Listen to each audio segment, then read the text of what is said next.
Chapter 548. The updates are not stable. I said it at the beginning of the month. Who doesn't have something important in life? On the first day, I made it clear that there were not many updates this month. I thought I was being sincere, and asked everyone to give their votes to other writers. Unexpectedly, there were still so many people talking about this. It was fine to talk about it, but there were still a few people who went around yelling about what they wanted. Oh, why do this? Why do this? It's not easy for everyone. Let's all be more tolerant. Someone didn't know who it was, but she was trembling under the black dagger that carried the faint scent of blood. She looked delicate and pitiful. Her two curved brows were slightly furrowed, and she held her heart in her hands. This girl looked unfamiliar and weak. Fan Xian didn't know her, but he didn't feel any pity for her. Looking at this deathly pale girl, he opened her mouth to call for help. His left hand quickly covered her mouth. Immediately after, his fingertip flicked, preparing to seal her meridians and temporarily stop her from moving. However, before his fingertip made contact, Fan Xian was surprised to find that the unfamiliar girl he had restrained had fainted with a moan in his palm. Fan Xian was startled. His finger pressed gently on the girl's neck to confirm that she had truly fainted and was not faking it. He couldn't help but slowly withdraw his hand and put her down on the chair. He looked at his finger and furrowed his brows. He hadn't even had time to apply the drug, so how could this girl have fainted?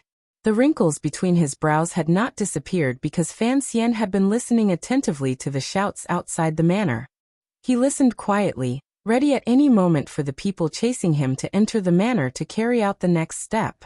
Unexpectedly, the clamor outside the manor did not last long. After a few words of negotiation, the soldiers chasing him left. Fan Xian was slightly surprised. He walked to the side of the window and looked toward the front door of the manor. He furrowed his brows and wondered who exactly lived in this manor for the eldest princess faction to trust it so much. Who could avoid the search of the Jingdo government at such an unusual time? Although this manor took up a lot of space, looking at the style, it did not belong to any royal family. It was probably the residence of some official in court. He frowned and thought for a long time, but he couldn't remember which minister on the eldest princess side lived in this street. Although he did not guess the owner of this manor, since the pursuers had left, Fan Xian relaxed slightly. Only then did he have some spare time to observe the room he was in. It would have been fine if he hadn't looked, but now that he did, Fan Xian couldn't help but be shocked. It was just like when he had first recognized the boudoir as a study and suddenly met that strange young lady.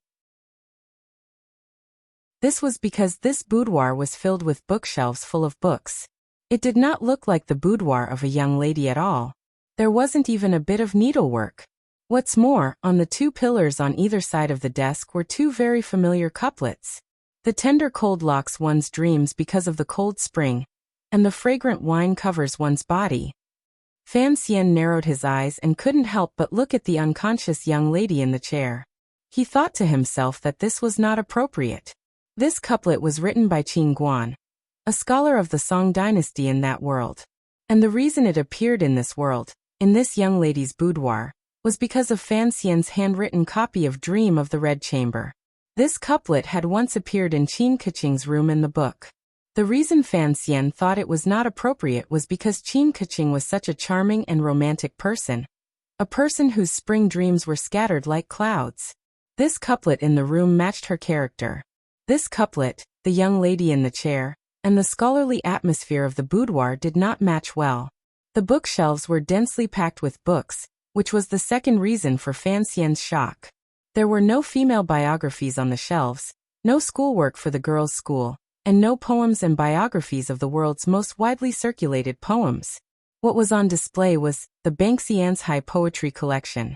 There were various editions of the Banxian's High Poetry Collection, especially the edition personally annotated by Master Zhuang Mohan. There were 3 sets of it. There were also 3 whole rows of Zhuang's classics and histories, personally edited by Fan Xian a year ago and published by the Imperial College. These were the results of some of the books in the carriage.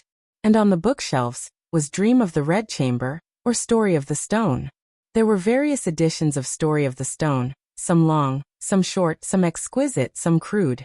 Most of them were editions published by Dombo Bookstore in the past 3 years, but there were also some works from unknown bookstores. Fan Xian stood in a daze in front of the bookshelves, looking at the books that emitted the faint scent of ink. For some reason he sank into silence. He didn't know which family this unconscious young lady belonged to, nor did he know why this young lady valued the brush and ink she had left in this world so much. Faintly, Fan Xian lightly sniffed, as if he had completely forgotten that he was in a dangerous place in the capital, and that he was in the middle of a bloody conspiracy. He only calmly looked at the books. For a moment, he suddenly felt very satisfied. People would always die. He had lived twice and had 2 completely different lives. It had already surpassed the gifts of the Creator. Furthermore, he had already left behind these words and spiritual things in this world of the Qing Kingdom. Even if he died today, how many regrets would he have? The words were not his, and the spiritual wealth was also not his. However, all of this was something he had brought from that world and gifted to this world. Fan Xian suddenly felt a bit proud. Proud to be a bridge and proud to have left behind some traces. Perhaps this was very similar to the sentiments Yi Qingmei had when she changed this world. Outside the window it was already night. Only the silver light from the sky shone in. People in this era always ate very early. This young lady was probably used to being alone, so during this time, not a single serving girl or servant came into the room to greet her. On the contrary, it gave Fan Xian a rare moment of solitude and reflection. At this time, he had already gotten rid of the emotion that suddenly appeared before. He walked to the desk and looked at the fresh ink on the snow-white rice paper on the desk. He looked at some fragmentary words copied on the paper, and he couldn't help but reveal a rather elusive smile on his lips. The zhenqi in his body was abundant, and his senses were extraordinary. Naturally, he did not need to light a candle, and he did not need to worry about outsiders finding out. They all say that authors are crazy. Who understands? Fan Xian looked at the words on the paper and spoke to himself. He thought to himself that this young lady was truly a crazy person. Looking at the beautiful and spirited handwriting on the paper, perhaps this young lady had some inner wisdom. Out of the corner of his eye, he suddenly saw a smear of red in the compartment at the side of the desk. Curiously, he extended his hand and took it out. It was not a thick book. The cover was a wordless red cover about 8 inches long. Fan Xian's fingers gently lifted the cover and saw the words, Fengyu Treasure Mirror, written on the title page. Involuntarily he felt a great deal of emotion. It was this book. He remembered when he had first entered Jingdou. In front of Yisher Tavern, he had bought this copy of Dream of the Red Chamber from the hands of the woman selling children. It was one of the first pirated copies in this world. Fan Xian looked at the book in his hand in a daze. He had not thought that he would reunite with an old friend here. In an instant, years of life in Jingdou and Jiangnan floated through his mind like fleeting light and shadows. He didn't know what to say. Gradually, he understood that even if he was reborn, he would still not be a match for Jingdou's fame and fortune. He had long forgotten his original bright state of mind. He had long lost that free and easy life. I wonder which manor this young lady is from. He pondered this in his heart. Holding the book in his hand, he unconsciously looked toward the face of the young lady in the chair. Only now did he realize that this young lady was very delicate and pretty. The skin on her face was particularly clean, and there was an inexplicable coldness between her brows. She looked like the snow on Song Mountain, almost reflecting light. Fan Xian narrowed his eyes slightly and couldn't help but think of his sister Ruoruo, who was always as cold as ice in front of outsiders, and his wife Wan who was currently trapped in the palace. This young lady's still cold demeanor in her unconsciousness seemed to occupy some of Ruoruo's and Wan energy. Fan Xian gazed at the young lady's face with a smile. Suddenly, he noticed that the young lady's eyelids moved slightly. He knew that she was finally going to wake up. Sun Pinner slowly woke up. She felt that her eyelids were as heavy as lead stones. She only remembered that after she ate, she had returned to her room to rest. She was going to carefully copy the poem again, and burn it in the garden to worship the emperor the next day. Unexpectedly, there was a ruckus outside the manor. It seemed that the people of the Jingdou government were capturing a criminal. Then that man charged in. That black dagger was cold. That pair of hands had such a heavy smell of blood, and a thick smell of a man's body. Sunpin had never been treated so rudely in her life. The smell of sweat from the hands covering her mouth and nose assaulted her. She couldn't help but feel embarrassed and angry at the same time. Unable to breathe, she fainted. After fainting for an indeterminable amount of time, she finally woke up and slowly opened her eyes. In a daze, she saw a face. It was the face of a handsome and amiable young man looking at her with a hateful smile. There were no lights in the room. There was only the faint moonlight outside the window. However, it made this face appear even purer and gentler. Sunpin's heart tightened. Her eyes were filled with terror. Unconsciously, she shrank back into the chair. Just as she was about to open her mouth to call out, the terror in her eyes turned into a sense of loss and helplessness. Her heart thumped as she wondered who exactly this young man was. He didn't look like she knew him, but why did he look so familiar? It was as if she had seen him a long time ago. Fan Xian was a bit surprised to see the young lady in the chair slowly open her eyes. A complicated emotion flashed through her eyes, but she didn't cry out. He looked at her with a slight smile, and pulled back the finger he had prepared to strike. He didn't prepare any drugs because he needed a sober hostage. "Who are you? Who are you?" The two of them spoke at the same time. Fan Xian tilted his head slightly and raised his brows. "Shouldn't I be a criminal?" Sunpin looked at this good-looking young man, and was slightly startled. She kept feeling that his brows were filled with gentleness. He didn't look like a criminal at all. However, she also knew that her reaction was truly strange. She couldn't help but feel a wave of shame and panic. Her hands guarded in front of her body. In a trembling voice she said, "I don't care who you are, but please don't do anything rash. This will not do you any good." "Miss, you are very calm. I admire that very much." Fan Xian gazed at her with a warm gaze. Gently he said, "I'm afraid that once the young lady of a normal family wakes up, she will cry out loudly. Then, it will bring about tragic consequences that we do not wish to see. Your ability to control yourself is so strong that I truly admire it." Sunpin's face heated slightly. Thinking of how she had been about to cry out earlier, she saw this face she had vaguely seen in her previous life. For some reason, she didn't cry out. "Miss, there is no need to panic. I just need a place to temporarily hide. I promise I won't hurt you," Fan Xian said quietly. He gently placed the red-covered story of the stone in his hand on the table.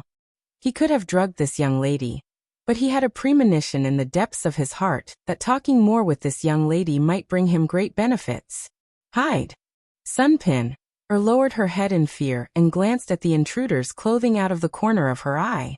She wondered who exactly this person was. Who was he hiding from? Suddenly, she thought of the major event that had happened in Jingdo these 2 days, and the rumored appearance of that person. She then glanced at the story of the stone that person had gently placed on the table. Sunpin's face instantly paled. It wasn't that she was smart, nor was it that she was lucky. Instead, in the past few years, her heart had always been occupied by that name. She was constantly concerned about that person's every move. Especially recently, that person had been thrown into a bottomless abyss, and became a traitor that everyone wanted to kill. This made her feel extremely pained. Thus, she was able to immediately associate that person with that person, and make the guess that was closest to the truth. "Is it him?" Sunpin's lips trembled slightly. Bravely, she raised her head and looked seriously at Fan Xian's face. In the end, she couldn't say anything. Fan Xian glanced at her with some curiosity and asked warmly, "Young lady, may I ask which family you are from?" Sunpin had already decided that this person was the person. Her emotions were agitated, so how could she speak? She only stared dumbly at Fan Xian and asked in a trembling voice, "Are you Sir Fan Jr.?"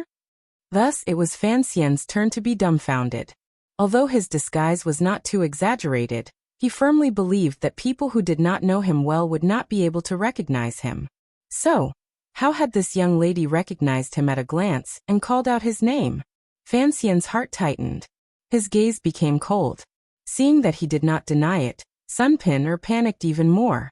Only now did she remember the question he had asked earlier. Biting her lower lip, she timidly said, My father is Sun Jingxiu. Sun Jingxiu. Fan Xian sucked in a cold breath and couldn't resist rubbing his nose. His mouth was wide open, but he couldn't speak for a moment. He sighed in his heart. He didn't know if his luck was extremely good or extremely bad. Sun Jingxiu, the present Jingdou magistrate. He controlled the bailiffs and daily security in Jingdou. He was the main official who had been ordered by the Empress Dowager to capture him. Unexpectedly, he had hidden in the Sun Manor and captured Sun Jingxiu's daughter. Fan Xian sighed and gazed at the young lady of the Sun family. So it is young lady Sunday. I hope I didn't startle you. His brows furrowed. Sun Jingxiu was now a second-level Jingdou magistrate. Although he had never been divided into factions, he had no connection to Fan Xian, particularly since the Empress Dowager trusted him so much. If Fan Xian continued to stay in the manor, it would be no different from being in a tiger's den.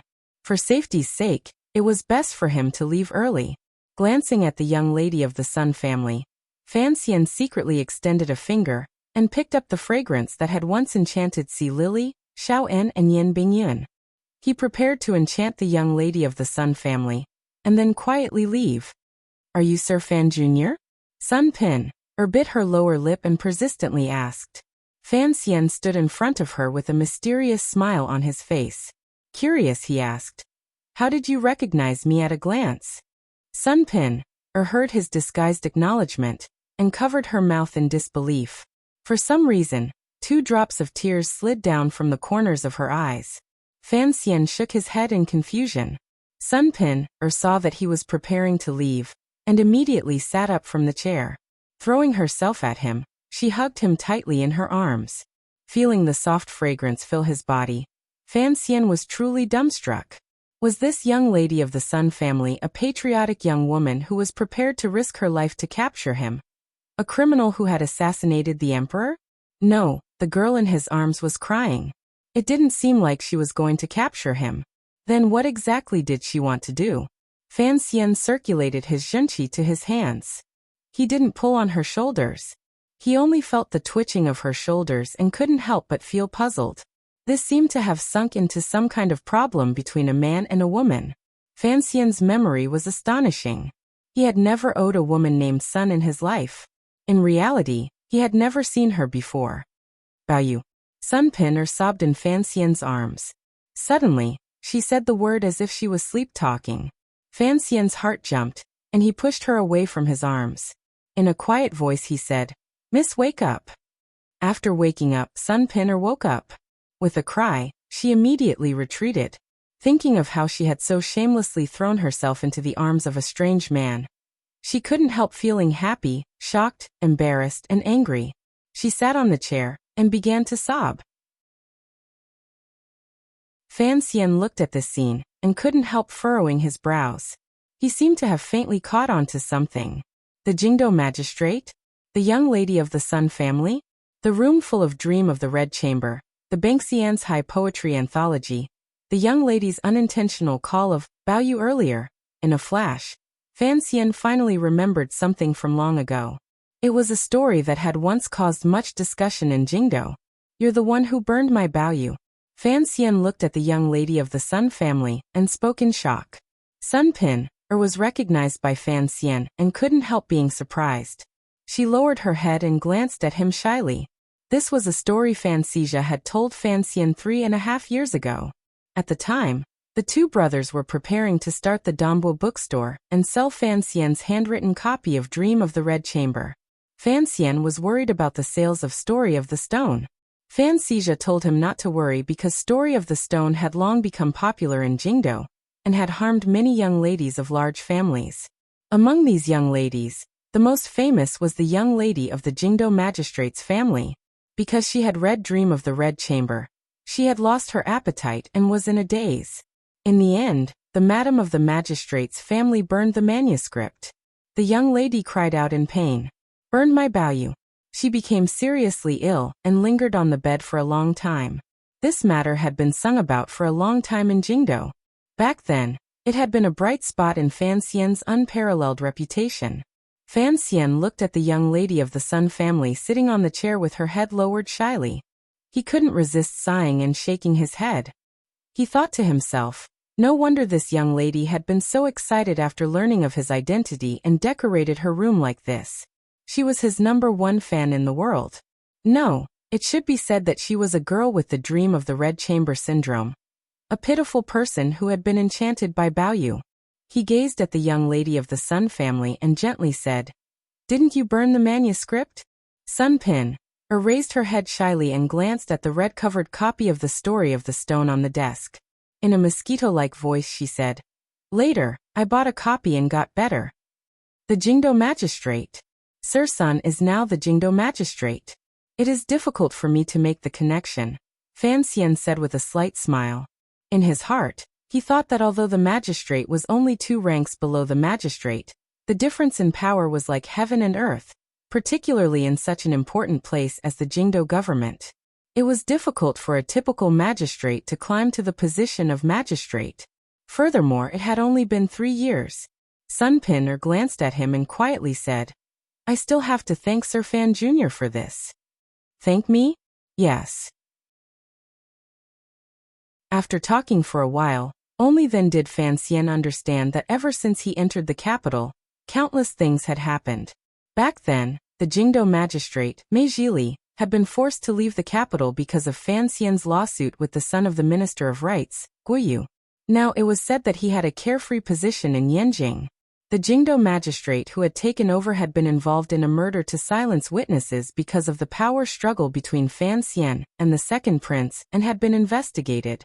In less than 3 years, the Jingdo magistrate had changed a number of times. It was because of this that Sun Jingxiu was able to climb from magistrate to the position of Jingdo magistrate.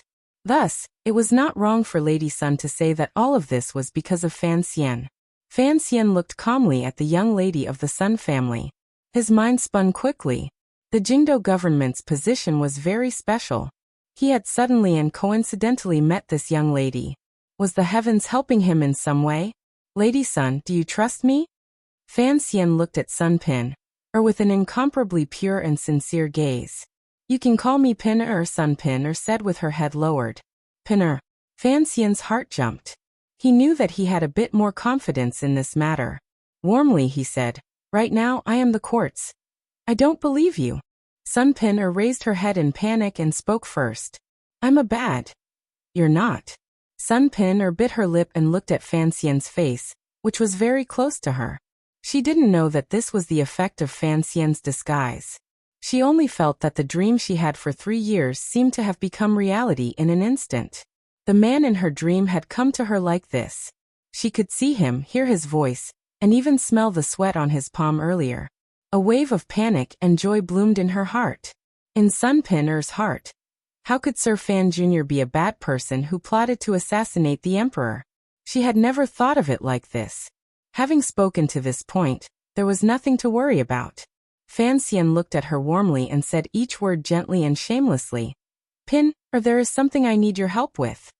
Sun Pin, bit her lower lip and nodded forcefully. She then said in a small voice, "Quickly light the lamp." No one knew whether she thought the moonlight outside was too dark, and she couldn't see the face of her dream idol clearly, or whether she was reminding Fan Xian to not arouse the suspicions of the servants in the Sun Manor. "Everyone under heaven is looking for you. But no one would have thought you would be hiding in Sir Sun's manor in the Jingdo government. Sir, you and I have known each other for 2 years. It is only now that I truly admire you." Under the candlelight, a young man sat opposite Fan Xian and shook his head. Fan Xian gazed at him with a slight smile and said, "Sir Yan Jr., have you finally learned to admire others?" The person who had come was the first person Fan Xian had contacted after entering the capital, Yan Bingyan. After Fan Xian returned to the capital, he had not had a proper place to stay. So this was the first time the two of them had met. As for how Yan Bingyan had shaken off the surveillance of the internal court, and quietly come to the Sun Manor where he would not draw attention, that was not a problem Fan Xian needed to worry about. As the only candidate to become the next commissioner of the Overwatch Council, it was unlikely that he did not even have this bit of ability. Yan Bingyan looked at him and said, "It is not only me who admires you. I'm afraid the eldest princess also admires you." Sir, son of the Jingdo government has an edict to capture you. Yet you are hiding in his daughter's boudoir. Fan Xian spread his hands and shrugged. My luck has always been better than other people's.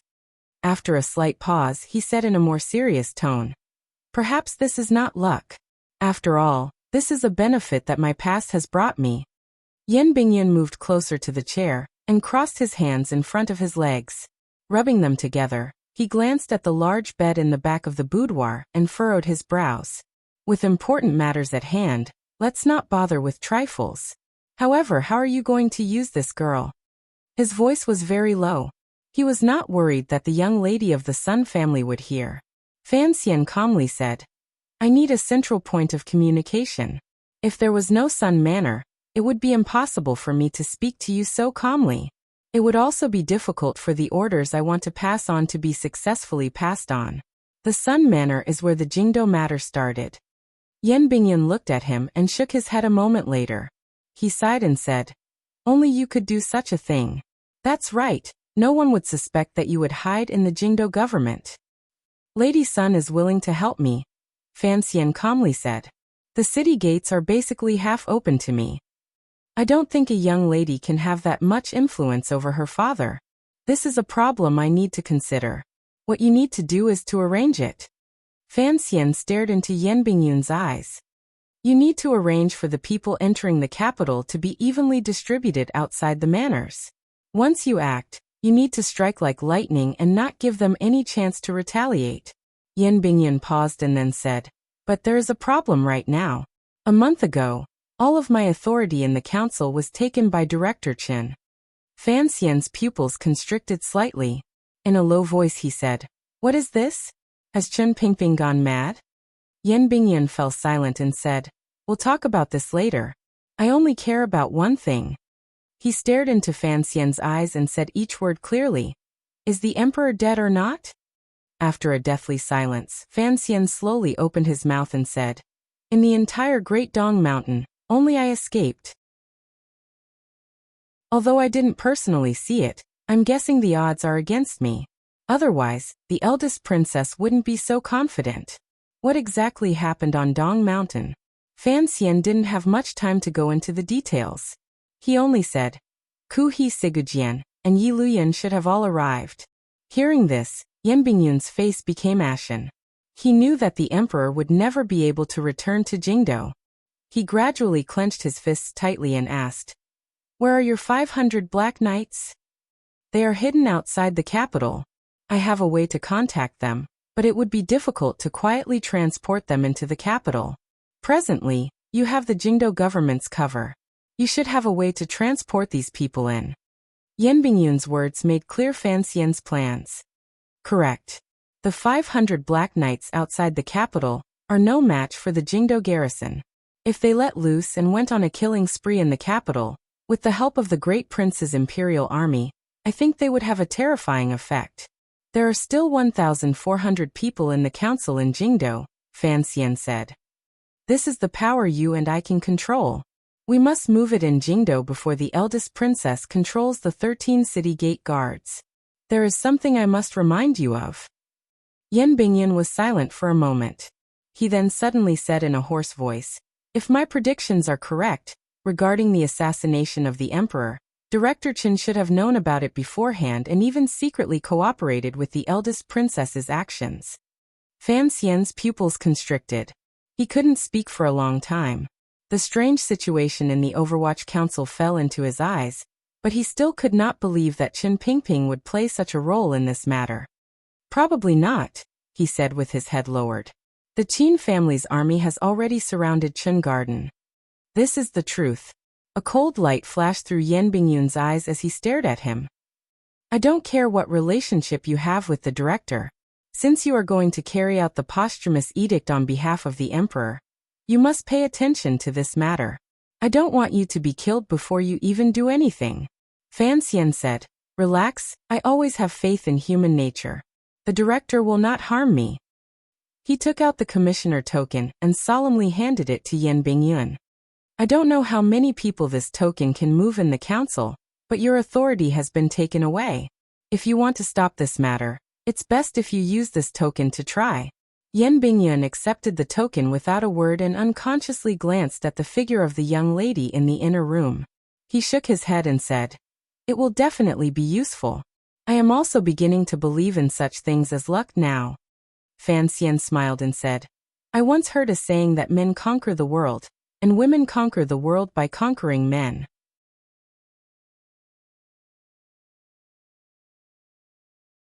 Chapter 549.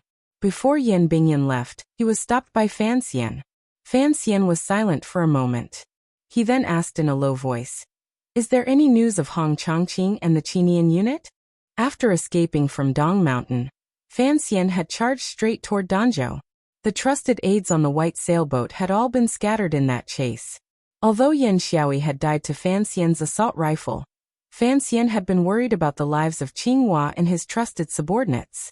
Since the rebel army had the power to seal off Dong Mountain, and the provinces had given their reward as the eldest princess had wished, they had a way to seal off the road back to the capital. Yan Bingyun's thin lips pressed together tightly. A moment later he said, "No news." He glanced at Fan Xian, indicating that he had already left council affairs for a month and did not know enough about this area of intelligence. Fan Xian shook his head. "Don't comfort me. No news is bad news. All right, I admit that I still have channels to know about the council's intelligence." Yan Bingyun looked at him and said, "There is a very strange matter. The intelligence system on Dongshan Road, and I'm not just talking about the councils, but all of the intelligence feedback systems, seems to have stopped working. The most recent news came 3 days ago." Hearing this news, Fan Xian's heart tightened. Sweat gradually seeped out of his palms. His mouth was dry, but he forced his expression to remain calm.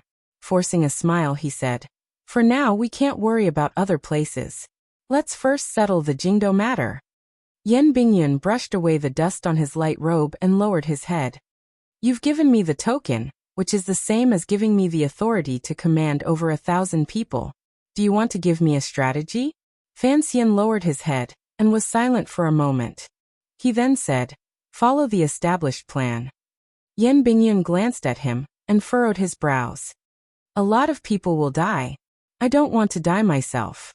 Fan Xian glanced back at him with a cold expression.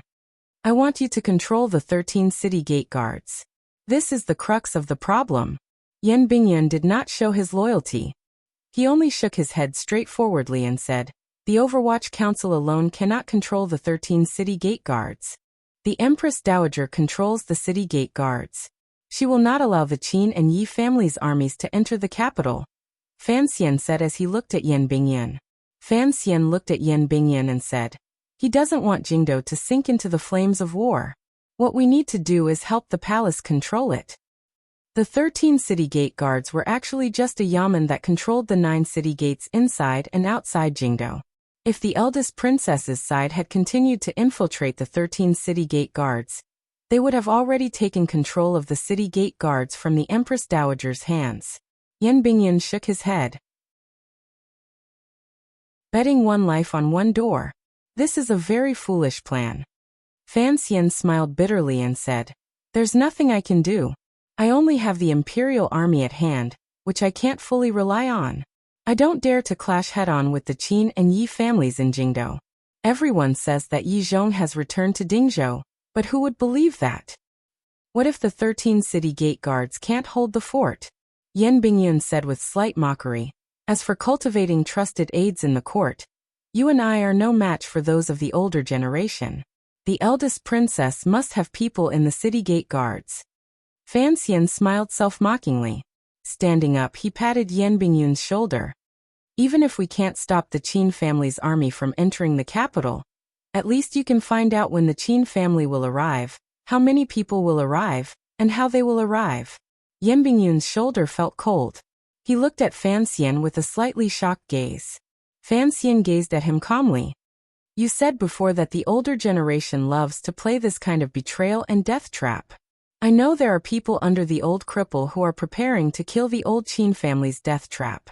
Yan Bingyun smiled bitterly.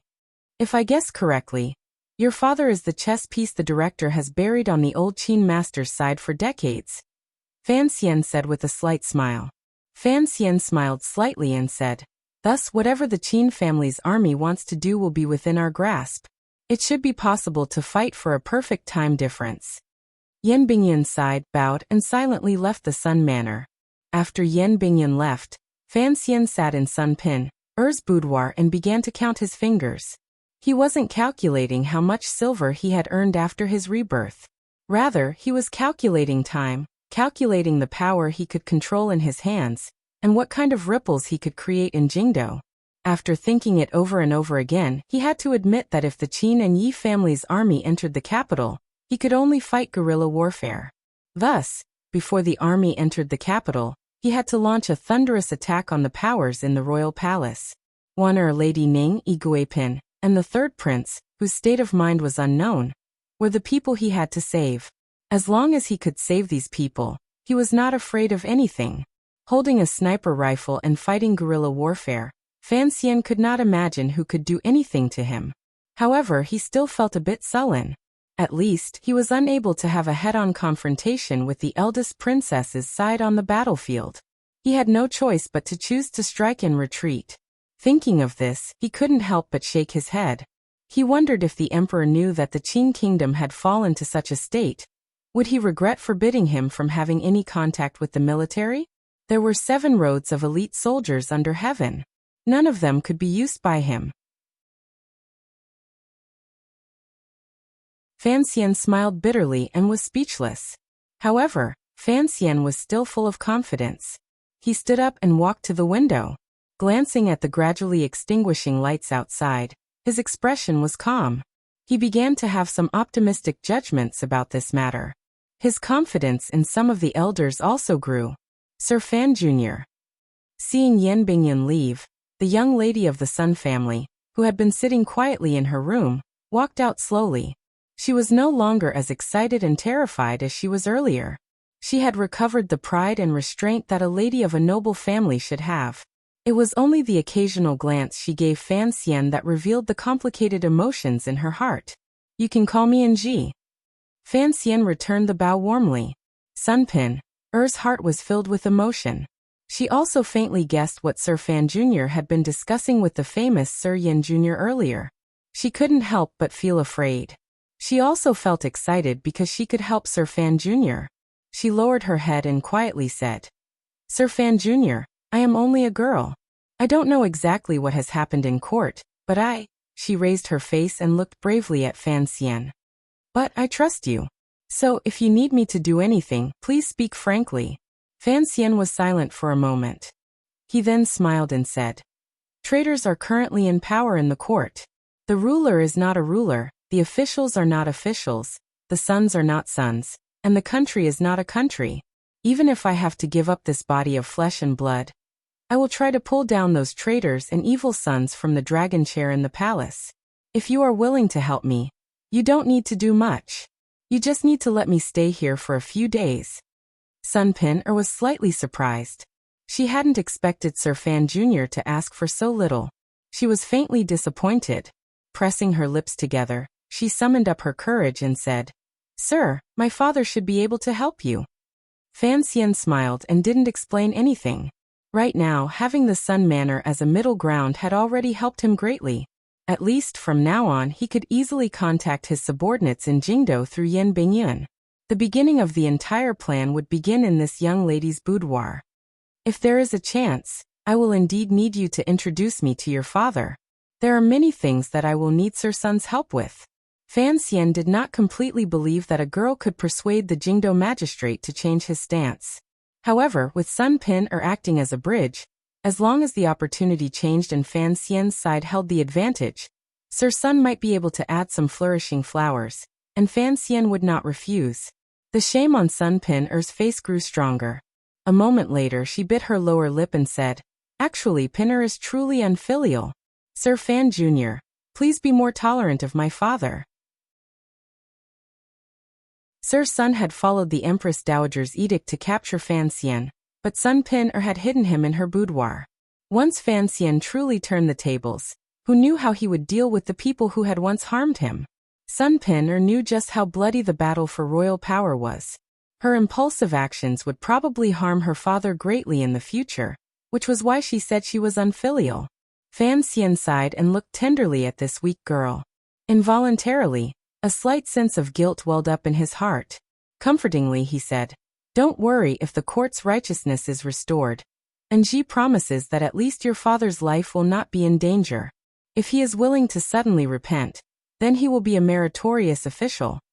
Having received his promise, Sun Pin happily wiped away her new tears. She had not thought about whether or not the promise of a political figure would count. She bowed deeply toward Fan Xian. "Thank you, Sir Fan Jr. I should be the one thanking you." Fan Xian bowed deeply and solemnly toward Sun Pin. Gently, he said, "Although I cannot be considered a good person, I am not someone who likes to kill. I also hope that the Empress Dowager can see the truth of the Jingdo matter and resolve everything peacefully without the need for bloodshed." The two of them bowed toward each other. It looked like they were bowing to heaven and earth. Fan Xian felt it was inappropriate and hesitantly rose. Fan Xian turned and looked at the lonely sky and moon outside the window. He thought self-mockingly, how could such a quiet night be a day for killing? There were some mysterious shadows moving back and forth outside Prince Huqing's manor. The guards responsible for protecting the manor didn't even glance at them, because they knew they were spies from the internal court. Perhaps there were also some spies from the Bureau of Military Affairs. However, everyone knew each other's existence, so no one would take the initiative to provoke anything. The prince controlled the imperial army in his hands. As long as his military power was not reduced, the various powers in Jingdo would have to maintain supreme respect and curry favor with this manor. Ever since the news of the emperor's assassination spread, the Empress Dowager closed the palace doors and strictly suppressed the restless movements of all sides. Prince Huqing's manor had become the focus of the various powers in Jingdo. The eldest prince's protection of the princess consort's family and servants in the residence was so strict that it left one dumbfounded. After all, he had once been the commander-in-chief of the Western expedition. At this critical juncture, he had completely displayed his fierceness. He had actually mobilized a group of 500 imperial soldiers to surround the prince's manor. In this way, even if something were to happen in the palace, the great prince's trusted aides would be able to maintain the safety of the prince's manor until the very last moment. As for whether or not this was in line with tradition and against Qing law, no one dared to say anything. Most of the soldiers in Jingdo were in the great prince's hands. If he wanted to do this, no one could do it without the Empress Dowager's tacit approval. As for those civil officials who had enough courage to speak, they had all been captured and thrown into prison in Taiji Palace today. Presently, the Qing kingdom had no ruler. Whoever had the most soldiers had the loudest voice. The second housekeeper of Prince Huqing's manor walked out from the side of the main door. Lowering his voice, he said something to the guards as if to express his condolences. Immediately after, a person walked out from among the guards and went to the back of the manor to arrange for a carriage. Amidst the clattering of hooves, a carriage painted with the manor's insignia drove out of the darkness and stopped in front of the manor's stone steps. The imperial soldiers guarding around the manor moved their gazes over, but did not have any reaction. Jingdo enforced a strict curfew. Other than the powers chasing after Fan Xian in various workshops, there was basically no one on the streets.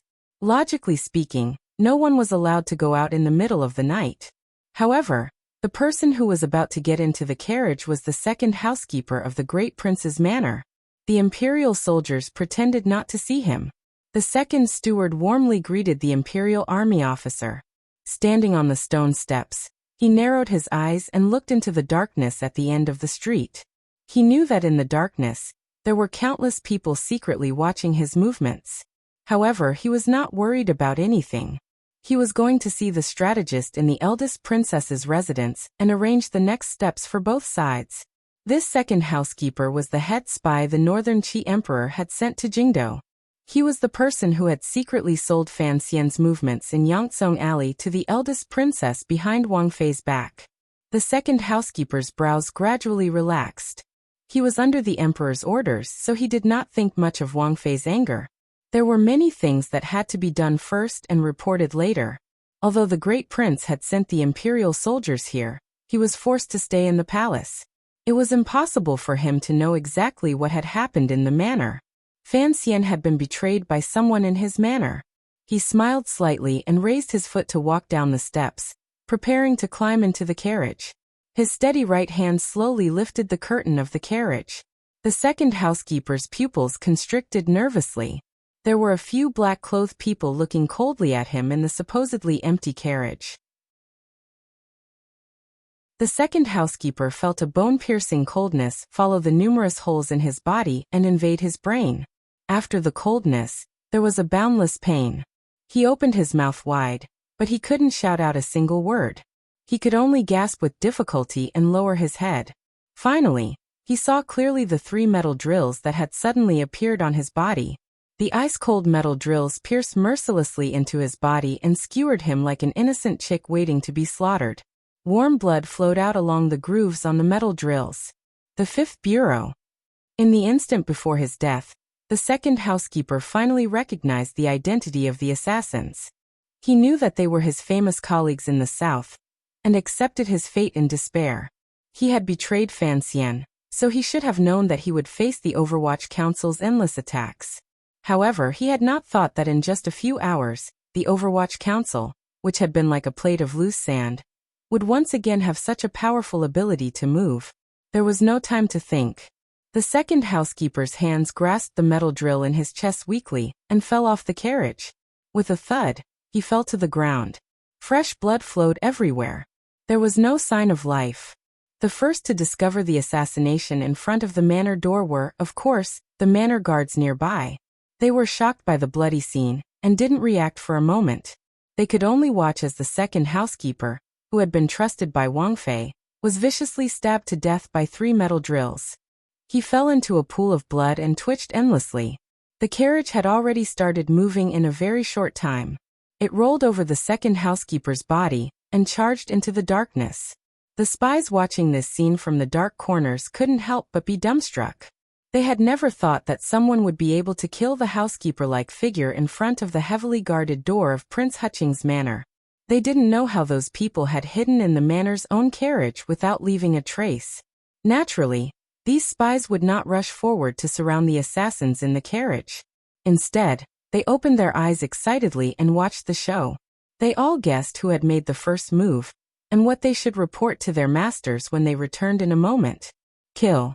After the Imperial soldiers stationed outside the manor paused for a moment, they reacted as quickly as possible. With an angry roar, they stabbed toward the carriage with the spears in their hands. With a number of clicks, the horses pulling the horses began to cry out sorrowfully before they fell to the ground. The lethality of the Imperial army's encirclement was terrifying. The spears shot out in unison. The horses fell to the ground and sent up a cloud of dust. The carriage was also forced to a stop in the middle of the street. However, the encirclement had not been completed. There was an opening at the end of the street. With a crash, the carriage shattered into countless pieces. Immediately after, a large amount of thick smoke was blasted out of the carriage. The smoke contained poisonous gas. It forced the surrounding Imperial soldiers back a little, and made them cough repeatedly. The 3 5th Bureau assassins in the carriage became 3 black shadows.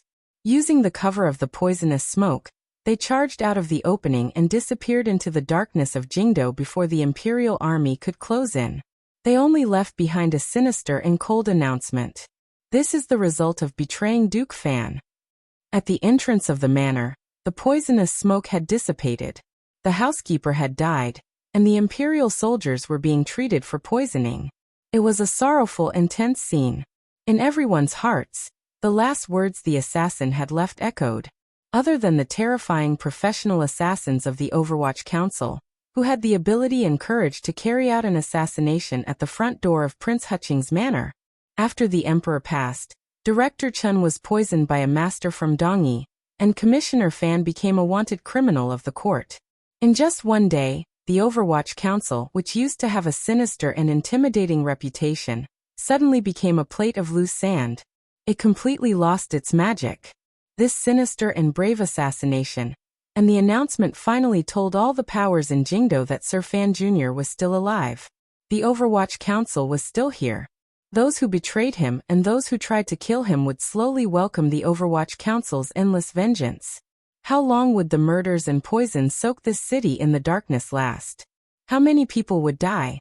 The chaos, panic, and fear outside the manor did not completely spread into the manor. The heavily guarded manor appeared particularly calm. Wang Fei's face was cold as she sat in the slightly cool pavilion. Her eyes looked absent-mindedly out the window. Slowly she said, "Is this a warning to me?" "No." Yan Bingyun slowly rose and calmly said, "This is the commissioner's sincerity and message." Wang Fei turned her head and looked solemnly into his eyes. Yan Bingyun was not moved. Calmly he said, "Wang Fei is Wang Fei, no longer the great princess of northern Qi. No matter how many people like the second housekeeper die, presumably, you would not feel pain." Wang Fei's heart jumped. She knew what he said made sense. Since she had already married into the Qing kingdom, according to Fan Xian's reminder in Yangsong Alley, she was already a person of the Qing kingdom. If she continued to think about her brother in the north, it would probably not do her any good in the future. "The message the commissioner wants to send is very clear," Yan Bingyun said calmly. Yan Bingyun calmly said, "The people who died tonight will gradually prove this point. He has regained control of the Overwatch Council." Wang Fei was silent for a moment and then said, "I am very willing to work with Sir Fan Jr." She suddenly smiled slightly. "Of course, other than thanking Sir Fan Jr. for his determination to kill, I must also express my admiration. It was truly a good kill. There was no need for words." They both understood each other. Who knew how many people the shout outside the manor would confuse? Wang Fei suddenly opened her mouth and said solemnly, "But assassination has never been the right way to solve problems.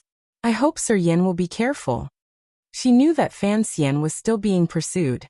The reason the Overwatch Council's power could be gathered and spread out such a sinister and cold power in such a short amount of time was all because of the ability of the official in front of her. Perhaps Fan Xian had set the policy of assassination to establish power, but the person carrying it out was the person in front of her. Yan Bingyun quietly said, "The people in the council have long dispersed. Our advantage is in the darkness."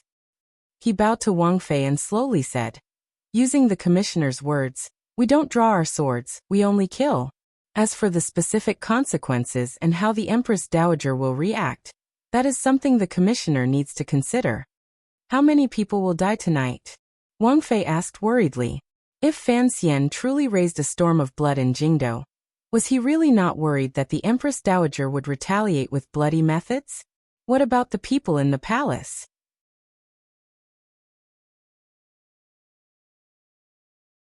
Chapter 550. The previous chapter misspelled the 5th and 6th bureau. Apologies here. Also, allow me to sigh sorrowfully. I am truly tired. In one night many people died. The news was like the first frost in early autumn. It immediately deflated the spirits of the conspirators and followers who had come in high spirits.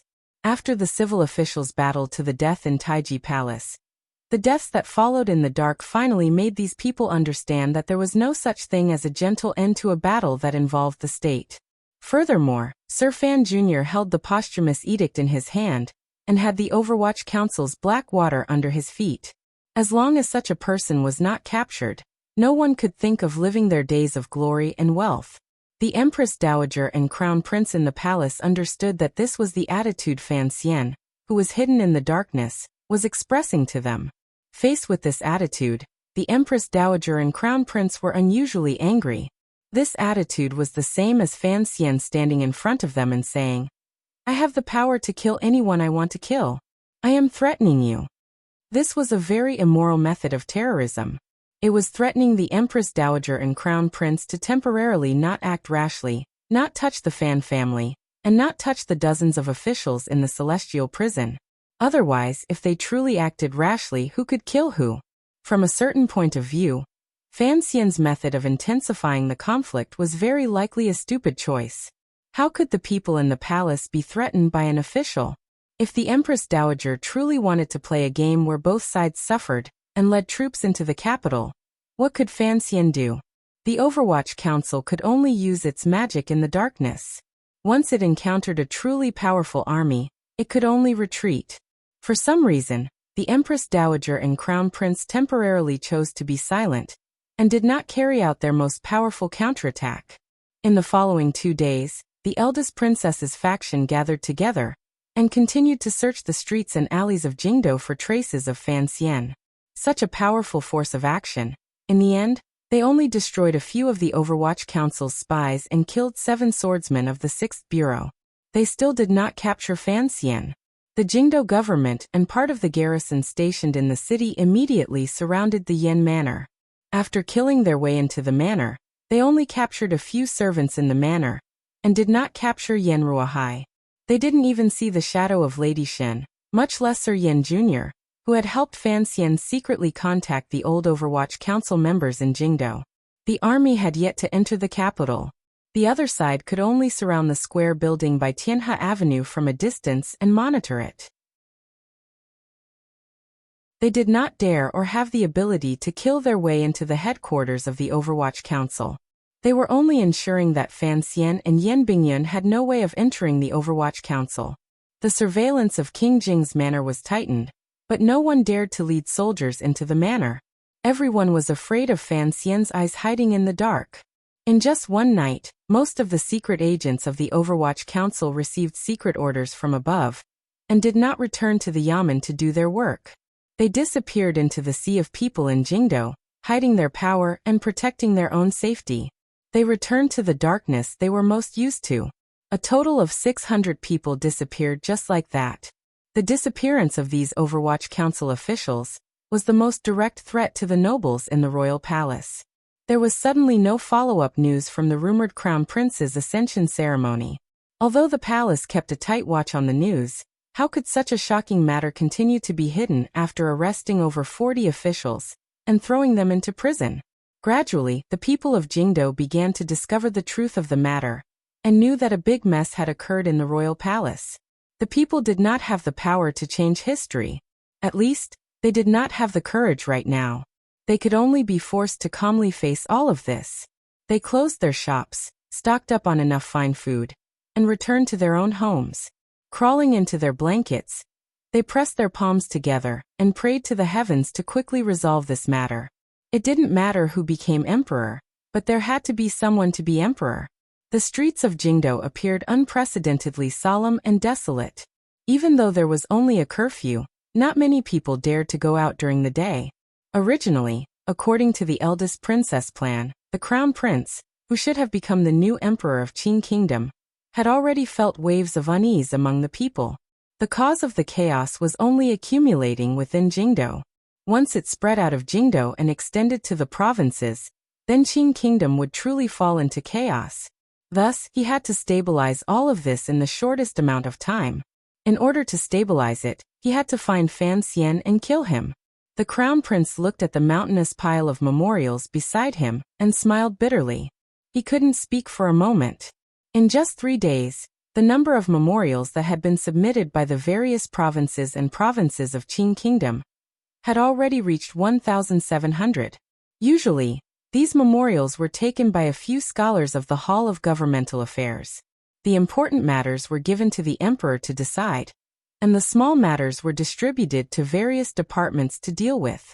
However, the scholars were all in prison, and the officials of various departments had sunk into chaos. Everyone in Jingdo was in a state of panic. The court was gradually unable to move, and government affairs were already in chaos. Taking down the memorials at the top of the small mountain, the crown prince glanced at them. His eyes gradually became confused. These memorials had arrived the latest. Other than Dongshan Road, the other 6 governors had sent the news of the emperor's assassination. Although these governors spoke respectfully, the sordid intent hidden between the lines was very clear. The crown prince sighed and thought helplessly, when did the civil officials of Qing Kingdom become so courageous?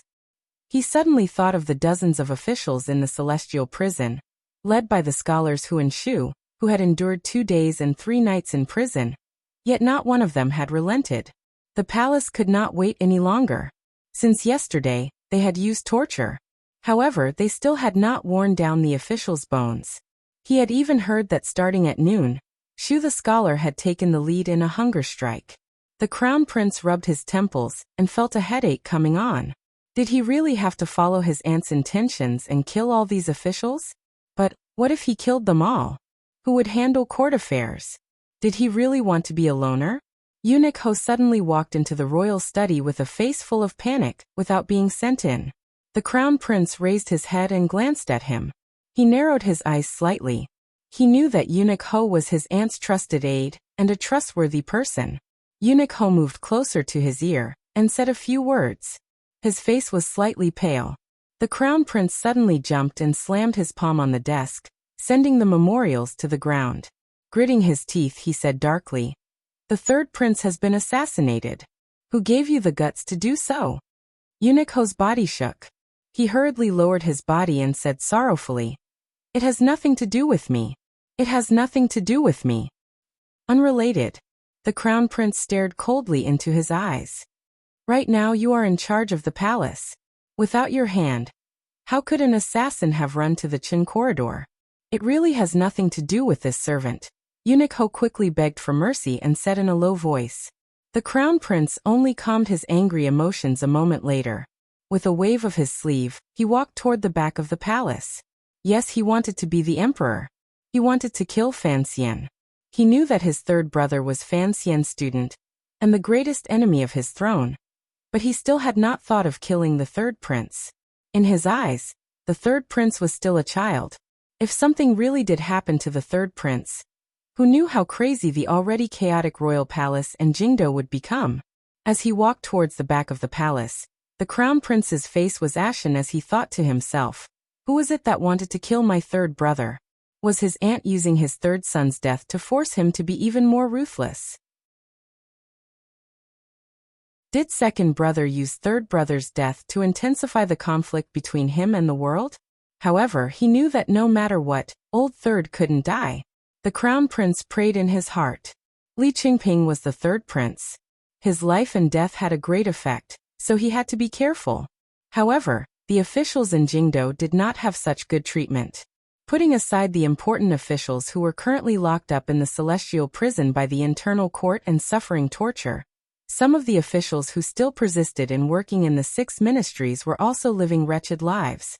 There were no officials in the Hall of Governmental Affairs working, but the officials of the 6 ministries were still working hard to maintain the operation of the country.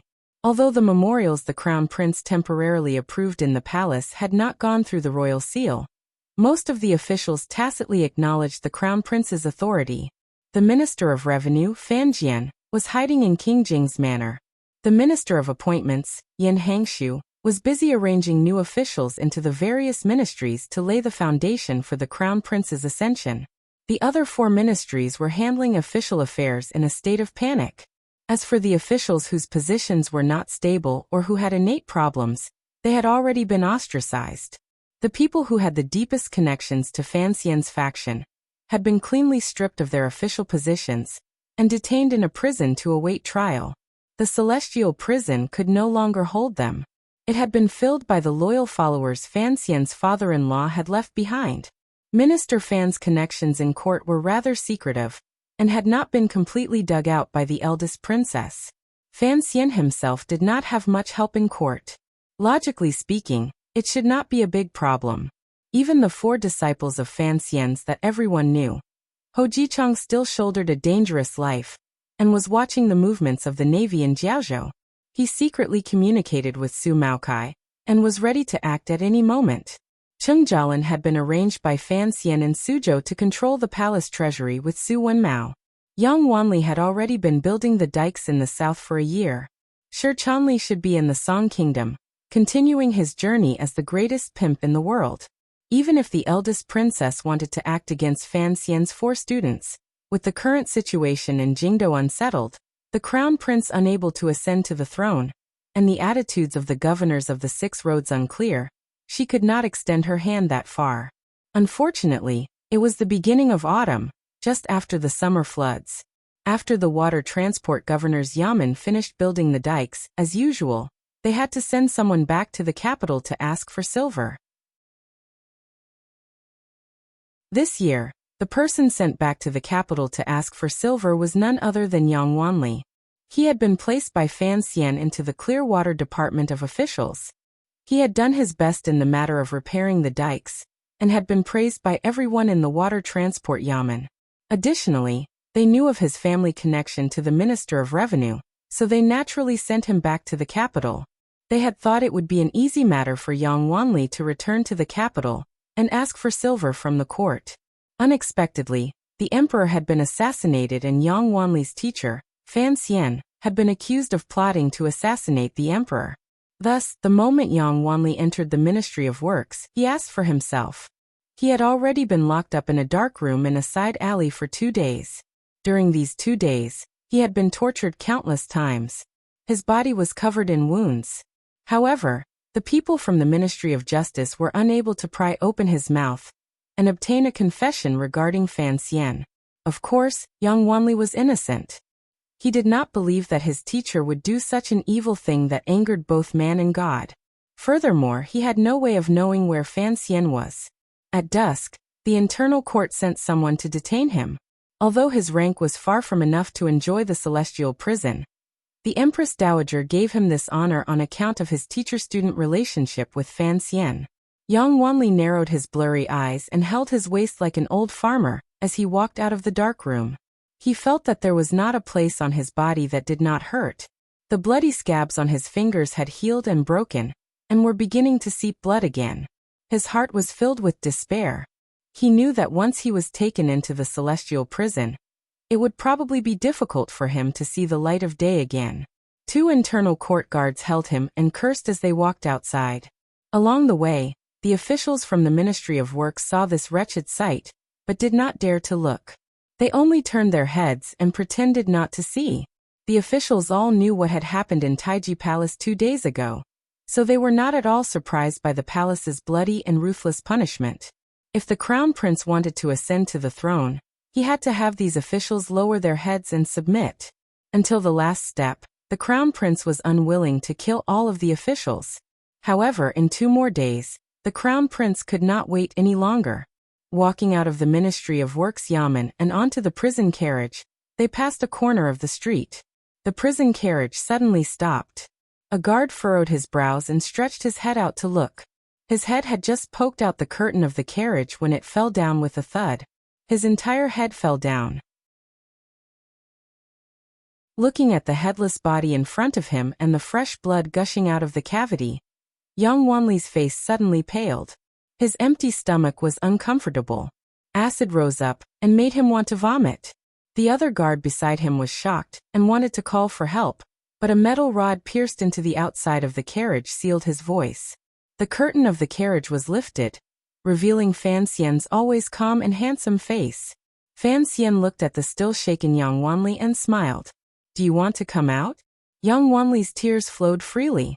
He looked at his teacher and nodded repeatedly. In a trembling voice he said, "Teacher, it is too risky. Wanli is not worth it." Fan Xian didn't have the patience to listen anymore.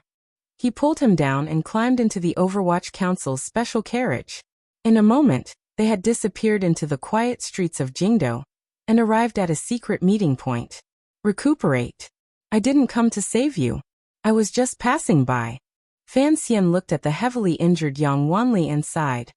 "Of course, if you actually died, I would probably feel sad for a while." Fan Xian was not being pretentious. He was indeed passing by the Ministry of Works yamen. His destination was even further. That was why he had come to this secret meeting point. Looking at Yan Bingyun in front of him, he asked, "Has it all been confirmed?" The eldest princess, Empress Dowager, Crown Prince, and Lady Shu are all in the palace. Yan Bingyun looked at him and said, "All confirmed. As long as the royal palace is under control, everything will be settled." Does the Empress Dowager really trust the great prince that much? Fan Xian furrowed his brows. "If I were her, I would have long swapped the great prince with someone from the old Qin family. Perhaps the Empress Dowager thinks that no one can save Lady Ning under the combined watch of the internal court eunuchs and guards." "I can," Fan Xian said with a slight smile. Fan Xian smiled slightly and said, "Tonight, I will rescue all of my relatives and lock up the others." Yan Bingyun smiled, but his smile was a bit bitter. Fan Xian saw the unnaturalness in his expression and furrowed his brows. What happened in the palace? Or did something happen on Sir Yan's side? Don't worry about father. He's probably in the Qin family right now, Yin Bingyun said with his head lowered. There is something I should tell you before you enter the palace. Fan Xian looked at him. The third prince has been attacked by an assassin. Yin Bingyun raised his head to look at him. You didn't give me your channels in the palace, so I have no way of investigating the results of this assassination. However, I urge you to think of the worst. After all, he is only a child. Iguipin doesn't have much power to protect him. You're saying that Qingping was attacked by an assassin? Fan Xian's eyes narrowed. He didn't speak for a long time. However, he gradually tightened his fist. His knuckles turned white and green, revealing the true feelings in his heart. A moment later he said in a heavy voice, "It wasn't the crown prince." Yen Bingyun glanced at him, and was slightly surprised. He didn't understand why he was so sure that the mastermind of the assassination in the palace this time was not the crown prince. Blood has already been seen. Fan Xian raised his head to look at him. The original plan to enter the palace tonight doesn't need to be brought forward. Follow the original plan. With the help of the Jingdo government, the Black Knights have scattered into the capital. There are 400 people in total. Yen Bingyun knew Fan Xian's current mood, so he didn't misunderstand his particularly cold expression. Instead, he calmly said, "Since you've already decided to give up on the city gate department, then tonight's operation in the royal palace must be completed in one fell swoop. Not a single one can be missed. Of the 9 city gates, which one can I control?" Fan Xian forced a smile. "I don't have enough soldiers at hand, so I can't face them head-on. I can only take risks. Of course, I trust that neither the Empress Dowager nor the eldest princess would think that I would dare to force my way into the palace." He stood and smiled slightly. People who are used to the schemes of emperors often forget such a thing as courage. A drunkard may not have a clear mind, but when holding a kitchen knife, it is still very powerful. Everyone says my mother-in-law is crazy. I want to know if my forceful attack without any sense of beauty will make her so angry she'll curse. This isn't a forceful attack, Yin Bingyun said. At least, the Imperial Army won't stop you. However, we only have 400 people. The other people of the 7th Bureau must set up a diversion outside the palace. The royal palace is so big, and we don't have enough people. If we want to guarantee that everyone will be captured, we must know exactly where the targets are. He looked at Fan Xian and said with slight worry, "Charging straight into the camp is a great taboo in the art of war. The meaning of gambling is too heavy. I don't know where your confidence comes from." "I have people in the enemy camp," Fan Xian said with a slight smile. He then touched his smooth cheek. After learning of the third prince's assassination attempt, he hadn't said a word to Yin Bingyun about the matter. He only calmly arranged for the night's attack. In the end, Fan Xian couldn't resist slowly lowering his head. A wave of sadness rose in his chest. He silently prayed that nothing would happen to Qingping. "You can't die." Fan Xian seemed to be saying this to himself and also to the third prince, whose life and death he didn't know. "You are going to be the emperor in the future. Let us bring forward the time by 2 hours to see a palace murder that could change history and many people." After the assassination attempt on the Qing Emperor on Dong Mountain, this was the second major event that shook the palace. The target of this assassination attempt was the third prince. The third prince was Li Qingping. His mother was Yi Guipin from Duke Lu's family. He had once followed the Duke of Donbua, Fan Xian, to study in Jiangnan for a year. Furthermore, he was the successor to the throne that Fan Xian had openly supported this year. Until a long time later, no one knew the main culprit in this murder attempt. No matter how one looked at it, the third prince could not be considered an important target. Although everyone knew that this 10-year-old boy had a great influence on the crown prince's right of succession, this influence was mainly because of Fan Xian's support. The third prince himself did not have any extraordinary magic or powerful power. Even if the crown prince was worried that his little brother would cause trouble, he would only think of killing Fan Xian, and not the third prince.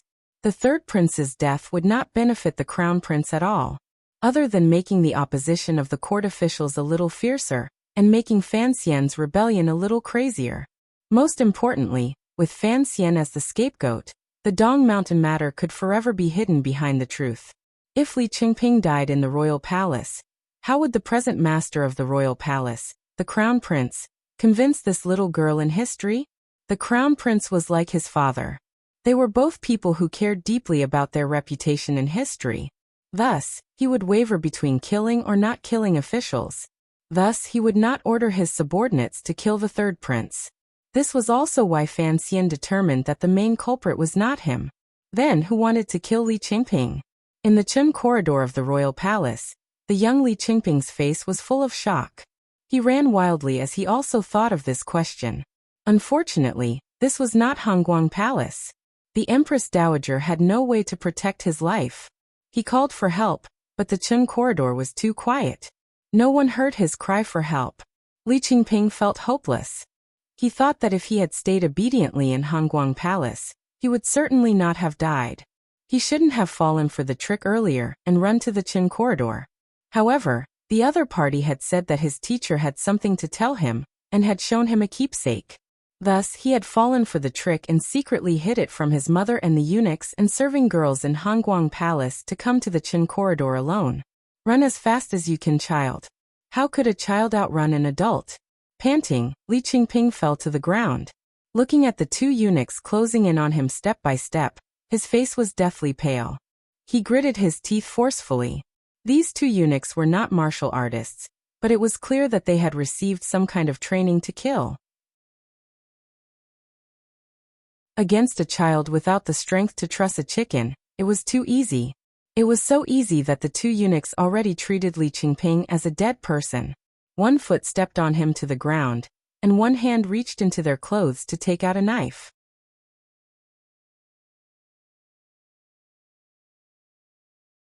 Chapter 551.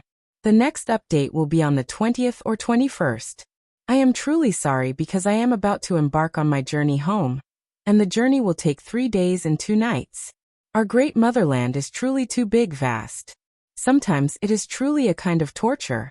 With a ding, the knife in the eunuch's hand brushed past the third prince's small body and stabbed ruthlessly into the stone floor below the Qin corridor. It actually sent up a few pieces of stone. It was clear how powerful the force was.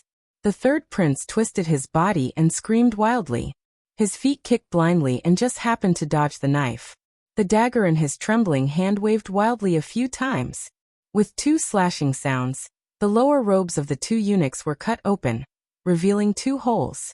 The eunuchs' faces were cold. It seemed that they had not thought that a noble prince would carry a dagger at all times, and that this dagger would be so sharp. The dagger he pulled out of his boot for the first time did not seem to be as effective as it should have been.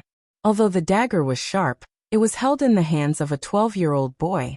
In this moment of life and death, Li Qingping learned the murderous courage Fan Xian had when he was 12, but he did not learn his teacher's ability to kill. Although the murderous eunuchs did not have any martial arts skills, their bodies were strong. How could he resist? One eunuch stepped firmly on Li Qingping to the ground. The other stepped on Li Qingping's elbow, making it impossible for him to move. Looking at the holes in his clothes, he shook his head. With one hand around Li Qingping's neck and the other holding the knife, he stabbed down again. Li Qingping's breathing became more and more difficult. He watched as the knife stabbed down. He knew he was going to die. He couldn't help but feel endless regret. He thought to himself that the knife he had just swung out hadn't even grazed the other person's side. In his despair, he couldn't help but give up. He closed his eyes and cried. He waited for a long time. Li Qingping could even feel the pain of a sharp object stabbing into his chest. The metal hand on his neck was cutting off his breathing. However, he found that he was still alive. The 2 feet on his body and hands did not seem to be stepping down with any more force. He opened his eyes in horror and saw a scene that terrified him. He saw that the 2 eunuchs above him were just like him. Their eyes were wide open in horror, and 2 streams of black blood flowed from the corners of their eyes. Li Qingping knew that his chance of survival had come again. Yelling wildly, he pulled his right hand out from under the eunuch's foot and ruthlessly stabbed the knife into the calf that was stepping on his chest. The dagger pierced his flesh and blood blossomed. Li Qingping struggled to his feet. He watched as the 2 eunuchs, who had been so fierce earlier, fell down like two pieces of wood.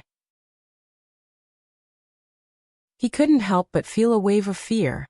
His legs were trembling, and he didn't dare to go forward to see what was going on. Why did the two Imperial supervisory officers collapse with black blood flowing from the corners of their eyes? He lowered his head and looked at the knife in his chest. Only then did he feel the endless pain, and he cried out in pain. Fortunately, by the time the eunuch stabbed down, he had already breathed his last and could not continue to exert force. The tip of the knife had only sunk a third into his flesh. Only then did Li Chengping manage to save his life. Li Chengping dragged his limp legs and walked to the side of the two eunuchs who had already died. Other than fear, there was also endless doubt in his heart. He wondered if the heavens were helping him and casting a curse on these two eunuchs. It wasn't a curse. The third prince, who had woken up, finally understood. He stared in a daze at the two holes in the clothes of the two eunuchs. He then lowered his head to glance at the black dagger in his hand. The dagger in his hand was too sharp. Although he had only randomly swung it a few times earlier, it had not only cut through the eunuch's clothes, but it had also grazed the skin under their clothes. However, because the dagger was too sharp, or perhaps the teacher had smeared some medicine on the dagger, the two eunuchs did not feel anything. The dagger was imbued with the Overwatch Council's most powerful poison. Once the blade broke through the skin, the medicine entered the blood. It only took a moment for the two eunuchs to be poisoned to death. They didn't even have the time to kill. What a powerful poison! Li Chengping, who had narrowly escaped death, trembled all over. He held the dagger tightly in his hand and looked at the two eunuchs at his feet, whose faces were gradually turning black. Finally, he could no longer stand and fell to the ground. He knew that if it wasn't for the fact that there was such a powerful poison on the dagger, if it wasn't for the fact that the two eunuchs had not thought of this, then no matter how he struggled, he would not have been able to escape death. His entire body trembled as he sat beside the two bodies. His face was deathly white. He didn't know what he should do next. This was the first time he had been killed. Even though he was a powerful prince who matured early, he was still shocked to the point that his state of mind was thrown into chaos. After sitting for an indeterminable amount of time, the 12-year-old Li Chengping finally came to his senses and climbed up with some difficulty. Looking at the two bodies beside him, a complicated emotion that a child should not have appeared in his eyes. This emotion was fear, helplessness, sadness, and a glimmer of excitement. It gradually turned into calmness and anger. Calm anger. Who wanted to kill him? Li Chengping didn't know, but he knew that it had to do with his brothers. He suddenly let out a cry. Then he tightened his grip on the dagger by his hand and stabbed it down forcefully. 1 stab, 2 stab, 3 stab. He numbly and mechanically stabbed the dagger into the body of the eunuch beside him. Countless amounts of fresh blood sprayed out. In the end, the fresh blood splashed into black blood. He hated these people, so he wanted them to die completely. Of course, he would be very careful not to let the blood poison touch his body. After a while, he stopped crying out of fear. Holding on to the pillar in the corridor, he stood up. Looking at the quiet and empty long path in the Qin corridor, his lips trembled slightly. Then he called out in a loud voice. At the end of the Qin corridor was the cold palace. There were always serving girls in the cold palace. Mother, I don't want you to live in the cold palace. The early autumn weather was not cold. In a side room at the back of Hongguang Palace, the third prince was tightly wrapped in a large blanket. Looking at Yiguepin, who was looking at him with tears in her eyes, he lowered his voice and said in a firm and cold tone, I don't want to die. You can't die either. Yiguepin's eyes were red. She held him tightly. Earlier, the cold palace had come to report. Only now did everyone know that the third prince had sneaked out of Hongguang Palace and had encountered assassins deep in the palace. In her anger, the Empress Dowager ordered the inner palace to strengthen its defenses. Not only did she capture the assassins, she also angrily reprimanded the eunuchs and serving girls in Hongguang Palace. Even Yiguepin was not spared. Earlier, the Empress Dowager had stayed by the unconscious third prince's bedside for a while before leaving. After the Empress Dowager left, Li Chengping woke up and spoke to his mother in a trembling voice. It was clear that he had pretended to be unconscious in front of the Empress Dowager. This third prince only had a secret fear of the Empress Dowager and didn't want to face his grandmother. Don't worry. Iguipin held her son. Her shock had not yet faded. She said in a trembling voice. In Hongguang Palace, with the Empress Dowager watching, they won't dare to act rashly again. Li Qingping's expression darkened. He knew his mother was only comforting him, but he didn't say anything. Iguipin lowered her head to look at her son. She wanted to speak but stopped. In the end, she couldn't resist asking in a quiet voice. Those two eunuchs, how did they die? Whose people did they belong to? I don't know. Li Qingping didn't explain the matter of the dagger. At the same time he had called for help, he had already hidden the dagger in the trees beside the Qin corridor. There was a glimmer of terror in his eyes. Looking at his mother, he said, suddenly dying. I don't know who wanted to kill me. Iguipin fell silent and glanced around. She found that there were too many people and too many eunuchs and serving girls waiting outside the side room.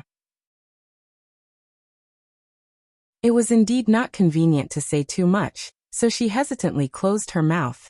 Ever since they learned of the emperor's assassination, she and the third prince had been under house arrest in Hongguang Palace. They didn't know what had happened outside. They only knew that Fan Xian had been made a criminal, and that the Fan and Lu families were both under the control of the internal court.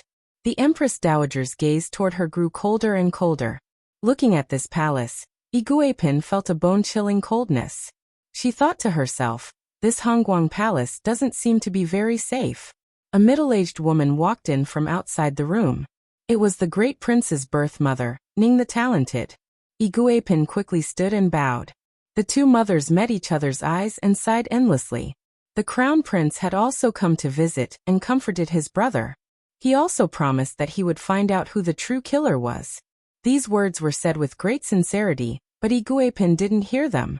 It wasn't until night gradually fell, the people gradually left, and the room gradually became quiet that Iguipin looked at her son hidden under the blankets and faintly said, if it wasn't the crown prince, who could it be?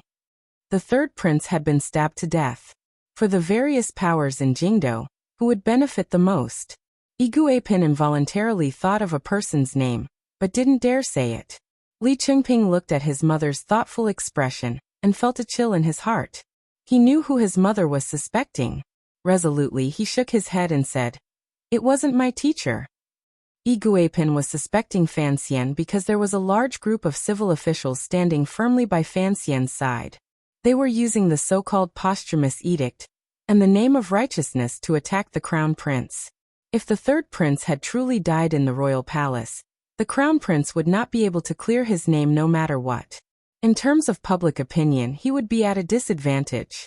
Furthermore, if Fan Xian truly had the confidence to defeat the crown prince, then what was the point of keeping the third prince alive? Iguipin looked at her son and faintly said, although he is your teacher, he is, after all, not your real cousin. He is my real brother. The third prince bit his lip and said. Iguipin sighed. In this royal family, where is there such a thing as brotherhood, teacher, and disciple? Earlier, you didn't tell the Empress Dowager and Crown Prince that those two eunuchs used a keepsake to trick you into going to the Qin corridor. If they weren't your teacher's people, how could they have a keepsake? The keepsake was actually very simple.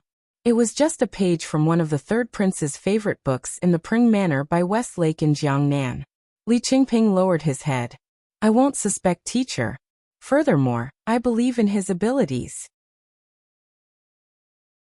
If he really wanted to kill me and throw the palace into further chaos, he wouldn't use the keepsake. These are all places where it's easy to reveal flaws.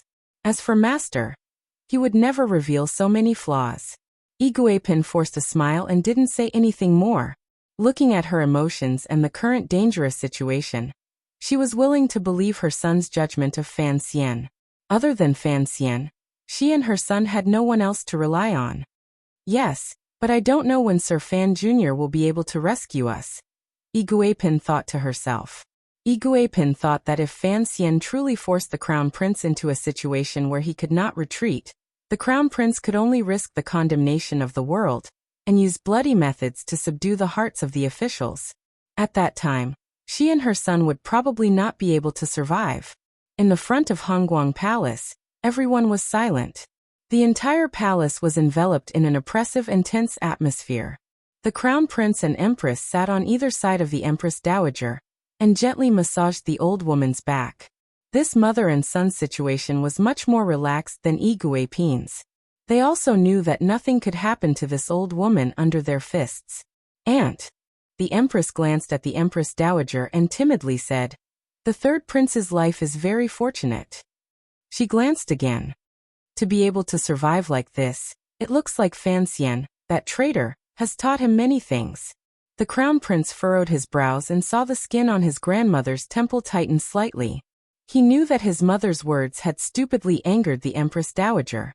He huffed coldly and said, "As long as my brother is alive, let's not talk about anything else for now." The empress dowager forcefully breathed a few times and suppressed the anger in her heart. She warmly patted the back of the crown prince's hand, thinking that of all the descendants of the royal family, probably only the crown prince truly understood what she was thinking. Thinking of this, the empress dowager increasingly felt that her choice was not wrong. Qing Kingdom indeed needed a filial child like the crown prince to manage. "You can all leave." The empress dowager coughed. Her mind was particularly tired. She waved her hand. All of the serving eunuchs, serving girls, and old nannies accepted their orders and left. Even the somewhat dissatisfied empress was chased out of the palace. Only she and the crown prince were left in the palace. The empress dowager turned around and looked at the crown prince with listless eyes. Holding the crown prince's hand, she faintly said, "I don't want you brothers to kill each other. That is why I am supporting this body and watching all of this. I am very pleased that you understand this." The crown prince did not reply. He only sighed. Perhaps he was thinking of his brother Fan Xian. The empress dowager's gaze immediately became cold. It was as if she had seen through the crown prince's heart. As an emperor, you must be decisive and lenient when necessary. As for Fan Xian, he is an evil thief who plotted to assassinate your father. His surname is Fan, not Li. What is the point of thinking so much? The crown prince lowered his head in acceptance. "I understand. Some people cannot be let go. It is a pity that we still did not catch him." The empress dowager slowly closed her eyes. "Where are Xu Wu and the other officials being held?" "In the Ministry of Justice's prison." The crown prince laughed bitterly. "It is not good to place them in the Overwatch Council's celestial prison. However, for some reason, these officials have been deceived by Fan Xian. They are so muddle-headed that they refuse to submit." The empress dowager laughed coldly. "Deceived? They are just a bunch of pedantic people. Only your father would allow them to be so presumptuous. Perhaps they have already seen the posthumous edict in Fan Xian's hand, which is why they dare to be so stubborn." The crown prince's expression changed slightly. He immediately calmed down and said, "There is no posthumous edict." "Correct." The empress dowager looked at him with approval. "So, how do you think we should deal with these officials who speak nonsense and threaten the royal family?" The crown prince's expression changed again. He knew the empress dowager wanted him to make up his mind. After a long time he said in a low voice, "We will kill them if we need to." "Very good." The empress dowager's expression gradually became cold. "If you want to be steady, then don't be afraid of killing." However, the subordinates of the Overwatch Council do not obey the emperor's orders at all. "It is a bit troublesome," the crown prince said after thinking for a while. "Many officials in Jingdo were assassinated today. The people are panicking, and the court is in chaos. Fan Xian is hiding in the dark and managing everything. I can't think of a good way to deal with him. Fan Xian is using blood and heads to intimidate the court officials with the intention of throwing Jingdo into chaos." The empress dowager looked at her grandson and quietly said, "What do you want to say? Just say it." The crown prince was silent for a moment. He then raised his head and said in a firm tone, "I would like to ask the empress dowager to move the army into the capital to suppress it." Hongguang Palace once again quieted down. After a long time, the empress dowager slowly said, "Today in Taiji Palace, Yin Hangshu already had this suggestion. How was it rejected in the end?" The crown prince laughed bitterly and shook his head. No one thought that after all the scholars of the Hall of Governmental Affairs were imprisoned, Someone else would jump out today.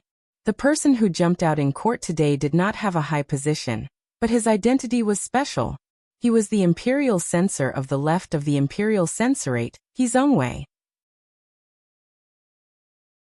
He Zongwei had always been on the Eastern Palace's side. Later, he had helped the eldest princess chase Prime Minister Lin Ruofu out of Jingdo. Furthermore, he had always had an unexplainable grudge with the Fan Manor. The crown prince had always thought that this person would be a pillar of his court in the future. He had not expected that when he was about to move the army into the capital and issue an edict, this person would jump out to oppose it. He Zongwei's opposition was extreme. He took off his official robes and took off his black veil. Leading a dozen imperial censors, he knelt in front of Taiji Palace. In a rage, the crown prince hit him 12 times and chased him out of the palace. But this once famous scholar in Jingdo knelt in front of the palace walls covered in blood, and did not yield a single step. Imperial censor He's opposition is very reasonable, the Empress Dowager said tiredly. The Empress Dowager lowered her eyelids slightly and tiredly said, "Actually, I have never had the Qin family enter the capital because I was worried about this problem. The court's ancestors strictly forbade the military from entering the capital to interfere in politics. Once this precedent is set, I'm afraid there will be endless trouble in the future." The crown prince was silent. He understood the Empress Dowager's worries. The Empress Dowager still hoped that he could peacefully take over. Once the military was involved, the Qin and Yi families would grow. He did not have supreme authority in the military like his father. What would the future Qin kingdom become? The Qin family has been loyal for generations. There is no need to worry, the Empress Dowager said coldly. She had a deep relationship with the Qin family, so there was no need to worry about this problem. But what about the Yi family? Yi Zhong is your second brother's father-in-law. The Empress Dowager looked at the silent crown prince and took a deep breath. She then sinisterly said, "However, Fan Xian, this shady person's actions are too crazy. If there is no army to suppress him, Jingdo will never be able to stabilize. Even if you kill a dozen officials in prison, what good will it do? If the situation drags on for a few more days, once the morale of the other 5 elite armies of the Qin kingdom becomes unstable, the situation will be worrisome." The crown prince bowed silently and said, "Therefore I need the army to enter the capital. Compared to future troubles, the present Fan Xian is a dagger placed in front of us." He furrowed his brows slightly and said, "However, what about He Zongwei? After all, he is the imperial censor of the left. He has a group of imperial censors under him who are famous for not being afraid of death. They are playing a death remonstrance outside the palace walls." The crown prince's worry was not without reason. Killing officials was not rare in history, but killing an imperial censor was a great taboo. Even with the Qing emperor's supreme authority, the Qing emperor had only struck the imperial censors a few times to show his sincerity when they collectively attacked his illegitimate son, Fan Xian. There will always be people who need to be evil. The Empress Dowager stared into the crown prince's eyes and lovingly said, "Let me order these people to be dealt with." The Empress Dowager paused and then said, "After the army enters the capital, you can hand over your brother's position as commander." The crown prince bowed sincerely, moved speechlessly. In Guangxin Palace not far from Hongguang Palace, the eldest princess, who had made this plan from the beginning and then began to coldly watch the countless characters act on the stage, finally sank into worry for the first time. The things that had happened today made her feel that something was strange. Why have we still not caught Fan Xian? She looked at Eunuch Ho beside her and asked coldly. It's not that the internal court doesn't have aces. It's not that the Jingdo government hasn't put in effort. How long do I need to wait before I can see his head? She said these words in front of her daughter. Lin Wanner listened with a slight smile at the side. It seemed that she was not worried at all about her husband's safety. A few days had already passed. Since the palace had no way of catching him, then he would never be caught. After chasing Eunuch Ho out of the palace, the eldest princess's expression immediately changed. It was calm. It was impossible to tell that she had been so angry earlier. She knew that Fan Xian would not be so easy to catch. Since this young man was able to return alive from Dong Mountain, it proved his ability. This was a situation that involved the entire world. The focus of the eldest princess's thoughts had always been on Dong Mountain, and not Jingdo. From the beginning, she had not thought that Fan Xian would be able to return to Jingdo alive. This point had already shaken her mind to its core. If Fan Xian lived, then Yan Xiaoyi would die. Li Yinrui lowered her eyelids slightly. The coldness in her eyes was slightly restrained. She thought about Fan Xian's present cultivation. Just what realm had he reached? He dared to so arrogantly and wantonly use assassination methods in Jingdo to challenge the authority of the royal palace. She suddenly furrowed her brows and looked at the cold and cheerless Guangxin Palace. This palace gives off the smell of death. I want to go out. Lin Wanner looked calmly at her mother and said, "You're afraid. What do I have to be afraid of? Afraid that Fan Xian will break into the palace tonight?" The eldest princess gently patted her daughter's slightly thin cheek and said, "I understand Fan Xian too well. He will always be an assassin and a mouse who plays in the dark. He never has the courage to face his enemies head-on, because he is more afraid of death than anyone else." The eldest princess tilted her head slightly and looked at her daughter. "I've been thinking about a question. If I used your life to threaten him, what would he do? I am very curious about the answer to this question." The eldest princess smiled happily. "That is why I am waiting for Fan Xian to kill his way in front of me." Fan Xian still thought he had seen the Empress Dowager's thoughts clearly. The grandmother of the Li family hoped for a peaceful handover, and did not want the wild and uncontrollable power of the army to turn the entire Qin kingdom into a mess. Thus, he had methodically carried out his arrangements. It was clear that he had underestimated his dark killing god image, and how valiant he was in the hearts of the nobles in the royal palace. He had not thought that his assassination in Jingdo had finally provoked the Empress Dowager and the Crown Prince to a certain degree, forcing them to prepare to move the army into the capital to suppress it. The next day, the Jingdo garrison in the Yuantai camp would enter the capital to suppress it. If Fan Xian had not been able to control the royal palace before then, what awaited him was certain to be a wretched ending. He had also not thought that when the Qin family's army entered the capital, it would be forcefully delayed by a knight by He Zongwei, the servant of the three surnames he had always looked down on and deeply loathed, with a hot-blooded and valiant attitude. In this sense, He Zongwei had done him a great favor. The Empress Dowager and the Crown Prince's determination was clearly a day late. It was a deep and quiet night. The knight fell into a deep sleep. It was time for the Imperial Army's shift. The Imperial Army controlled the front half of the palace in the Royal Palace, as well as a number of important streets outside the Royal Palace. Presently, the situation was tense. The Imperial Army on shift were temporarily stationed in the private houses on these streets, not daring to return to the camp to wait for orders. A group of about 200 Imperial Army soldiers, fully armored, walked with unusual calmness to the main palace doors. They exchanged defensive procedures and orders with the Imperial Army on shift. Due to the current situation, the commander of the Imperial Army, the Great Prince, had not returned to his manor for 3 days. He stood on the palace walls and looked coldly at the exchange below. After a slight pause, he slowly walked down. Dressed in armor, he stood in the palace doors like a god, about to block all attacks from outside the royal palace. He looked coldly at this group of 200 Imperial Army soldiers. A moment later, he silently nodded his head. The trusted officer at his side swallowed and nervously went forward to go through all the procedures. He then waved his hand to allow the group of clearly unfamiliar Imperial Army soldiers to walk into the royal palace. The Great Prince stood in the palace doors and allowed the Imperial Army soldiers who had come to take over to split into 2 lines and walk past him. This group of Imperial Army soldiers who had come to take over left silently, and with strict military discipline. When the last group of Imperial Army soldiers were about to walk through the palace doors, the Great Prince suddenly sighed. The person at the back of the Imperial Army group nodded gently at him. "Commander, what do we do next?" The officer was the Great Prince's trusted aide, and a general who had climbed up from the Western Expedition Army. Logically speaking, it was not his place to personally handle such a small matter as the exchange of guards. However, he knew that he had to handle this exchange of guards himself.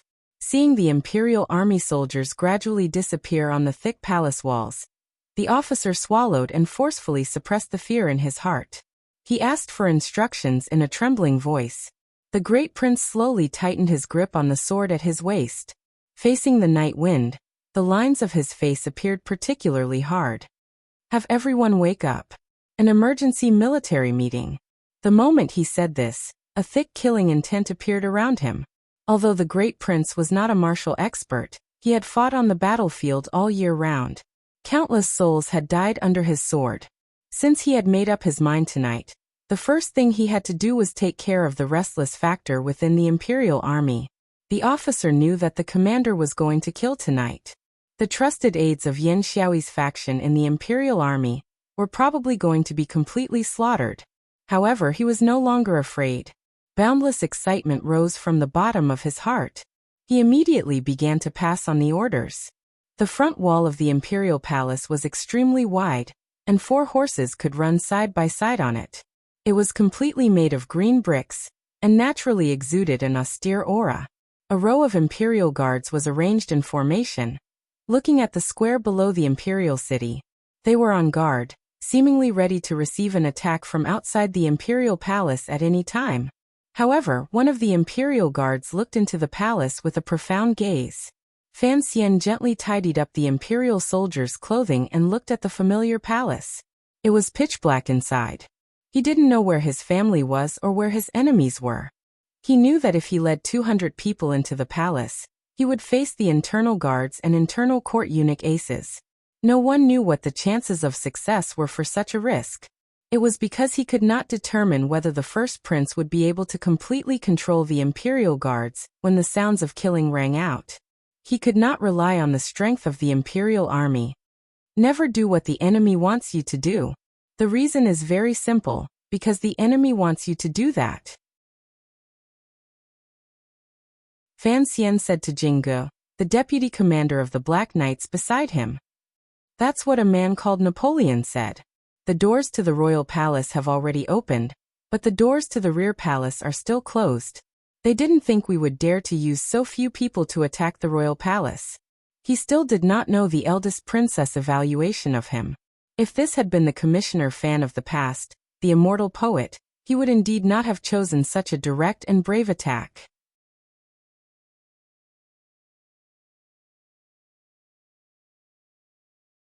Chapter 552. I had arrived home last night, and was indeed very tired. I raised my hands in a salute. The royal palace was even more thick-skinned than the nobility in Jingdo. One could ride horses up and store goods down. Even the room where the imperial army discussed official business was set up between large pieces of stone. In the darkness, there was a sense of sternness. Only a few flickering lights shone on the faces and eyes of everyone in the room, waking them up with a start. These imperial army generals and officers were indeed very tired. Ever since the 3 riders had returned from the capital and reported what had happened at Dong Mountain, a storm was brewing in Jingdo. The royal palace they were responsible for surrounding and protecting had become the eye of the storm that various powers were watching closely. For a number of days, not a single general could leave the royal palace. Even when it was their turn, no one returned to their manors to rest. The flames in the great prince's eyes became a burning light. He looked faintly at the dozen generals in the room and said in a cold voice, "Did you all hear what I said clearly?" The room was completely silent. A general knelt on one knee with a heavy expression. Gritting his teeth, he said, "I am not sure. You want me to read the posthumous edict again?" The great prince stared into his eyes and said in a cold voice, "The crown prince colluded with northern Qi and Dongyi assassins to assassinate the previous emperor on Dong Mountain with the intention of usurping the throne. Later he framed Sir Fan Jr. Since I have accepted the previous emperor's posthumous edict, those who deserve to be executed will be executed." The general glanced at the thin piece of paper by the great prince's side and narrowed his eyes. "Your Highness, who knows if the so-called posthumous edict is real or fake?" The great prince looked at him coldly. He then slowly took out a box from his clothes and placed it on the table. The box was opened. Inside was a small seal. It was the emperor's royal seal that had been missing for a number of days, and that the palace's edicts had been unable to comply with. Once the royal seal appeared, the expressions of all the generals in the room changed dramatically. They all knelt on the ground and bowed toward the royal seal. No one dared to say anything more. "We solemnly obey your highness's military orders. Sir Fan Jr. was ordered to eradicate the rebels and ordered me to help." The great prince's gaze slowly slid across the faces of the generals kneeling on the ground. He saw many people's thoughts. Although he had listened to Fan Xian's advice and placed many trusted aides in the imperial army after leading the imperial army, there were still many remnants of power left behind by Yan Xiaoyi's control of the imperial army. If he wanted to rely on the royal seal and posthumous edict, he would have to make these people wholeheartedly work for him. The corners of the great prince's eyes twitched. He laughed coldly in self-mockery. There had never been such a simple thing in the world. Generals who are willing to follow this king to save the country in this time of crisis, please stand up. The great prince spoke calmly. The light given off by the oil lamps in the corner of the room enveloped his face, making it seem as if blood was seeping out of his face. All of the generals in the room stood up. Their power was greater than the people. At this moment, the room was filled with the great prince's trusted lieutenants. Even if the generals had other thoughts, they did not dare to make things difficult in front of him. The general who had come out to speak tasted bitterness in his mouth. He had long maintained contact with the eldest princess in the palace. He had not thought that the great prince would suddenly make things difficult tonight and gather all of the generals in the secret room for a meeting. Furthermore, the message had been sent so quickly that he did not have a sliver of time to react. All of the generals of the imperial army were in the room. No one was left out. If the great prince chose to kill, no one would be able to resist. Thus, Yan Xiaoyi's former subordinates could only feign civility for now. Zhang Haocheni Jiang. The great prince suddenly opened his mouth and called out the names of 5 generals. The expressions of the 5 generals became cold. They met each other's eyes and felt a glimmer of inauspiciousness. They walked out of the ranks. These 5 were all subordinates that Yan Xiaoyi had promoted when he was still alive. The great prince looked coldly at these 5 people. He paused for a moment and then faintly said, "You all know why I have called you out." A general's face was ashen. With a thud, he knelt before the great prince and said, "Your Highness, I will definitely follow your Highness's lead, and will not have any ulterior motives." The great prince looked at him and nodded. He said warmly, "I'll have to trouble you to stay in this room for half a day. How about that?" The general's expression changed. In the end, he still nodded and retreated to the wall. The other 4 people felt extremely complicated emotions. If they were guarded by the great prince's personal soldiers in this secret room, how could they send a message to the palace? The 4 of them met each other's eyes. It was still the person who had spoken who spoke. His surname was Chen Yijiang. He was a trusted aide that Yan Xiaoyi had personally promoted. He knew that since the great prince had rebelled today, he would not be tolerated no matter what. Furthermore, his identity was set. He could not just wait to be tied down. Chen Yijiang was silent for a moment. He then said, "Your Highness, of the 2,000 imperial soldiers on the palace walls, at least 600 or 700 are the subordinates of the 5 of us. May I ask, if you don't have our help, how will you subdue all of the imperial soldiers?" He abruptly raised his head and smiled coldly. "The Jingdo garrison can enter the capital at any moment. A third of the imperial army has been moved to Dong Mountain. What can we use to oppose those tigers and wolves? I would like to ask you to reconsider to prevent yourself from losing your life."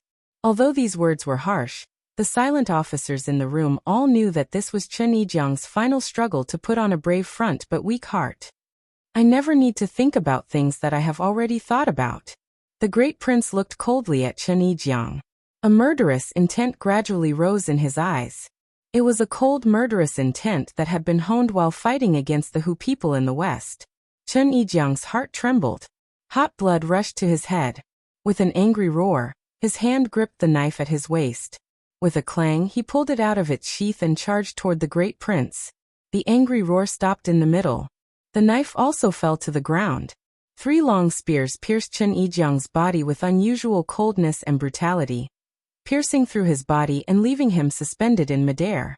Blood sprayed out of Chen Yijiang's mouth. He looked with unwillingness and despair at the great prince 3 feet away. His body twitched a few times on the long spear before he hung his head and died. At the same time that Chen Yijiang pulled out his knife and charged over, the other 3 generals Yan Xiaoyi had left behind also pulled out their knives. Bravely and hopelessly, they charged over. However, the room was full of the great prince's trusted aides. There were only a few whooshing sounds as the knife flashed a few times under the red light. The bodies fell to the ground. The smell of blood gradually rose. The 4 generals of the imperial army died sullenly. The great prince looked calmly at the bodies at his feet. Suddenly, he turned his head to glance at the last general. He saw that the man's legs were trembling, but did not have the courage to go forward. He couldn't help but shake his head and quietly curse something. Watch carefully. The great prince ordered his trusted aide. Without turning his head, he walked out of the meeting room. Walking up to the top of the royal palace walls, the great prince stood in a corner tower. His palm gently stroked the city-guarding crossbow that had been locked in place. His gaze followed the large crossbow bolts shining with black light, and looked toward the square outside the royal palace, as well as the 4 streets outside the square already controlled by the imperial army. Following the commander's orders, those 600 people are all on duty and resting. The officer who had personally arranged for Fan Xian to lead the group into the palace stood behind the great prince, and reported in a low voice. After using a day and a half's time to tamper with the imperial army's rotation, the great prince finally succeeded in moving the 600 or so imperial army soldiers out of the royal palace without alerting the 4 generals who had already died. The great prince faintly said, "Are you ready?" The officer raised his head and glanced at the great prince. Resolutely, he reported, 1,200 people have already surrounded them. We can move at any time. At this moment, there were already 1,200 subordinates loyal to the first prince in the resting area of the imperial guards. They had snuck in through the night and surrounded the 600 soldiers. With one order, they would raise the butcher's knife and clean out the last of the unstable elements in the imperial army. Those soldiers should still be sleeping. The great prince's expression was complicated. Dying in their sleep should be pretty good.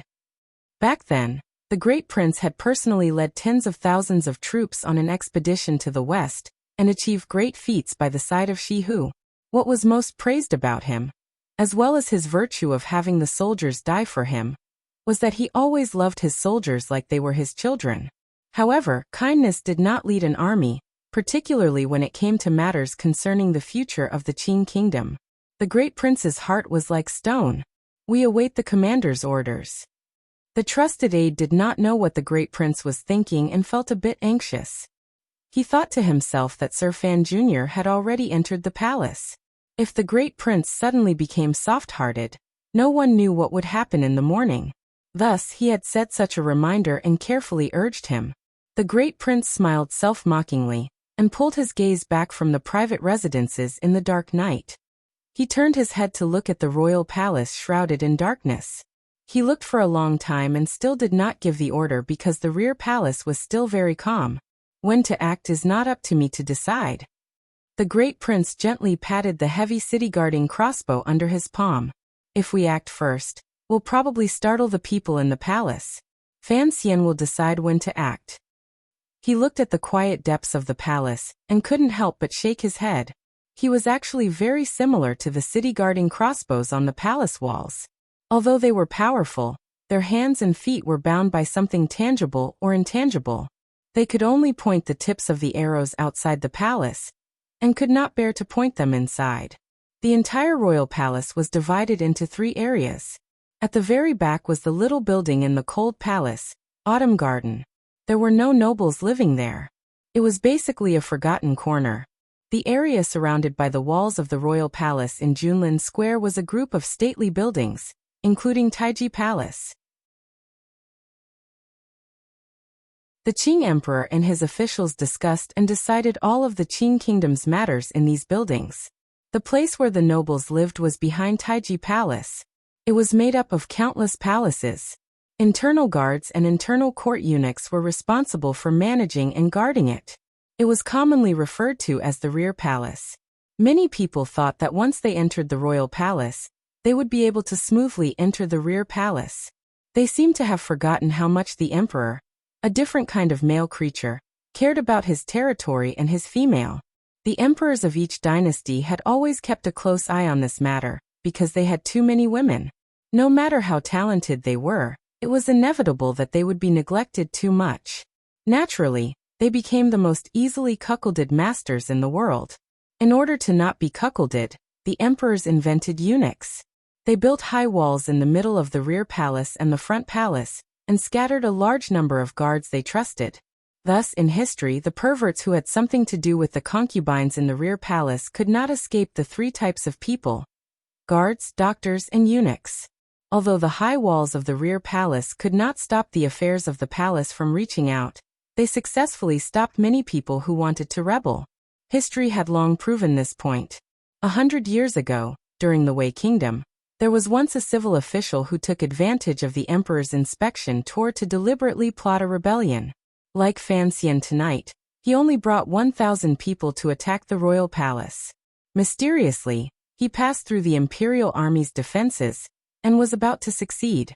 However, the empress, who had been left in the back palace, brought a large group of guards, eunuchs, and serving girls and successfully blocked the rebellious soldiers outside the palace doors. In the end, this daring civil official discovered in despair that the women, and eunuchs were even more powerful than the imperial army. They sealed him outside the palace for 3 days. In the end, this rebel ended up dead. Other than the empress' calmness and bravery, the unity of the eunuchs, serving girls, and guards in the palace that successfully stopped this rebellion, the most important reason was that the high walls the emperor used to keep women were too strong. Where there was a wall, there must be a door, unless it was an underground tomb. Additionally, because humans never liked to crawl in and out of a window opened by God, no matter how tightly guarded a building was, there would always be all kinds of doors. If there was a door, there would be someone who could open it. Thus, determining whether a place was easy to attack or not, the crux was not how thick the door was, or whether the bolt inside was made of steel. Rather, it was whether you had control of the person who opened the door. Mao Zedong and many great people had said that the ultimate truth that determined everything was people. Fan Xian dared to attack the rear palace unexpectedly, because he had control of the person who opened the door. 200 imperial soldiers followed their usual route, and carried out a silent and nervous patrol. They moved west on the high walls of the royal palace. Just as they were about to reach the starlight, a cloud suddenly passed by. The starlight gradually dimmed, and the top of the city walls darkened. The imperial soldiers walked down the stone stairs that went back and forth. There was not a speck of light in Taiji Palace. Occasionally, a few guards carrying lanterns and eunuchs responsible for keeping the night watch could be seen walking by with hunched backs. This group of imperial soldiers gathered at the foot of the palace walls closest to the rear palace. Then they scattered like the wind. Fan Xian looked coldly at his subordinates. Like countless eagles, they spread out and pounced toward the remaining people and lights in the front palace. In an instant, the lights arrived. A number of guards were silently stabbed to death. He nodded. These 200 people were a mixed force. 100 of the 500 Black Knights had been transferred. The other 100 were the last batch of assassins that had been taken from the 6th Bureau. Working in the dark, they were indeed ruthless and powerful. The deputy commander of the Black Knights, Jingge, who was following beside him, glanced at him and then at the high walls of the rear palace about a dozen feet away. In a low voice he asked, "Attack by force?" Fan Xian's gaze flicked to an inconspicuous door at the bottom of the palace wall. He shook his head and said, "We'll go through the door." Go through the door? Jingge glanced at the commissioner with surprise. He thought, Sir's words were truly wondrous. Had he learned the legendary ability to walk through the walls of the temple during his trip to Dong Mountain? Fan Xian ignored him and took off the heavy imperial army armor on his body, revealing the tight-fitting black nocturnal clothing underneath. Using the cover of the trees in front of the palace, he approached the door. Jingge made a hand gesture behind him. The members of the small assault team scattered in the darkness immediately flew back like bats. With Fan Xian as the center, they formed two straight lines and stuck closely to the palace wall of the rear palace. Jingge also followed and stood 6 feet behind Fan Xian. Raising his head to glance at the wall, he thought that it wasn't too high. At least half of the 200 people could climb over it. The clouds in the sky parted slightly. A bright moon shone through the light clouds. The silver moonlight shone on Jing Ji's silver mask. It was very beautiful. Fan Xian stood in front of the door and gently knocked under the moon. His knuckles landed gently on the heavy wooden door and made a light buzzing sound. There was no reply from behind the wooden door. Immediately after, there was the sound of the door spring moving. The faces of the 200 black-clothed people hiding on either side of Fan Xian involuntarily revealed shock. They had followed Sir Fan Jr. into the royal palace on the previous emperor's posthumous edict. Although these 200 people were courageous and loyal, they had tragically prepared themselves to die. Unexpectedly, Sir Fan Jr. had so gently knocked on the door of the rear palace.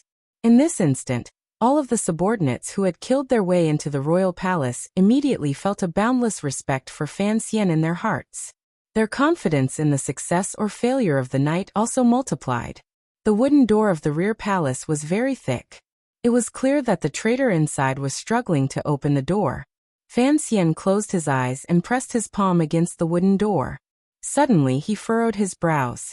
Circulating the zhenqi in his body slightly, the gentle Tianyi Dao zhenqi traveled along his palm to the door and shook it open about the width of 2 people. Very gently he opened the door without making a single sound. Fan Xian flashed through the door like a gust of wind. He then glanced at the eunuch behind the door who was looking at him with a nervous and frightened gaze. He nodded slightly and said, "You've worked hard." Eunuch Dai swallowed and glanced at the dense darkness around him with some fear. He didn't say anything. The eldest princess probably had not thought that there would be someone in the present royal palace who would risk the danger of having his entire family executed to be a traitor to Fan Xian. No one would have thought that this traitor would be Eunuch Dai, who had long lost his former power, and was just a normal and pitiful old eunuch. Fan Xian had once done Eunuch Dai a favor, at least 3 times. However, this eunuch was willing to take such a great risk to help Fan Xian, not just to repay the favor. For one, he wanted to help Fan Xian regain the power he had lost and particularly missed. For another, he had a deep connection to Fan Xian these years. If the crown prince truly became emperor, he probably wouldn't even be able to think about his position in the laundry office. He would just be waiting for death. Most importantly, Eunuch Dai knew that his nephew had always been under Fan Xian's surveillance. Eunuch Dai was still counting on his nephew to take care of him when he died. Eunuch Dai looked around in fear. He was actually a bit confused. Why had he opened the door so smoothly? Why had the guards watching all around not noticed him? "Sir, I will lead the way for you."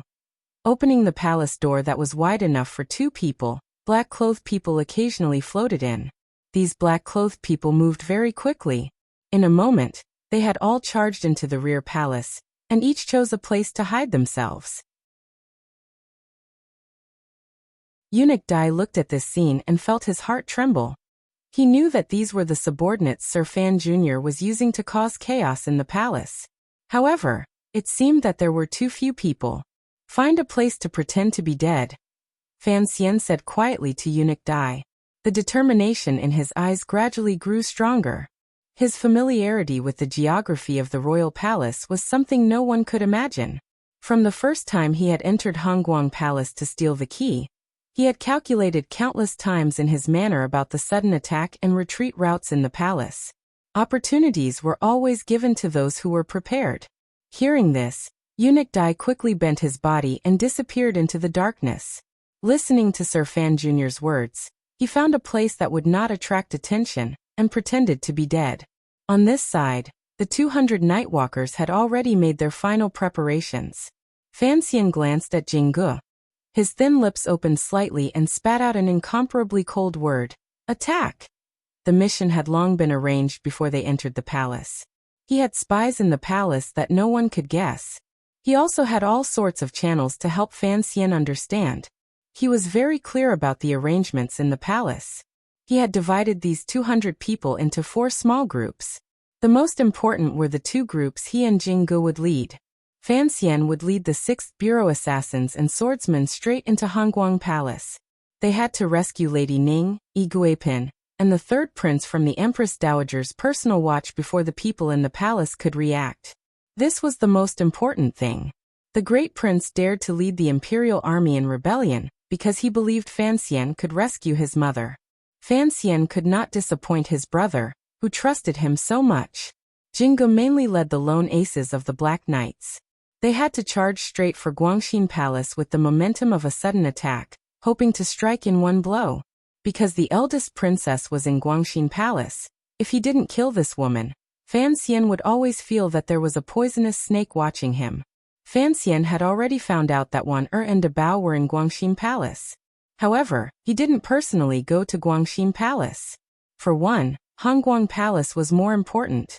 For another, perhaps he was unconsciously afraid of facing that kind of situation, so he had Jingge lead the army? The 200 black-clothed people were like 200 ghosts. Under the faint moonlight, they split into countless lines and followed the arrowhead as they headed toward various places in the rear palace. Fan Xian headed quickly in the direction of Hongguang Palace. As he passed by flowers, trees, lakes, and pavilions, he met a few guards. 3rd duty armed guards. Fan Xian didn't even glance at the guards standing to the side. He only said in his heart that the guards responsible for patrolling this area were 3rd duty guards. It looked like that little guy hadn't failed. The reason he didn't look at these guards was because the guards along the way could no longer move. Perhaps it was because they had been poisoned or cursed, but the eyes of the guards closest to the palace doors Eunuch Dai had opened spun wildly. They couldn't make a sound. Their entire bodies were stiff. No wonder Eunuch Dai had opened the palace doors for Fan Xian so smoothly. This scene was very strange. The guards responsible for guarding the rear palace looked at the black-clothed people floating in front of their eyes, and were unable to react. With a number of swishing sounds, the last 2 6th Bureau swordsmen in Fan Xian's group pulled out metal drills and cleanly slit the throats of these guards, killing them. It also allowed them to finally escape this nightmarish emotional disturbance. Passing the trees, flowers, lakes, and pavilions, Hongguang Palace was right in front of them. Fan Xian swung his hand and a hidden crossbow shot out. It nailed to death a night guard eunuch who had discovered him and opened his mouth to scream. Fan Xian needed speed. He needed the feeling of sudden attack and killing that speed brought. He needed this feeling to shock everyone in the palace. Thus, he didn't care if his figure was exposed. The medicine could only be used on a group of guards. It could only ensure that the guards would discover him a bit later. He had never had the extravagant hope that he would lead 200 people into the royal palace and stand in front of the Empress Dowager's bed without a single guard discovering him. It was only a matter of time before he was discovered. Hongguang Palace was less than 300 feet away from this group of assassins in the night, who had shot out like arrows from a bow. Suddenly, a cry of surprise came from a distant place behind him. The sound of a number of weapons clashing rang out. Fan Xian didn't turn his head, but he could tell that it wasn't in the direction of Guangxin Palace. It should be the other 2 groups of subordinates preparing to find their way into the palace to confuse the guards. His heart tightened. A drop of cold sweat seeped out of his forehead. He knew his whereabouts had finally been discovered. Release, disperse. Fan Xian's figure did not stop. His right hand tightened into a fist and then quickly dispersed. Seeing this order, the well-trained swordsmen of the 6th Bureau of the Overwatch Council immediately spread out behind him. Following the curved lake to the side of Hongguang Palace, they turned into countless curved lines. Circling around the path, they used the cover of the trees to head toward the cold and quiet palace. The Overwatch Council swordsman at the very back suddenly stopped his figure. His metal drill pierced into the ground. From his clothes, he took out a small tube. Narrowing his eyes, he looked at the bright moon in the sky and pulled forcefully. The fireworks shot straight into the sky. In an instant, it clearly illuminated the quiet and dark royal palace. It also sent the clearest signal to the people hidden in all directions in Jingdo. The concealment had come to an end. They had officially entered the ambush. A knife flew over and sliced into the Overwatch Council swordsman's right shoulder. The swordsman was still holding the fireworks and did not dodge. Fresh blood flowed out. After he gave a muffled grunt, his left hand pulled back the metal drill from the ground and fought with the two guards leaping toward him from the side. Fan Xian was only 30 meters away from Hongguang Palace. He didn't go to see the fireworks. He didn't have time to worry about the life or death of his loyal subordinate. He only stared coldly at Hongguang Palace and discovered there was already movement inside. Involuntarily, his heart gradually grew cold. The reaction speed of the defense in the rear palace was truly much faster than he had estimated. Faster, faster. There seemed to be guards coming to their senses everywhere. Fan Xian was facing Hongguang Palace. His eyes narrowed slightly and his killing intent was released. The tyrannical zhenqi in his body instantly rose to the limit his meridians could hold. He then stepped onto the stone railing on the side of the palace. The stone railing shattered. Using this powerful counterforce, Fan Xian flew up like a large black bird. Under the moonlight, he used a crude and arrogant posture to descend above Hongguang Palace, revealing his determination. At the highest point, his zhenqi gradually slowed. His body showed signs of falling. He gave a muffled grunt and slammed his right hand down.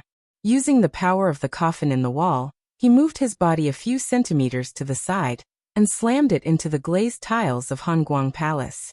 With one slap, the tiles flew wildly in the moonlight. It gave one the feeling that in this instant, the entire Hongguang Palace was shaking from the slap. No one could match Fan Xian's current speed. No one dared to block such an indomitable aura. Under the moonlight, he used the power of one slap to fly up again. Like a large bird spreading its wings, he landed on the roof of the palace. Then he circulated his qi throughout his body and fell. With a loud crash, he smashed a large hole in Hongguang Palace with all the tyrannical zhenqi in his body. Just as the serving girl in Hongguang Palace lit the first lantern in fear, the black-clothed Fan Xian landed like a stone on the floor in the back of Hongguang Palace. Beside him were shattered tiles and dust. Under his feet was the cracked stone floor that had been stepped on.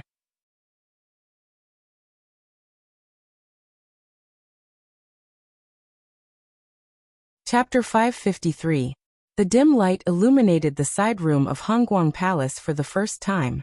A dim light seeped out from the palace lantern on the table, making the entire room seem a little gloomy. It was even less bright than the moonlight shining through the big hole in the ceiling. The serving girl looked at the dust-covered Fan Xian, with a face full of terror. She opened her mouth to scream, but no sound came out. With a hiss, Fan Xian's feet crossed and he suddenly took 8 steps forward. His sword stabbed out horizontally, hitting the serving girl's throat. Blood sprayed out. Fan Xian's head was slightly lowered. His wrist turned slightly, and the emperor's sword in his hand came out again. It stabbed out strangely from under his armpit and pointed at a eunuch's throat. He hurriedly retreated another 3 steps. Using the tip of his left foot as a pivot, his entire body began to spin beautifully like a dancer. The emperor's sword in his hand shone with a cold light. Following this spin, it drew out a cold light several feet in front of him. Wherever the cold light passed, the eunuchs and palace maids who were startled awake all fell to the ground in pools of blood. His right foot stomped on the flagstone again, and the flagstone cracked slightly. Fan Xian's body was like a big bird that had been tied up. With a strange posture, he suddenly retreated and crashed fiercely into the chest of someone, breaking all the bones and tendons of that person. He lowered his head, and his right elbow suddenly shot out like a spring. The emperor's sword flew out of his hand and struck the chest of a person who was charging at him from the right. His swordless right fist suddenly punched to the left, knocking the last person to the ground.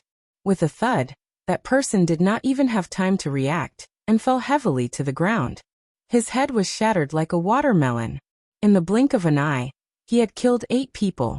Fan Xian, who had ruthlessly charged into Hongguang Palace, didn't say a word. In the silence, he attacked with all his strength. The emperor's sword and tyrannical zhenqi made him like a wandering spirit with unparalleled magic power. In a moment, he seized the lives of all the enemies in the room. He didn't let them make a single sound. His sword style was inherited from Sigu Jian, but it lacked Sigu Jian's indomitable heavenly killing intent. Instead, It had the shadow's natural coldness. His fist and palm techniques were inherited from the Yi family, but they didn't have Yi Liuyun's carefree and indifferent feeling of floating on the sea. Instead, there was a heroic feeling that came naturally from his tyrannical Jinqi. Who could stop such a killing? Of the people in the side hall, other than those who had died on the ground, only Yi Guipin, her son, and Lady Ning remained. Lady Ning had come to see the third prince's injuries, so she did not return to her own quarters. On the contrary, it brought Fan Xian great convenience. None of the three nobles could sleep that night.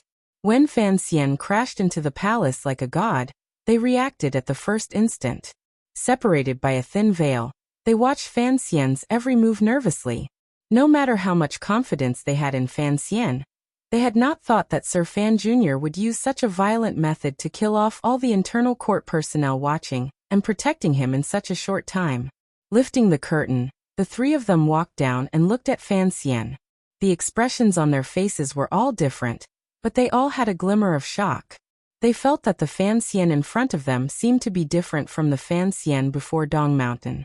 Yi Guipin's face was full of joy. Since Fan Xian had taken the risk to kill his way into the palace to save her and her son, then the worry she had spoken to Qingping earlier did not exist. Being watched in Hongguang Palace, Yi Guipin didn't know when she and her son would die. Suddenly seeing her savior tonight, her state of mind relaxed. She then looked at the room full of dead bodies and broken limbs. Involuntarily, her legs weakened and she wanted to fall down. The third prince, Li Qingping, supported his mother's body and looked at his teacher with a grateful gaze. He nodded his head forcefully. His eyes were already wet. Deep in Hongguang Palace, countless guards had surrounded them from outside. The eunuch aces of the internal court were still present. Fan Xian knew that although his violent attack had successfully made contact with the three of them, he had not saved them. It was still a hopeless situation. Thus, he didn't waste any more words with the third prince and Lady Ning. Straightforwardly and coldly he said, "Follow me and charge out." Charging out was easier said than done. Just based on the 200 people Fan Xian had brought into the palace, it was impossible to control the entire rear palace. Furthermore, he didn't know if the internal purge of the imperial army in the royal palace could be resolved before the situation became dangerous. Fan Xian pulled out his long sword from the eunuch's body and glanced at the silent Lady Ning out of the corner of his eye. Seeing the glimmer of a gratified smile on Lady Ning's face, he couldn't help but smile and take out the black dagger from his boot. The third prince's dagger had already been hidden in the thicket by the Chen corridor. Seeing his teacher take out the dagger, he thought it was for him to protect himself. Supporting his mother, he wanted to take a step forward.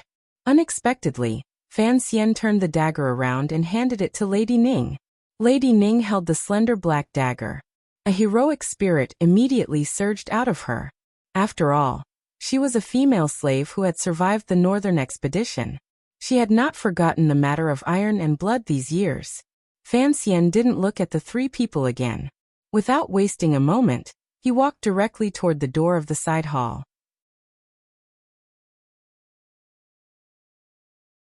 This door did not lead outside the palace. It led to the front hall. If charging out of the palace was not easy, then it was better to charge into the palace. A palm pressed against the wooden door. Without any warning, it was as if the wooden door was made of paper. Pulled by countless powerful forces, it shattered and flew through the air. Before the wood shavings landed, Fan Xian's palm was already glued to a eunuch's palm. Fan Xian gave a muffled grunt. All of his zhenqi surged forward. With just one exchange of palms, he had already felt the power of this eunuch. There were indeed hidden dragons and crouching tigers among the internal court guards. The disciples taught by old eunuch Hong were indeed not to be trifled with. Fresh blood flowed out of the eunuch's 5 senses. His body was being attacked by the tyrannical zhenqi, and could not withstand it at all. However, his mission was only to delay Fan Xian for a moment, so that the aces in the front hall and the Empress Dowager could prepare. Fan Xian did not give him the opportunity to delay. Smoke rose between his palms. The poisonous fog headed straight for the face of the highly skilled eunuch. The eunuch's expression changed. Fan Xian's right hand shook. The long sword buzzed and sliced horizontally across his shoulder. This was the difference in power. Under the simultaneous attack of the tyrannical Zhenqi and poisonous fog, the eunuch had no energy left to react. He could only watch as the light flashed past his eyes. Fan Xian flipped his left wrist and put the emperor's sword into his sleeve. Without another glance at the eunuch ace, he crouched down slightly with both knees and crashed forward like a giant bird flying into the woods. He did not crash into the path where countless aces surged through. Instead, he crashed directly into the wall of the side hall. With a loud crash, he forcefully smashed a large hole in the wall made of wood and brick. Fan Xian did not care about the safety of the three people behind him. He swept directly into the large hole. At this moment, the neck of the eunuch ace standing frozen by the door made a thud and was severed in the middle. His bloody head fell down. Yi Guipin and her son stared dumbstruck at this scene. Lady Ning's face was heavy. Holding the black dagger Fan Xian had given her, she led the startled mother and son into the large hole. She guessed why Fan Xian was in such a hurry, and why he had smashed through the large hole to enter the front hall. She also knew that before Fan Xian could control the situation, the safety of these three people completely depended on the dagger in her hand. What was needed for a sudden attack? It was to be as fast as lightning and as unexpected as wind and thunder on flat ground. Fan Xian's actions tonight carried out this purpose perfectly. From the moment he entered the rear palace to the moment he was discovered by the guards, his and his subordinates' speed suddenly increased. They swept through the rear palace like a wild wind. He stepped onto the stone railing, smashed the golden tiles, fell into the palace, and killed everyone. All of this happened in the time it takes for a spark to fly off a piece of flint. If one counted from the first cry of the guards, he had only spent the time of a dozen strikes to successfully kill his way into the core palace of Hongguang Palace. It was truly lightning-like speed. Not only did the enemy not have time to react, but Fan Xian did not even leave himself any time to think or judge. He relied on the intelligence he had gathered about the royal palace over the years, the spies in the palace, and his extraordinarily sensitive intuition to kill his way in. Of course, this action relied on the courage he had lacked the most in the past, the arrogance that came from throwing oneself into the jaws of death.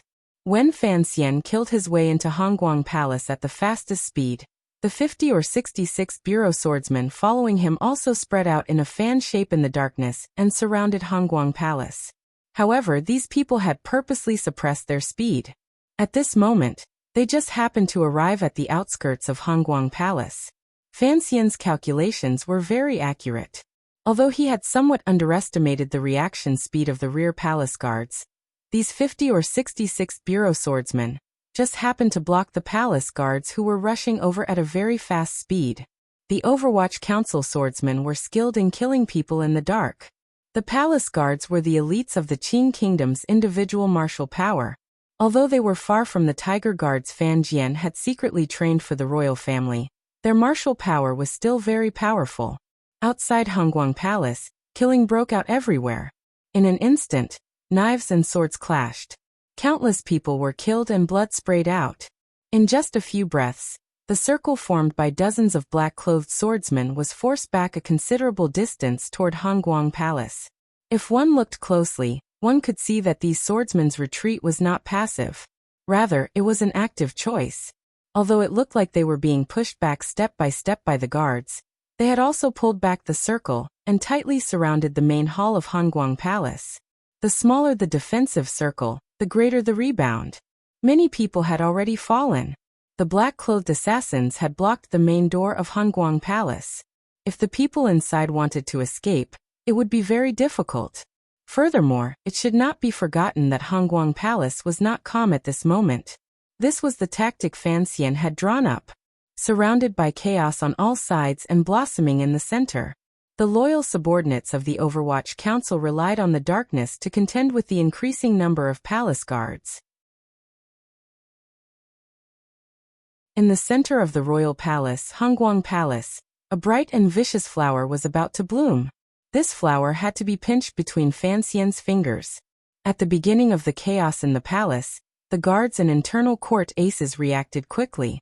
However, the nobles in the palace did not have this ability.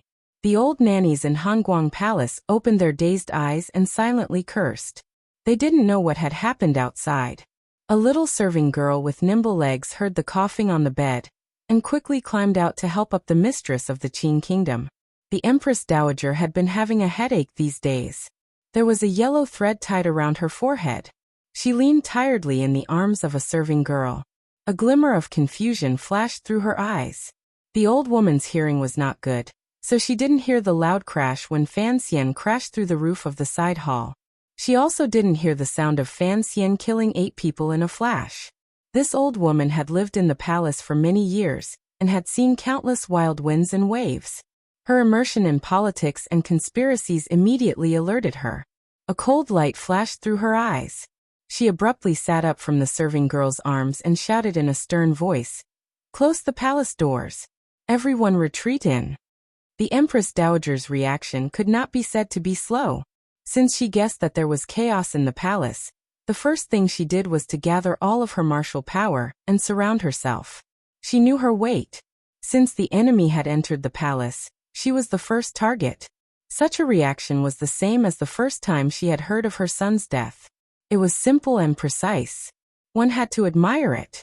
However, she was destined to be disappointed tonight. Before she could gather her power, someone had already charged into the center of Hongguang Palace.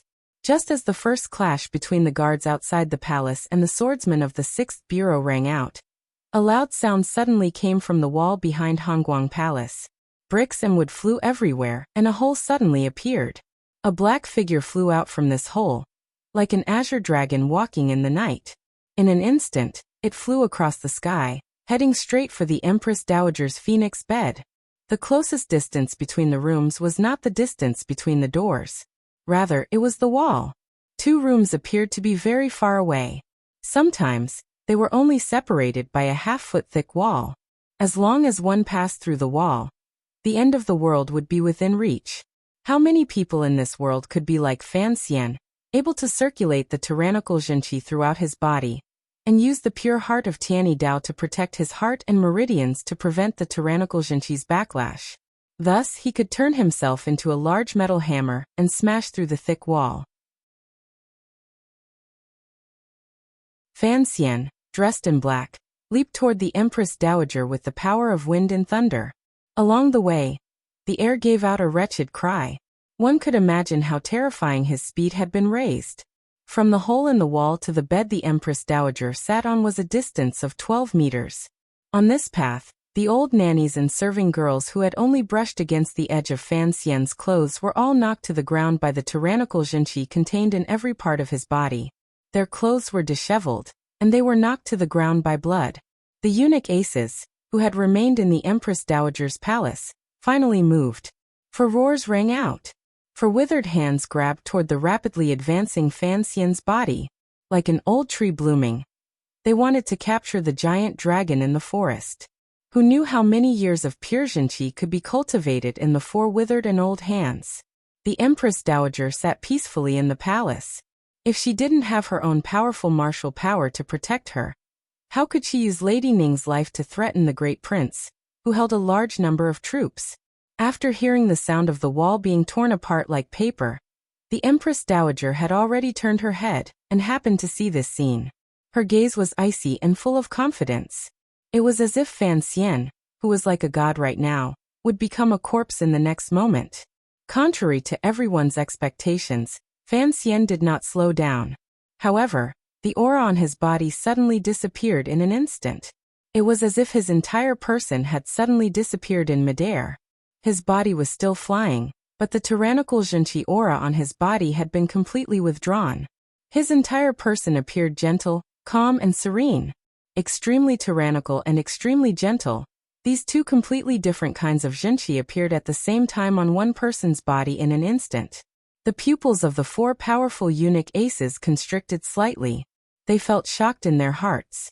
In their lives, not only had they never seen, but they had never heard of anyone who could cultivate 2 kinds of Zhenqi that clashed so severely to the peak.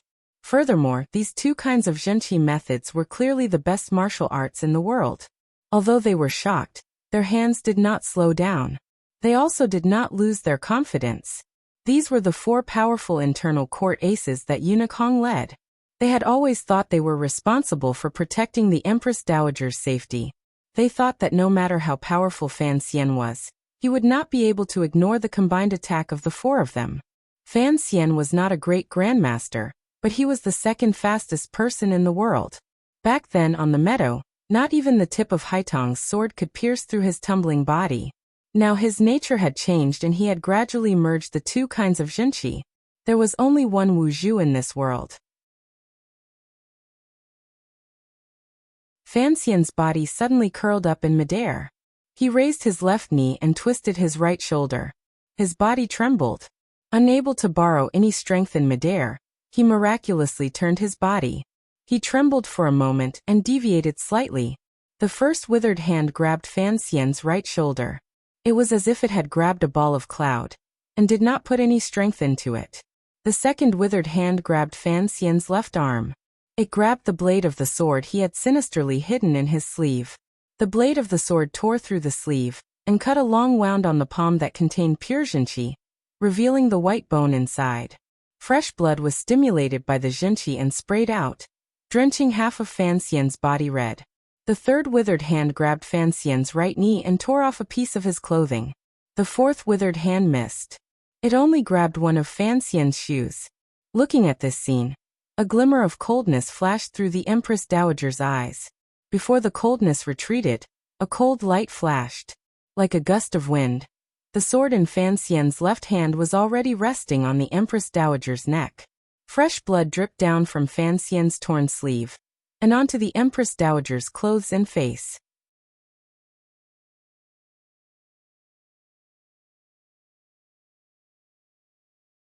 Chapter 554. Inside the main hall of Hanguang Palace, there was a death-like silence. Everyone watched the scene with terrified eyes. Other than the light patter of blood dripping onto the bed, there was not a single sound. Fresh blood slid down Fan Xian's clothes and sword. It followed the Empress Dowager's earlobe and wet half of the old woman's face, gradually seeping into her clothes. The sword shining with a cold light rested with unusual stability and coldness on the Empress Dowager's neck.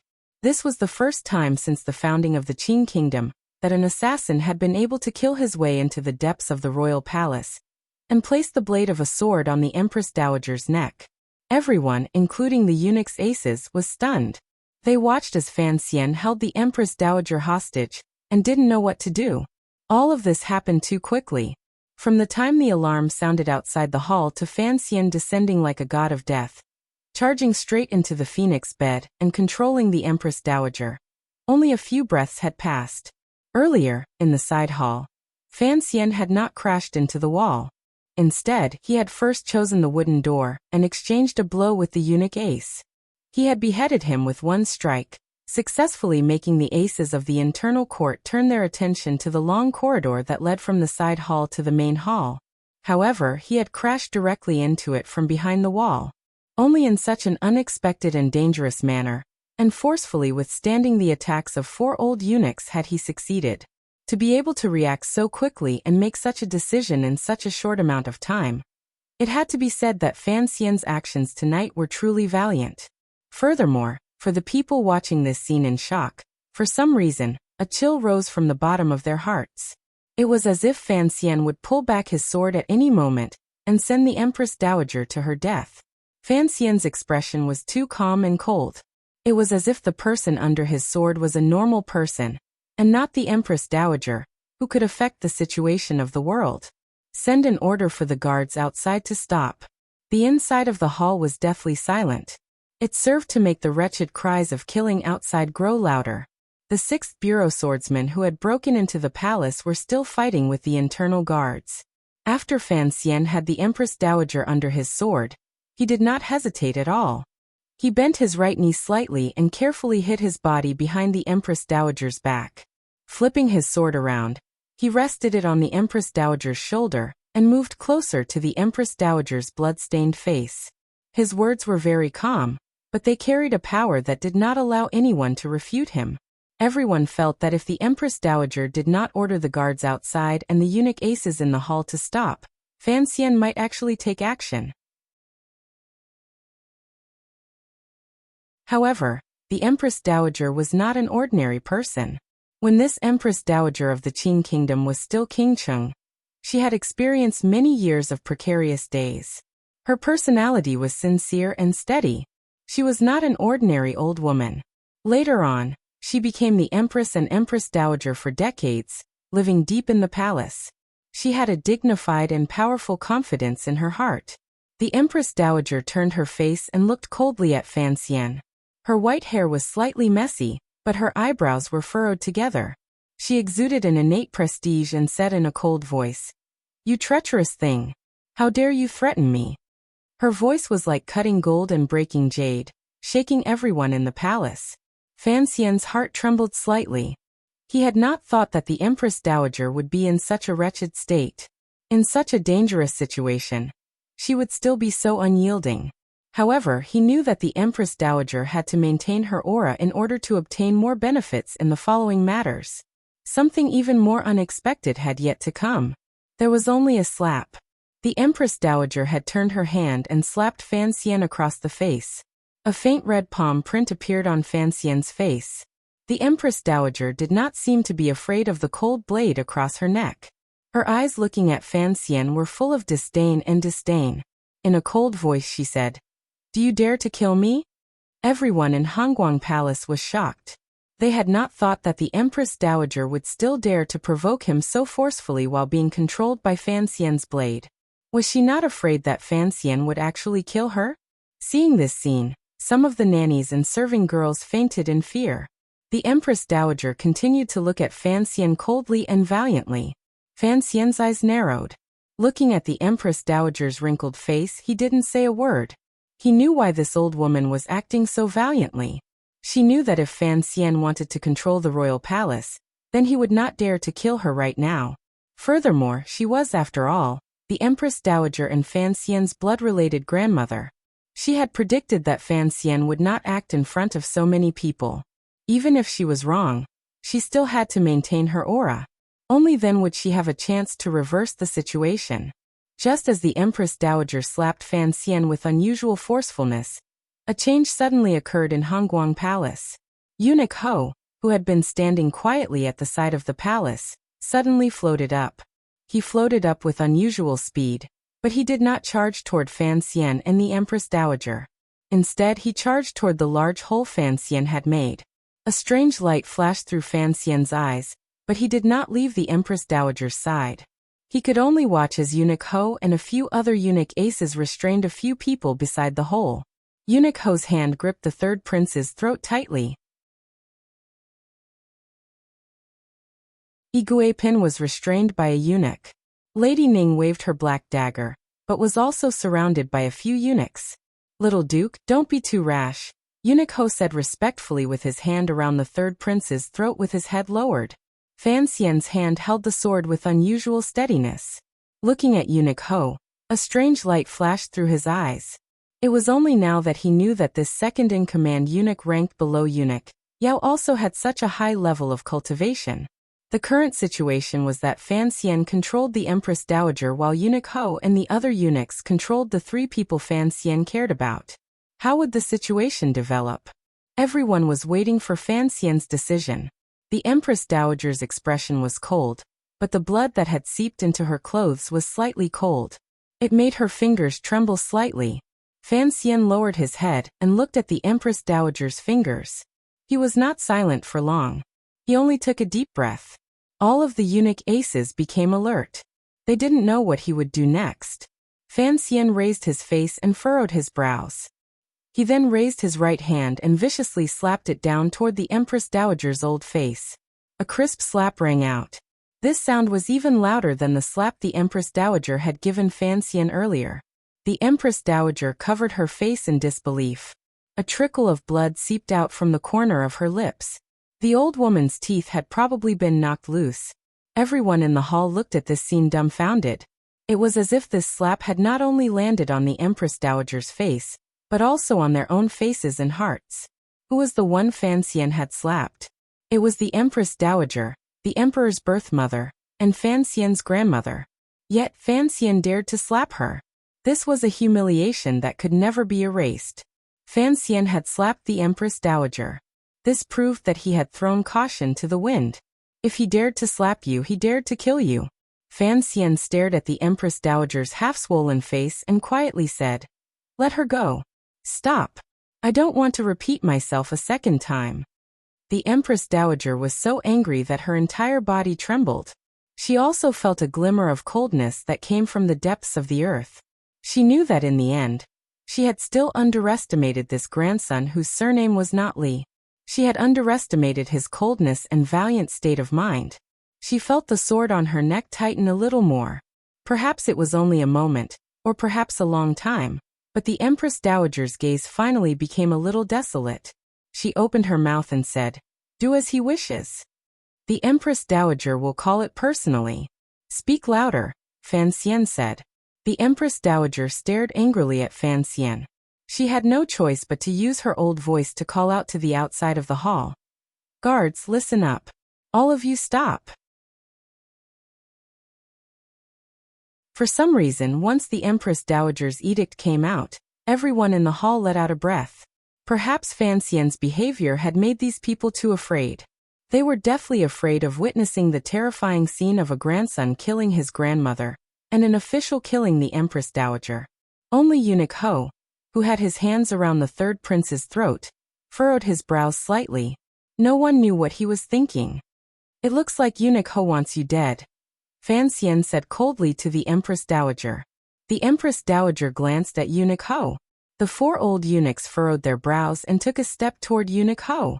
Eunuch Ho sighed and loosened his grip. The third prince's terror had not yet settled. The wound he had been stabbed by the assassin in the afternoon began to bleed again. He quickly supported his mother and ran behind Fan Xian in a panic with Lady Ning. Once the Empress Dowager's edict came out, the sounds of fighting surrounding Hanguang Palace immediately disappeared without a trace. It was clear that the swordsman who had followed Fan Xian into the palace had long received instructions. As long as the guards did not attack, they did not take the opportunity to counterattack. All of the large wooden doors in Hanguang Palace were pushed open at the same time. With a creak, the entire palace became transparent. The people inside the hall could clearly see the tense situation outside. They could see the guards holding straight knives surrounding Hanguang Palace, and the countless bodies lying on the empty ground outside the hall. The early autumn night wind also blew in from outside the hall. It was cold and heavy, but it did not allow one to be calm. Following this wind, the smell of fresh blood also entered the hall and rushed straight into everyone's noses.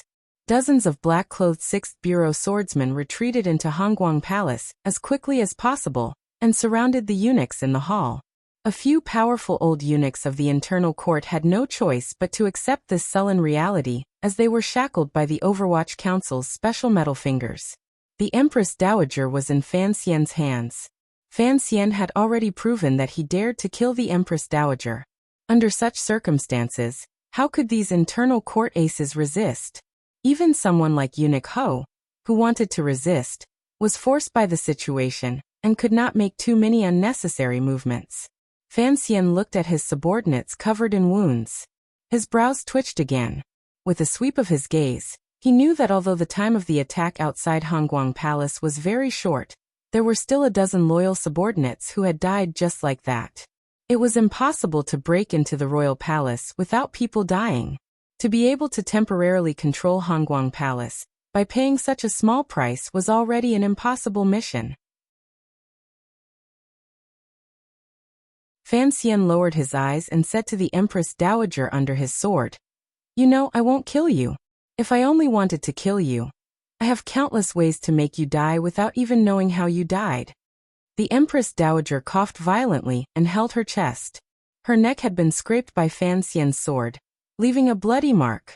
Seeing this scene, the eunuchs and serving girls loyal to the Empress Dowager revealed terrified expressions. They wanted to go forward and serve her, but they didn't dare to move. The Empress Dowager turned her head and stared at Fan Xian with a venomous gaze. "You are the same as your mother, with wild ambitions. I want to see what you can do holed up in the royal palace." Even if Fan Xian had captured the Empress Dowager and controlled the royal palace, what should he do next? Everyone, including the black-clothed swordsman, stared at him, waiting for his next order. Fan Xian was waiting for news from the other 3 groups in the royal palace. He was also waiting for movement in the royal palace. He knew that success had not completely arrived. If things went wrong, his people would fail on the verge of success. While he was waiting, he did not remain idle. He glanced coldly at Eunuch Ho, who was surrounded by the swordsmen. Eunuch Ho's heart trembled. He secretly circulated his Jinqi. Fan Xian nodded. Eunuch Ho paled in shock. He flipped his sleeves and prepared to fight. Unexpectedly, when he raised his eyes, he saw a dozen little crossbows flashing with a black light pointed at him. Fan Xian had put a lot of effort into disguising the 200 people he had brought into the palace, because he was afraid of alerting enemies outside the palace. It was impossible for everyone to carry crossbows. Only the dozens of people following him carried 10 hidden crossbows. At this moment, these hidden crossbows were pointed directly at Eunuch Ho. Eunuch Ho roared. His body suddenly rose, but he only rose a foot before his entire body became a porcupine. The 10 crossbow bolts pierced deeply into his body, sucking blood endlessly from his body. With a thud, Eunuch Ho fell to the ground and twitched a few times. He opened his eyes, unwilling to close, and died. Fan Xian looked at this scene coldly. Although he didn't know that Eunuch Ho was the eldest princess' trusted aide, intuition and the scene earlier made him wary. That was why he had suddenly acted and ordered his subordinates to suddenly shoot Eunuch Ho to death. At such a critical moment, Fan Xian was not afraid to kill. He would rather kill wrongly than miss out. Eunuch Ho's death startled the palace into an uproar. The situation, which had just calmed down, became chaotic again. The guards surrounding the palace also became nervous and moved a few steps closer in the direction of Hongguang Palace. Fan Xian did not panic. He slowly removed the sword from the Empress Dowager's neck and swept his gaze across the scene. Wherever his gaze landed, no one dared to look directly at him. They all lowered their heads. He sat down beside the Empress Dowager and lowered his head to circulate his qi. Listening to the clamor in various places in the royal palace, he knew that the 3 groups must have also encountered powerful resistance. Fortunately, his sudden entry into Hongguang Palace had attracted the most eunuch aces and most of the guards in the rear palace. Jingge and the other 2 groups should have it a little easier. It was completely silent in Hongguang Palace. Fan Xian and the Empress Dowager sat side by side on the bed. The grandfather and grandson were both stained with other people's blood and chilled their hearts. Such a scene of grandfather and grandson calmly sitting next to each other chilled the hearts of all who saw it. The guards outside the palace had not disarmed. Fan Xian did not have extra people to carry out such an important task. All of the black-clothed swordsmen had already returned to the palace. He did not want the situation to change at all. The problem of the internal guards should be handed to him to deal with after the great prince dealt with the problem of the royal palace guards. He only waited. He believed in the strength of his subordinates and the Black Knights. He didn't wait for long. A clamor suddenly arose among the internal guards outside the palace. It seemed that something shocking had happened at the back of the camp. Fan Xian did not rise. He said to the Empress Dowager beside him, "Have them make a path." The Empress Dowager's white hair hung by the side of her blood-stained face. The half of her face that was not blood-stained had been swollen by Fan Xian's heavy slap. She looked unusually wretched. Listening to Fan Xian's words, she glanced outside with her listless eyes and nodded. The head of the guards looked at the situation inside the palace. Gritting his teeth, he opened up a gap in the encirclement. A dozen black-clothed assassins carrying a disheveled concubine walked into Hongguang Palace. Fan Xian looked at the number of people, and his heart thumped. He knew that even more people had died in this group. After he saw the glimmer of panic in the concubine's beautiful face, he couldn't help but feel his heart jump. The one who came was Lady Shu, the second prince's birth mother. Ever since the Empress Dowager had decreed that the crown prince had succeeded the throne and the second prince had submitted, the Empress Dowager had sent the crown prince, the empress, the eldest princess, and Lady Shu back to their respective palaces to live. She only left Yi Guipin, her son, and Lady Ning in Hongguang Palace. Fan Xian gazed at Lady Shu and smiled warmly. He patted the soft bed beside him and said, "Your Highness, please sit here." Lady Shu had been fond of poetry and books since a young age. Her temperament was light. Usually, her relationship with Fan Xian in the palace was considered good. Because of the second prince's matter, there had not been much animosity between them. She was also a taciturn person who was wise to protect herself. Fan Xian did not have much ill feelings toward her. However, in the sudden attack on the palace tonight, she was someone he had to control. Lady Shu had been kidnapped by assassins. She had thought she was going to die, but she had guessed who had done such a treasonous thing. Looking at Fan Xian's face, she couldn't help but feel a wave of terror rise in her heart. She couldn't even say the angry words she had prepared earlier. She looked at the Empress Dowager's wretched appearance and felt a chill in her heart. She could only shrink back and sit by Fan Xian's side. The first to be captured was Lady Shu. This was within Fan Xian's expectations. The defenses of the Eastern Palace and Guangxin Palace were second only to Hongguang Palace. They were also important places. His subordinates would not have been able to succeed so quickly. So when he saw the silver-masked Jinggu lead his subordinates into Hongguang Palace with a silent expression, his heart sank. He knew things were troublesome. The matter was indeed troublesome. Jinggu lowered his head and said something by Fan Xian's ear. Fan Xian's expression grew heavier and heavier. It was as if there was a giant rock weighing thousands of kilograms between his brows, making it difficult to relax.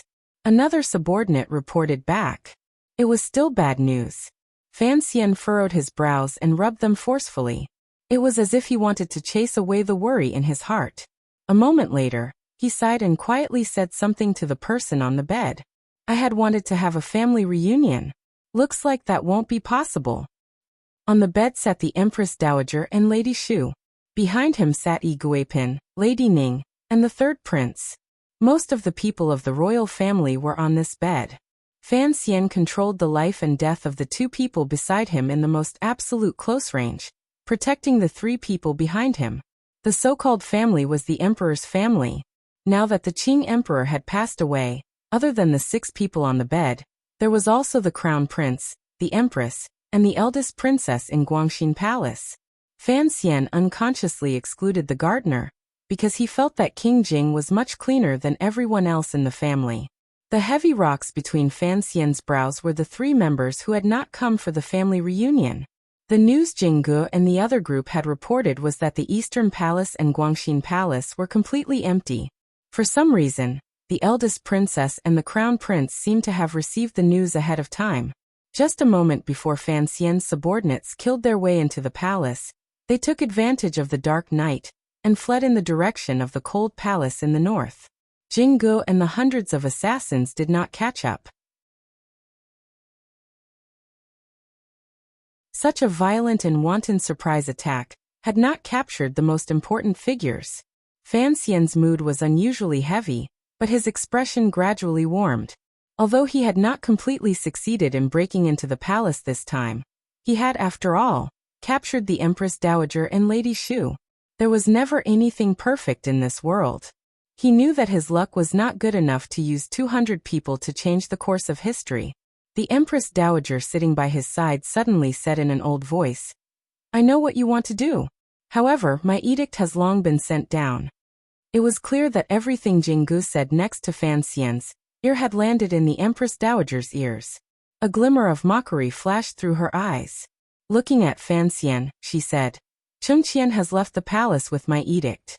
Tomorrow the army will enter the capital. Are you afraid? My courage grows every day. Otherwise, I wouldn't have dared to slap your face until it's swollen. Fan Xian looked at the Empress Dowager with a slight smile. The coldness in his words made one shiver. The Empress Dowager's pupils constricted. The Empress Dowager can have many edicts, Fan Xian said gently to the Empress Dowager. For example, the 13 city gate guards are still under your control. As long as you send down another edict to close the city gates, how will the Qin family come in? I think you know that the trusted aide the eldest princess placed in the city gate guards was killed by someone I sent last night. I am helping you firmly control the 9 city gates. Of course, my goal is to control you. These words came out of Fan Xian's thin lips. They were particularly gentle and terrifying. The Empress Dowager was so angry that her entire body trembled. She glared at him but couldn't say a single word. Although you are already 70 or 80 years old, you are still afraid of death. Fan Xian furrowed his brows and looked at the Empress Dowager, as if he was looking at something that annoyed him. Thus, you will have to send down this edict. The Empress Dowager coughed and glanced at Lady Ning behind her. She then turned her head to stare into Fan Xian's eyes and said, "Even if that barbarian helps you, the most you can do is control the royal palace. What can you do outside the palace?" Fan Xian stared back into her eyes and said, "I only brought 200 people into the palace. It's not that I am confident. I left 1,700 people outside the palace. What do you think I can do outside the palace?" Some distance away from Hongguang Palace, at the intersection of the rear palace and the front palace, a loud cry for killing suddenly exploded out, as well as the sound of the palace doors exploding. Fan Xian listened quietly. He knew that the great prince's imperial army had finally arrived. His heart relaxed. He stood and ordered Jingge, "I hand Hongguang Palace to you. No matter who it is, if they make any strange movements, kill them."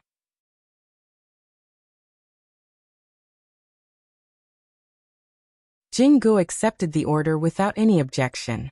The silver mask on his face shone with a chilling light. Everyone in the palace looked at this person. They didn't know what his identity was for him to accept Fan Xian's seemingly rebellious order so calmly and calmly. If it was a normal Overwatch Council official, they would probably feel some fear in their hearts. They didn't know that this deputy commander of the Black Knights had once picked on the eldest son of the Qin family in the military camp. He had stayed in the Qin kingdom's death prison for a long time, and suffered countless torments. He had always been a rebellious person, which was why Fan Xian dared to hand him such a rebellious matter. At this moment, Lady Ning suddenly lowered her head and said, "Let me borrow your dagger for a while." Fan Xian glanced at her and smiled. He knew that Lady Ning was afraid that if something truly went wrong, Jingge wouldn't dare to act against the Empress Dowager. She, the Dongyi female prisoner of war, and the child in her belly who had almost been killed by the Empress Dowager, had been waiting for this opportunity with a fierce and hot-blooded nature. Fan Xian nodded at her, and then walked toward the darkness outside Hongguang Palace. He was going to Guangxin Palace and the Eastern Palace to investigate. He kept feeling that this matter revealed a very strange message. With a clang, he slid the blood-stained sword back into the sword case on his back, and walked down the stone steps of Hongguang Palace. The trusted aides of the Qinian unit who had followed him into the palace followed 3 steps behind him, and also walked down the stone steps. Everyone inside and outside the palace watched him. They didn't know where he was going at such a critical moment.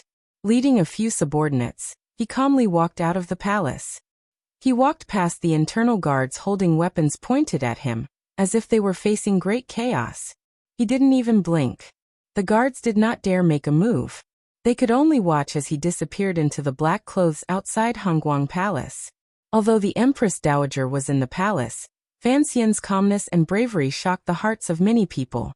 Fan Xian did not purposely suppress the Empress Dowager's arrogance. The words he said earlier were not false. When he and Yan Bingyun had made the plan in the boudoir of Lady Sun Pin, or of the Jingdo government, he had already calculated how much power he could contact. The secret agents the Overwatch Council could move in the capital, the spies hidden in various manners, and the first bureau Fan Xian controlled could still move 1,400 people, even excluding the square building monitored by the internal court and the military. Through the Jingdo government, the 500 Black Knights hidden outside Jingdo entered the capital in disguise. Thus, the power Fan Xian could use reached 1,900 people. Furthermore, these 1,900 people were all skilled in working in the dark. Although they were far from a match for the military in terms of martial power, they were a handy weapon when it came to plotting and rebellion. Fan Xian only brought 200 people into the palace tonight. It was not that he was arrogant. For a sudden attack like this, which focused on speed and surprise, the number of people was never the key.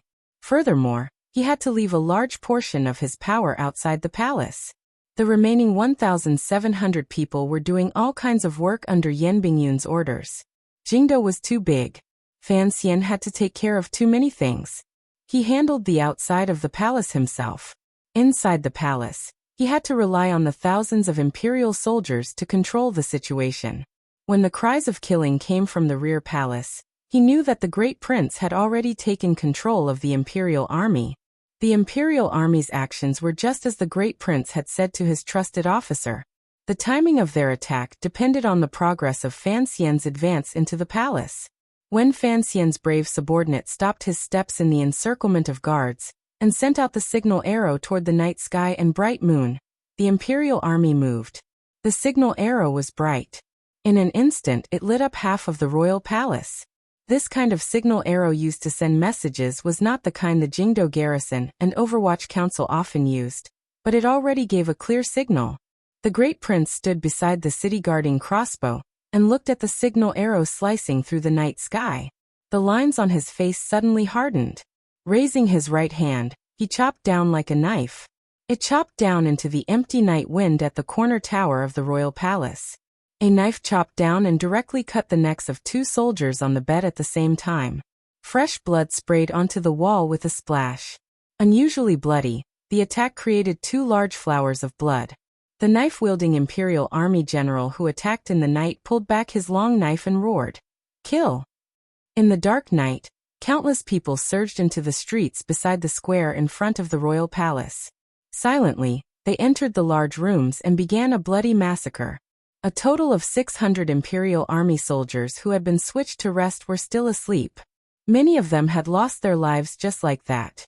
Some of them had been startled awake, but before they could react, they were greeted with merciless sabers and spears. Those who killed and those who were killed were all fellow soldiers. If this was a different time and place, perhaps they would fight shoulder to shoulder with the Hu people.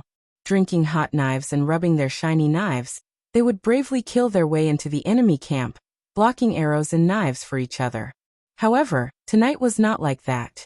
It was only one side facing the other, an unusually merciless massacre.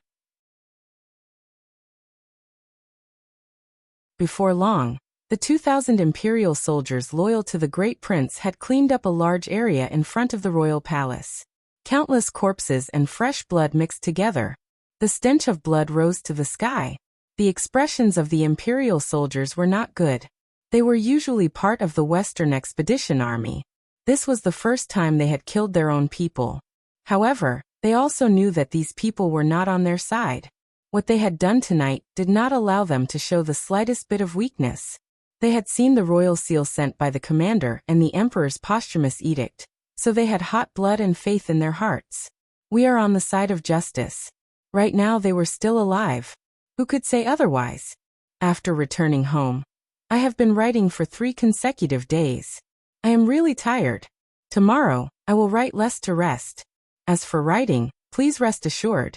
Of course, I am not writing. Cough cough, I am really ashamed.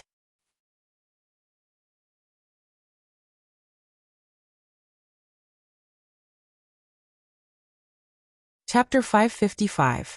One arrow pierced through the clouds, and thousands of soldiers and horses came to meet.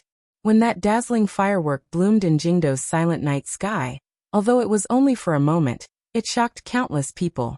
The internal purge of the imperial army was the first work to begin. Before long, the great prince successfully controlled all of the power. The 3,000 or so imperial army soldiers left in Jingdo became the most powerful military force protecting the royal palace. At the same time, the Overwatch Council subordinates hidden in the darkness also saw this firework. They revealed themselves from the darkness and began to advance toward their respective targets. The yamen of the Ministry of Justice had always been sinister, particularly on a night like this. In the silence, a wave of hurried footsteps suddenly rang out outside the Ministry of Justice. The bailiffs responsible for the night watch watched the movement outside the yamen with astonishment.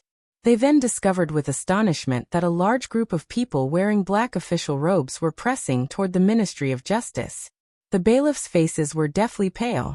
They immediately sounded the gong to warn the people in the Ministry of Justice, as well as the prison guards at the back of the Ministry of Justice.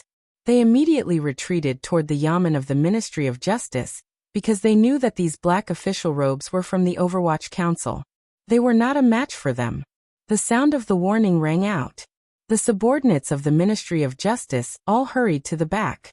Everyone knew that the Ministry of Justice's prison was of the utmost importance. The Crown Prince did not dare to imprison the civil officials who opposed his ascension into the Overwatch Council's prison, and had locked them all up there. Although these people were only prisoners in the Ministry of Justice, when they were placed in court, they were officials that even the Empress Dowager had to be wary of. There were not many terrifying sounds of killing.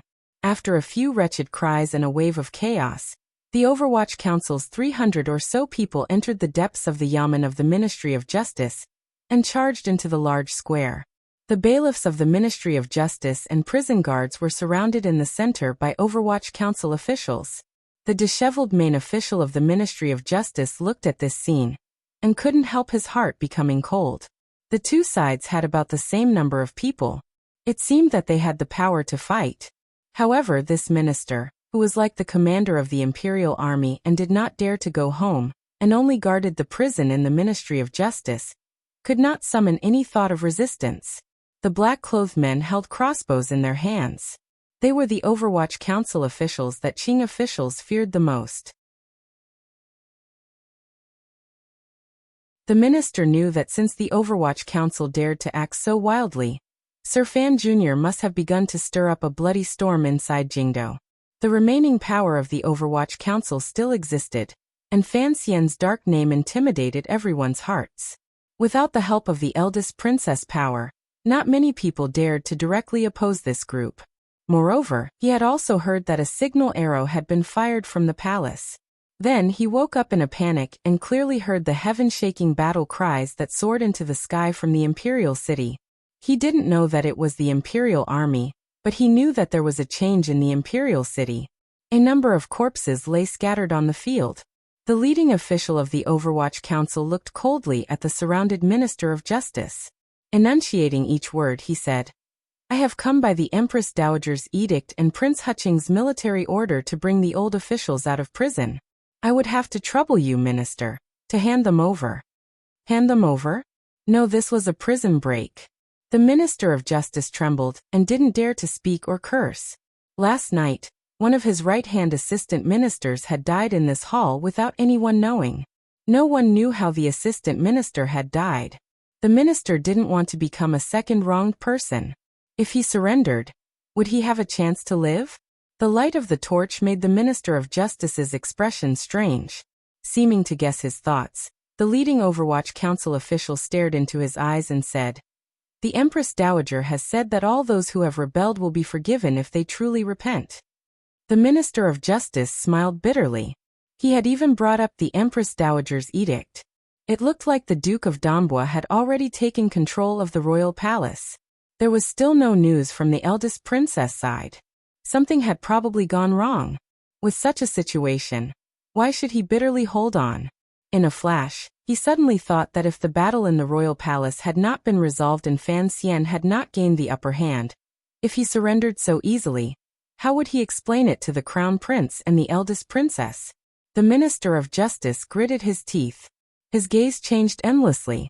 The Overwatch Council official looked at him coldly and didn't continue to communicate with him. He slowly raised his right hand. Some of the hundreds of Overwatch Council officials around him raised their crossbows. Some pulled out metal drills. They began to prepare to attack the heavy doors of the Ministry of Justice's prison. On the count of 3, the Overwatch Council official counted expressionlessly. 3, 2, wait. The Minister of Justice was finally crushed by this monotonous count. In a hoarse voice he yelled, "Wait! I want the Duke of Donbua's words." A mocking smile rose to the corners of the Overwatch Council official's lips.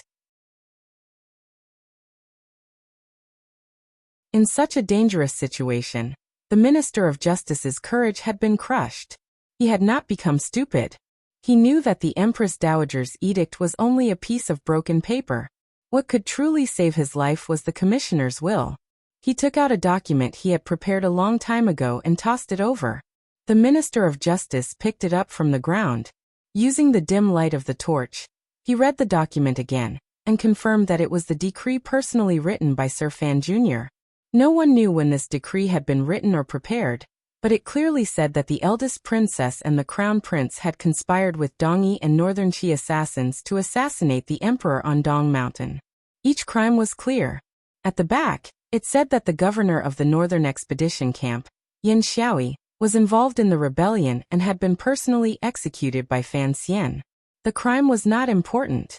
What the Minister of Justice cared about was the last words. Reading to the end, his expression finally eased a little.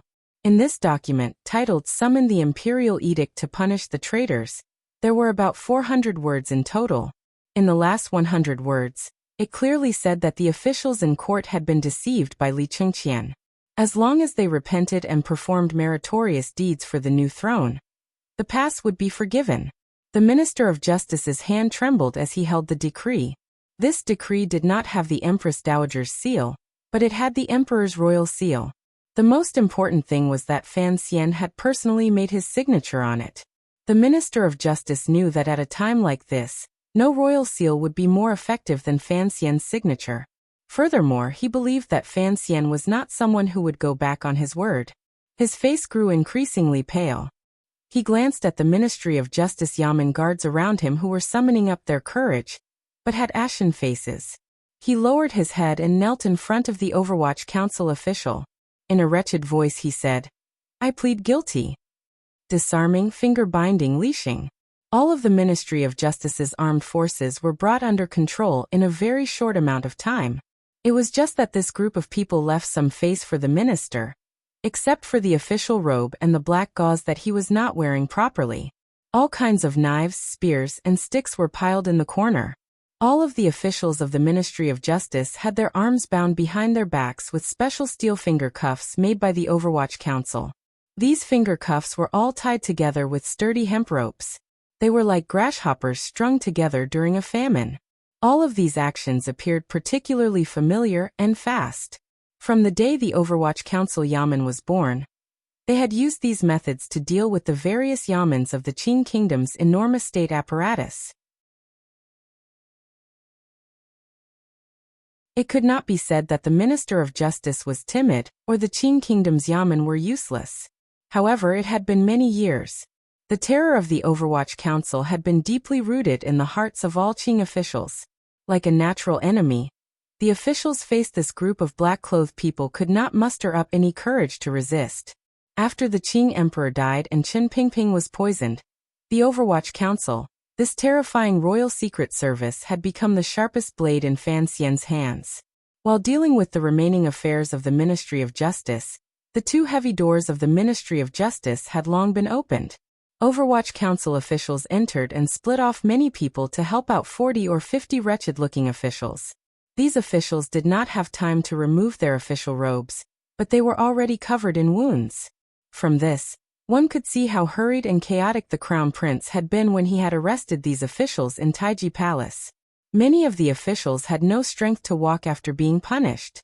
With the support of these Overwatch Council officials, they were barely able to move out of the door of the Ministry of Justice prison. The eyes of the leading Overwatch Council official narrowed.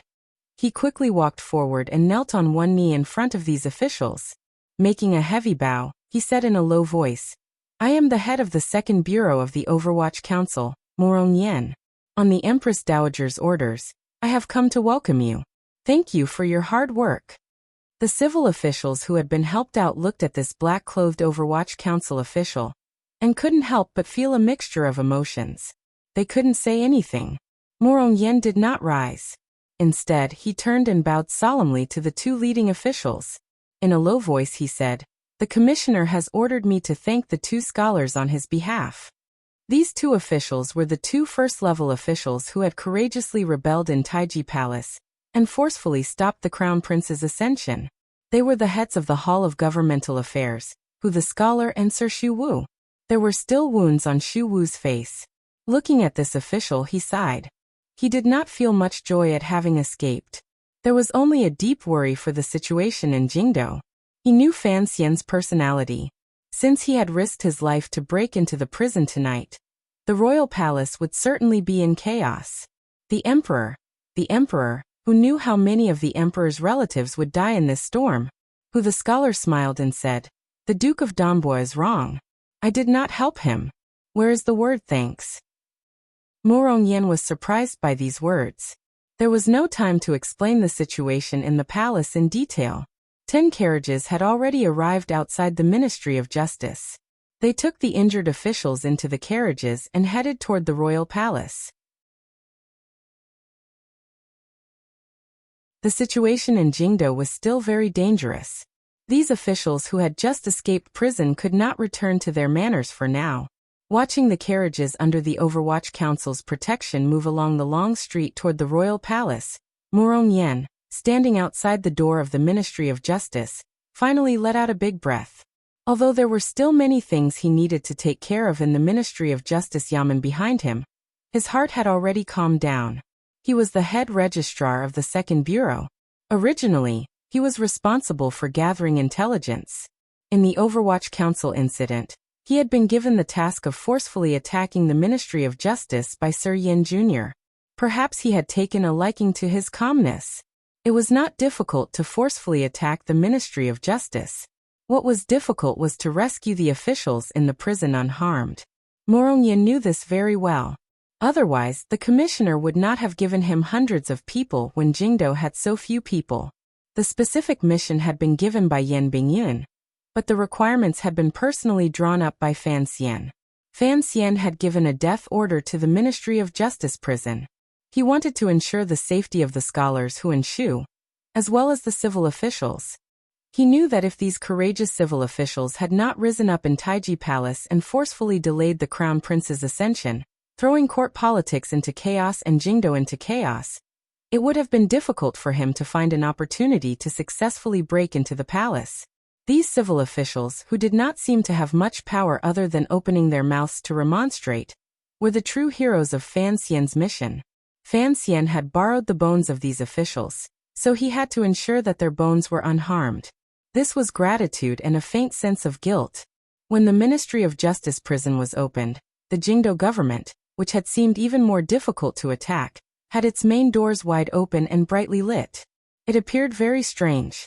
The Jingdo government was responsible for Jingdo's security, and had many bailiffs and officials under its command. When the signal arrow for the fireworks outside the royal palace rang out, the serious-looking second-level official, the Jingdo magistrate, Sun Jingxiu, walked into the main hall with a heavy expression. His subordinates, who didn't understand what had happened, looked at the magistrate with wide eyes and tongues tied. They wondered why Sir Sun was still wearing his official robe so late at night. After a few breaths, the sound of footsteps arrived like thunder. Sun Jingxiu glanced at his subordinates with a complicated expression, and sighed with great regret. He ordered his subordinates to open the main doors of the Jingdo government. Once the doors opened, the officials of the Overwatch Council filed in. Under the gazes of the Jingdo government officials, they took up advantageous positions in the main hall, and surrounded Sun Jingxiu in the center. The black-robed Overwatch Council officials parted, and a person walked out.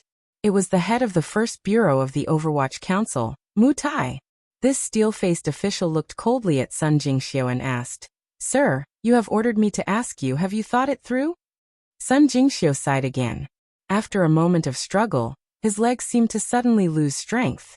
With a bang, he knelt to the ground and said in a low voice, "I know my mistake, but I do not dare to ask for your forgiveness." After this scene appeared, the entire scene burst into an uproar. Everyone felt incomparably shocked. They didn't understand why the magistrate, who had been carrying out the Empress Dowager's edict and desperately trying to capture Fan Xian in Jingdo, would not resist when the Overwatch Council officials arrived and just surrender. Mu Tai's expression remained like steel. It was as if he had not moved, but he was also incomparably shocked in his heart. He had come under orders to stabilize the Jingdo government. He had thought he was going to face the most tragic battle of his life. Unexpectedly, Yan Bingyun had only lightly given him an order, and had him come like this. Entering the Jingdo government, he saw the manor filled with light. Mu Tai had thought he had fallen into an ambush. Unexpectedly, the situation was just as Sir Yin Jr. had said. It had gone surprisingly smoothly. Sun Jingxiu knelt on the ground with an unusually pale expression. His left hand held the black gauze in his arms. He thought that he had been forced. Putting aside whether or not the Jingdo government could resist the Overwatch Council, the conversation with the white-clothed man in the front and back gardens had left him with no way out. He could only surrender. It was not until tonight that he learned that Fan Xian had been hiding in his manor for a number of days. The place of the change in Jingdo was in his back garden, in his daughter's room. Of the assassins who broke into the palace, 400 had used the Jingdo government's documents to sneak into Jingdo. As long as this matter was revealed, no matter how he performed tonight, he would not be tolerated by the crown prince or the eldest princess. They would certainly think he was a spy on Fan Xian's side. Thus, he had no other choice. He could only make a difficult decision and completely lean toward Fan Xian. In any case, people would think he was Sir Fan Jr.'s man, so he might as well become Sir Fan Jr. At least he could survive. His future safety. Pin would probably speak up for him, right? Thinking of this, Sun Jingxiu's blood involuntarily surged. He was so angry he almost fainted. The documents and precautions for the assassins who broke into the palace to enter the capital had all been sent out from his study. Other than Pin, who else could fake his handwriting and use his official seal without being suspected by his subordinates? In his next life, he would never have a daughter. Daughters would always side with outsiders. The Jingdo magistrate, Sun Jingxiu, who had been forced to turn traitor, thought with incomparable sorrow. Not long after the battle in the royal palace ended, a large group of imperial soldiers forced their way into the back of the palace through the front door. In front of thousands of tiger wolf-like soldiers, the already frightened internal court guards and eunuchs wisely chose to surrender. Even if there were some stubborn ones, they became corpses under the sweep of the imperial soldiers. The back of the palace temporarily recovered its silence. One could faintly hear the sound of orderly footsteps and the clatter of armor hitting each other. With a heavy expression, Fan Xian pushed open the main door of the eastern palace and left the swordsman who had broken into the palace outside. Looking at the dead bodies along the way, he walked into the palace that had just been repaired. In Hongguang Palace, Fan Xian appeared calm. Only he knew how disappointed he was in the depths of his heart. Not capturing the crown prince and eldest princess was the same as tearing a large hole in his plan. A hole that could never be mended. He looked at the eunuchs and serving girls cowering in a circle. A moment later, he silently lowered his head. It was as if he could hear the sound of horse hooves ringing out outside the distant palace walls. He knew this was an auditory hallucination. However, he believed in the speed of the great prince's army. Since the palace was basically under control, he must have already sent out large groups and begun to advance deeper into Jingdo in an effort to control a larger area. However, he would be careful not to come into contact with the 13 city gate guards and cause trouble. The great prince was like him. Since he had taken action, he would not hold back. The Imperial Army and Overwatch Council were doing their best to track the crown prince and eldest princess in Jingdo.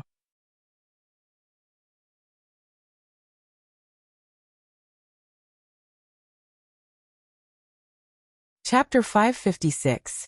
Seeing Fan Xian walk in with a heavy expression, the soulless Hongzhu climbed up from the ground and knelt in front of him. He lowered his head and didn't say a word. There was no one else around this room in the Eastern Palace. There was only the standing Fan Xian and kneeling Hongzhu. The dim light from outside shone in and cast their shadows on the wall. It looked strange. Fan Xian stared at Hongzhu's soulless face. The hands hanging by his sleeves tightened into fists, and then slowly relaxed. Tiredly, he said, "I need an explanation for this matter." Hongzhu raised his head and glanced at him. His eyes were full of guilt and deep self-blame. However, he only lowered his head again and kowtowed. He didn't explain anything. Hongzhu was Fan Xian's greatest help in the royal palace. The reason Fan Xian dared to break into the back palace with just 200 people and control Hongguang Palace in one move was because he had a complete grasp of the situation in the back palace, the distribution of the palace guards, and the details of the nobles' lives. All of this was the intelligence Hongzhu had taken the risk to send outside the palace during these 2 days. This rapidly rising eunuch had originally been moved into Hongguang Palace. After the crown prince returned to the Eastern Palace, he reluctantly asked for it back. Since the Empress Dowager wanted the Crown Prince to inherit the throne, she would not stop his small request. Thus, Hongzhu became the strangest person in the royal palace. He had once held memorials in the royal study, served the Empress Dowager in Hongguang Palace, and spent 2 months with the Empress in the Eastern Palace. Strangely, all of the nobles admired and liked him. Fan Xian was no exception. However, no one knew that Hongzhu was Fan Xian's spy in the palace.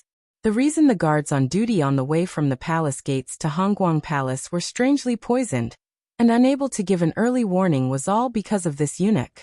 Hongzhu had played a large part in Fan Xian's success in breaking into the palace. However, Fan Xian's gaze as he looked at him was not very gentle. He needed an explanation.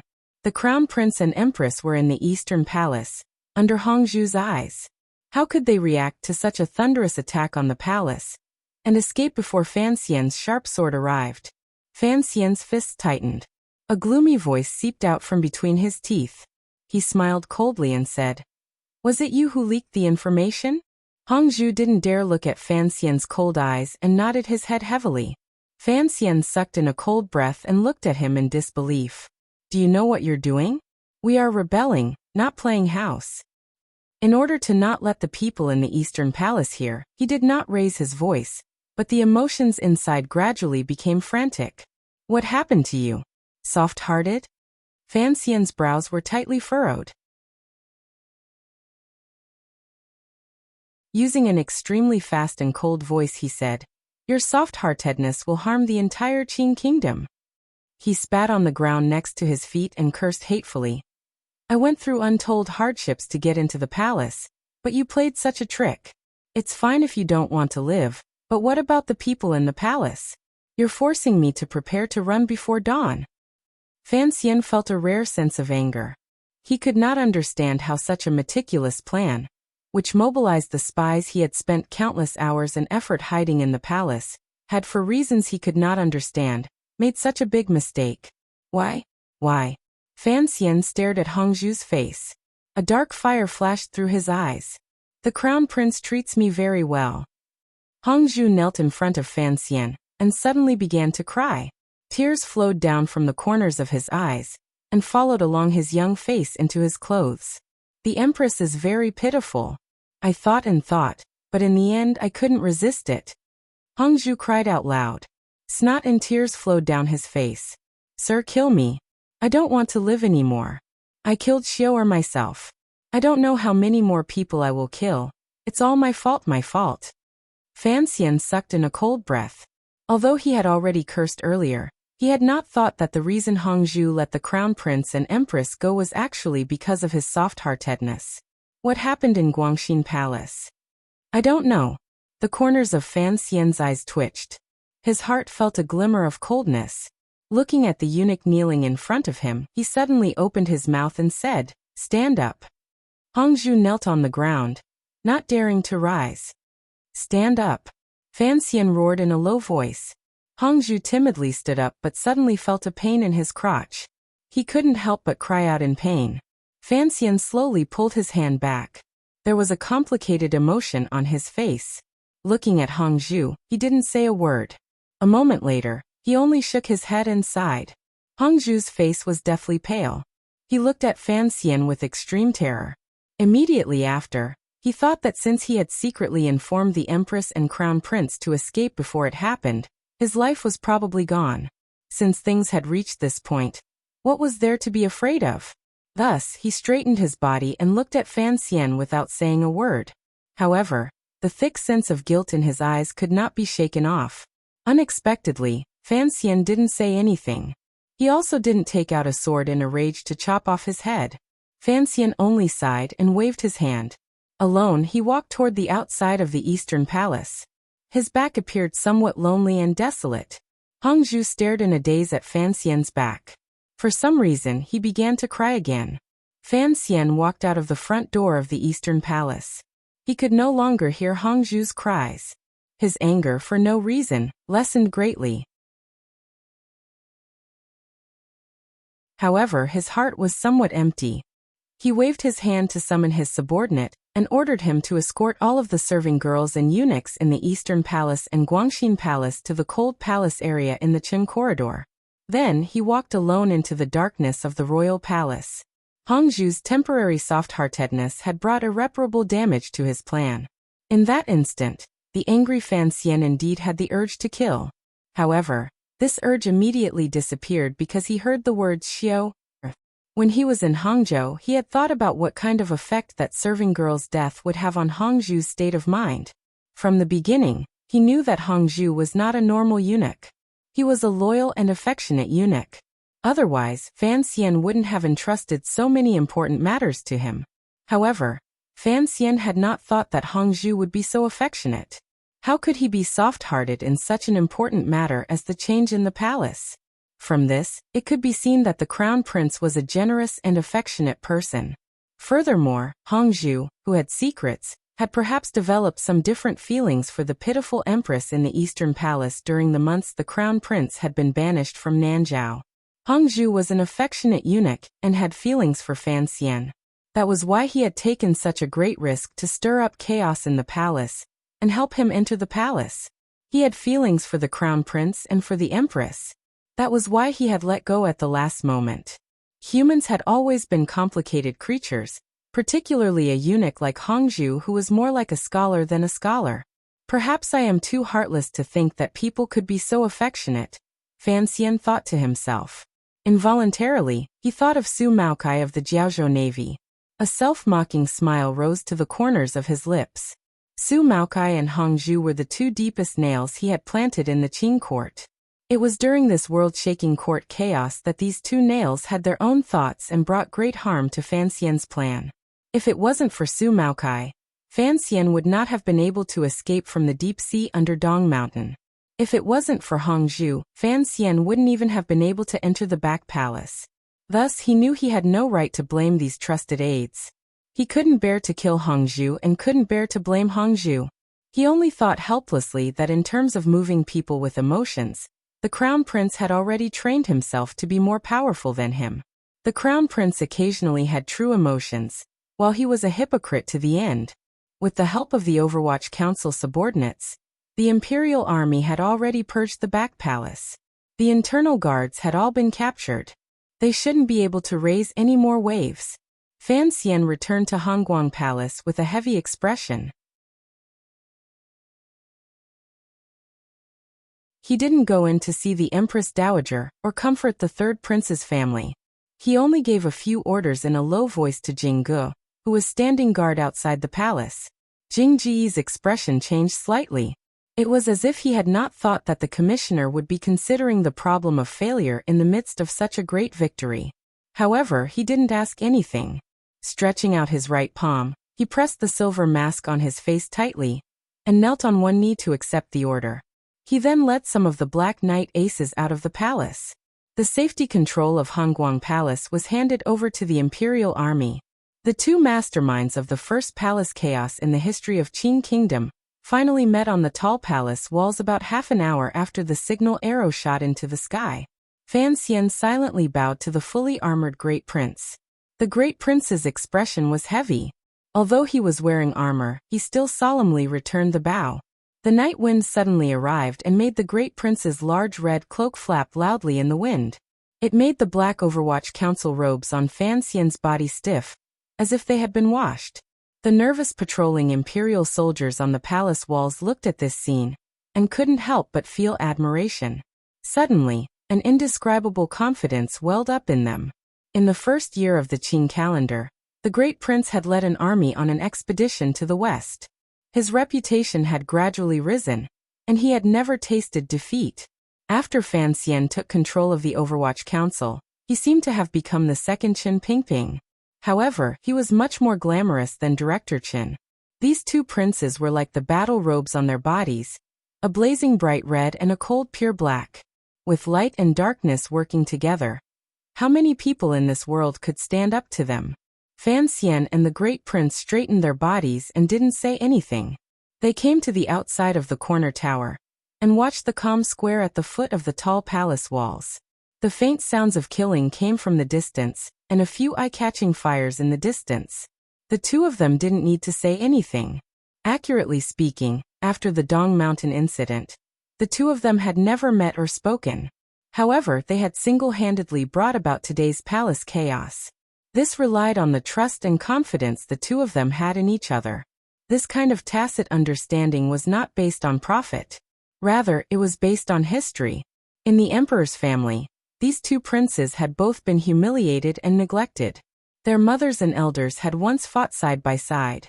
Now these two children were finally beginning to fight side by side. Of the 3,000 imperial soldiers, 1,000 were stationed in the palace, 1,000 were on the palace walls, and another 1,000 were already riding toward the depths of Jingdo. They had to take control of all of Jingdo before daybreak.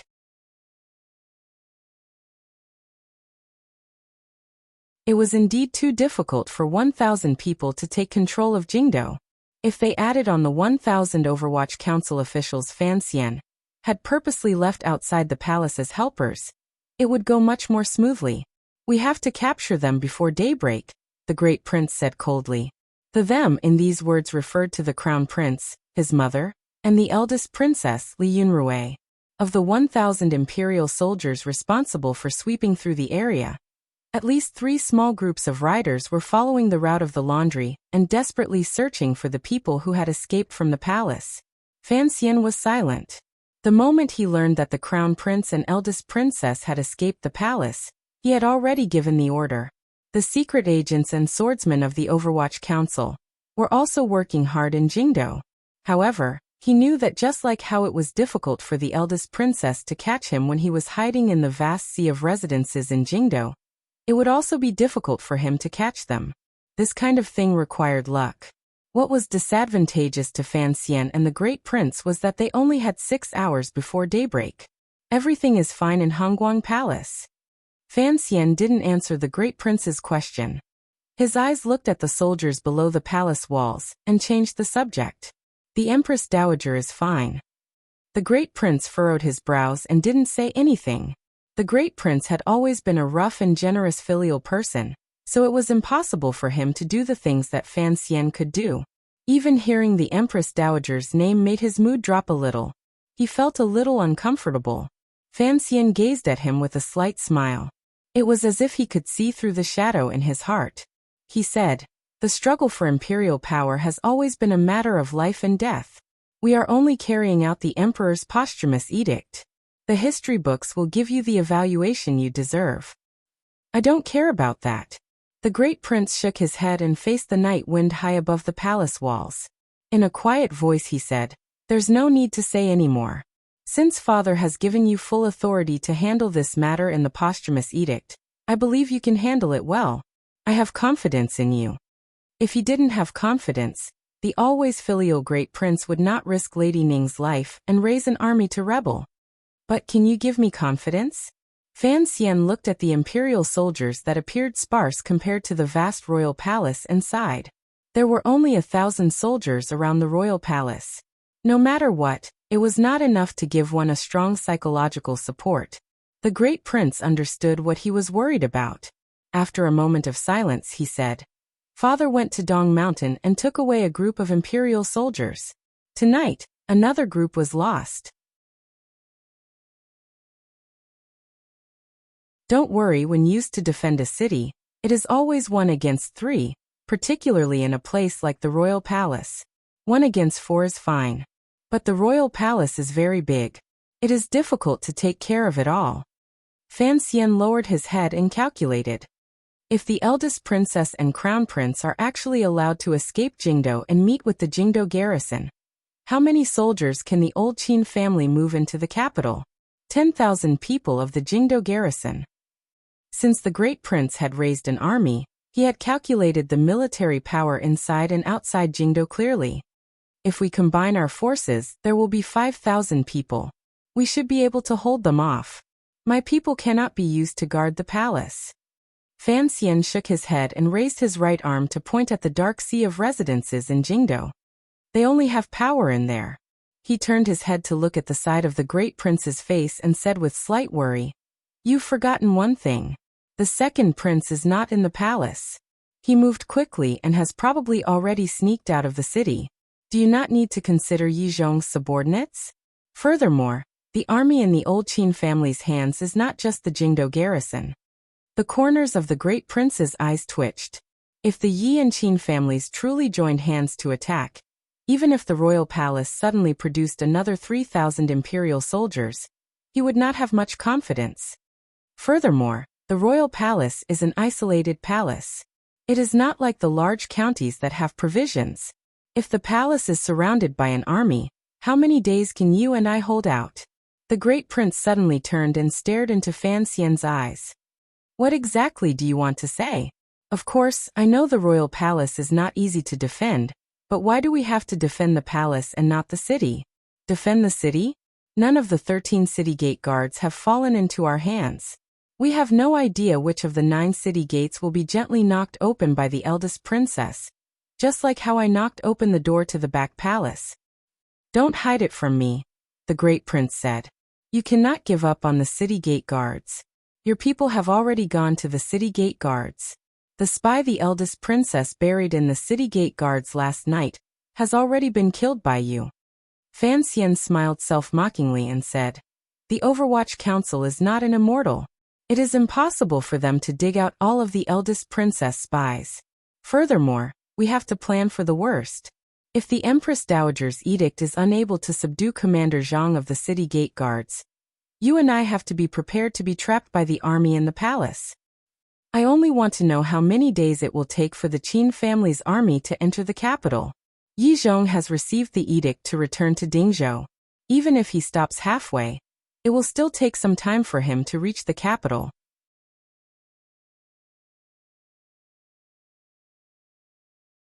If we only count the Jingdo garrison, it will arrive in a day, Fan Xian calmly said. The Qin family's army will arrive in about 4 days. It should be around the time Yi Zhong returns to the capital. The great prince did not ask why Fan Xian understood the Qin family's arrangements so clearly. He believed that the Overwatch Council had spies in the Qin family's army, just like in the imperial army. If Fan Xian had not pointed out the targets earlier, the purge earlier would not have been so easy. You can control the city gate guards. The great prince looked into Fan Xian's eyes and suddenly retorted. If you can't, you wouldn't dare to act. Thus, I am very curious as to what considerations you have for saying these things to me now. Fan Xian fell silent. Earlier, Jing Ge brought your council order to me and moved 200 horses. He then left the palace and disappeared. The great prince looked at him coldly and said, Don't tell me you don't have any thoughts. Fan Xian suddenly smiled and said, Actually, I wanted to say let's run. A muffled slap rang out. The furious great prince slammed his palm against the bricks of the royal palace. Lowering his voice, he said angrily, Run? You're crazy. Fan Xian smiled bitterly and said, I seem to have indeed gone crazy. Where can we run to? I was just joking. Don't get so worked up, all right? What kind of joke is this? Everyone's emotions are so tense. What's there to be afraid of if I joke a little to ease the emotions? Fan Xian's words were not just a joke. If this had been in the past, perhaps he would have run a long time ago when the situation was reversed for his own safety. This conversation made it very clear that if the crown prince and eldest princess slipped out of Jingdo, the seemingly good situation would be destroyed in an instant. The great prince suddenly sighed and patted his shoulder heavily. You've never led an army before. You've never seen what a true battlefield is like, so it's not strange for you to have such thoughts. As if to increase Fan Xian's confidence, the great prince said in a low voice, With your people helping control the city gate guards, even if there are 4,000 people, I can still hold Jingdo for 10 days. Below the royal palace, Overwatch Council officials guarded a row of carriages as they approached the palace gates. The great prince narrowed his eyes and watched as the officials who had been tortured by the crown prince got off the carriages. With this group of officials here, how can we escape? How can we have the heart to escape? Fan Xian was silent and nodded. Based on what you say, open a court conference today, announce the posthumous edict, and depose the crown prince. The great prince furrowed his brows and said, Send out orders in all directions and order the 4 armies to return as quickly as possible. The 3 armies are far away on the border, and will not be able to return to the capital within 10 days. If you and I send orders to return to the Yanjing camp. Fan Xian's heart chilled slightly. I'm afraid you and I will become the sinners of the Qing kingdom. Fan Xian was worried about none other than the unfathomable emperor of northern Qi. Information traveled too slowly in this world. Fan Xian knew that he had killed the governor of the northern expedition camp, and the fate of 5,000 soldiers at the foot of Dong Mountain was unknown. If the royal palace was in chaos right now and he used the title of regent to move the army stationed in Yanjing back, it would probably fall into the northern Qi emperor's calculations. He was afraid that before the Yanjing camp could return to the capital in time to suppress the Yi and Qin families, the northern army would move south. After experiencing so many things, Fan Xian knew that the northern Qi emperor was the most powerful figure in the world. Since he had secretly communicated with the eldest princess and participated in the inside story of Dong Mountain, he would not pass up such a great opportunity. Thus, the Yanjing camp could not be moved. The great prince's expression also became heavy. He knew that Fan Xian's worry was very reasonable. 10 days, we can only hold out for 10 days at most. If we can't move troops back to the capital to rescue the emperor. He suddenly smiled and looked at Fan Xian. Looks like what you said is reasonable. Our best choice is indeed to escape earlier tonight. After these words were said, Fan Xian paused. Immediately, the two of them met each other's eyes and began to laugh loudly for no reason. The laughter traveled far from the palace walls, startling the scholars Shu and Hu at the palace gates below to raise their heads and look. They could faintly make out that it was the great prince and Fan Xian. The two scholars couldn't help but feel slightly more at ease. They thought that for the two of them to be able to laugh so happily at this moment, it looked like the situation was set. No one knew how much helplessness and bitterness there was in Fan Xian and the great prince's laughter. However, the two of them, with great tacit understanding, did not bring up the matter of the palace being evacuated again. Since the two of them were already standing on the palace walls, there was no reason for them to continue running. Today, the great unification will be decided. The posthumous edict will be sent to the streets of Jingdo to calm the hearts of the people. The edict will be sent to each province. After the laughter stopped, Fan Xian gazed at the great prince and said with a slight smile, "Use the Empress Dowager's edict to stabilize the city gate guards and then take control. You said you could stop the army for 10 days. I will give you 10 days. It will definitely last for 10 days. The great prince gripped the sword at his waist tightly. His expression was resolute. He thought to himself, the royal palace will be broken in 10 days. Why does Fan Xian care so much about this time? You must fight for these 10 days for me. Fan Xian coughed gently and took out a pungent pill from his clothes. With a calm expression, he said, although I've never been in command of an army, I know that the most important people in an army are the generals of all levels. Think about it, if the commander, deputy general, and colonel all died, what would become of this rebel army? A plate of scattered sand. Defeated without attacking. The great prince furrowed his brows slightly and looked at Fan Xian. He thought that if the generals of the rebel army all died mysteriously within 10 days, Jingdo would be able to be held. However, no matter how skilled the Overwatch Council was in assassinations or how skilled you were in poisons, it would be impossible to accomplish such a heaven-defying thing among thousands of soldiers and horses. Fan Xian did not answer his question. He continued calmly and said, if even the crown prince and eldest princess suddenly died, what reason do you think this rebel army has to exist? The great prince gazed at him with confusion. He wondered if Fan Xian was sick. Fan Xian smiled slightly and said, the reason I haven't run and am willing to defend this isolated city with you is not because I have great courage. Rather, it is because I have never lost confidence. However, after this matter, I'm afraid I won't have good days. The great prince didn't understand. Naturally, he didn't know what Fan Xian meant. If Fan Xian truly brought out the heavy killing machine, who knew what path history would take in the future? Suddenly, there was a commotion outside the palace doors. A group of riders arrived in a cloud of dust. It seemed that they had captured someone. The great prince looked over. and saw that the person captured was a woman. It was too far away, so he couldn't see her face clearly. However, she seemed to be wearing the clothing of a common serving girl. Fan Xian narrowed his eyes and faintly said, "Our luck has always been good. Look, we've already captured the Empress. Are the Crown Prince and eldest princess far away?" After saying this, he turned and walked down the wide stone steps. He prepared to welcome the old officials who had suffered and prepare for the court conference the next day. He wondered what kind of crime he should arrange for the Crown Prince and eldest princess. At the same time, he prepared to comfort the poor, stupid, and unlucky Empress. Should I lock the Empress and Hongzhu together? A strange thought suddenly rose in Fan Xian's heart. He thought to himself that he was actually quite sentimental.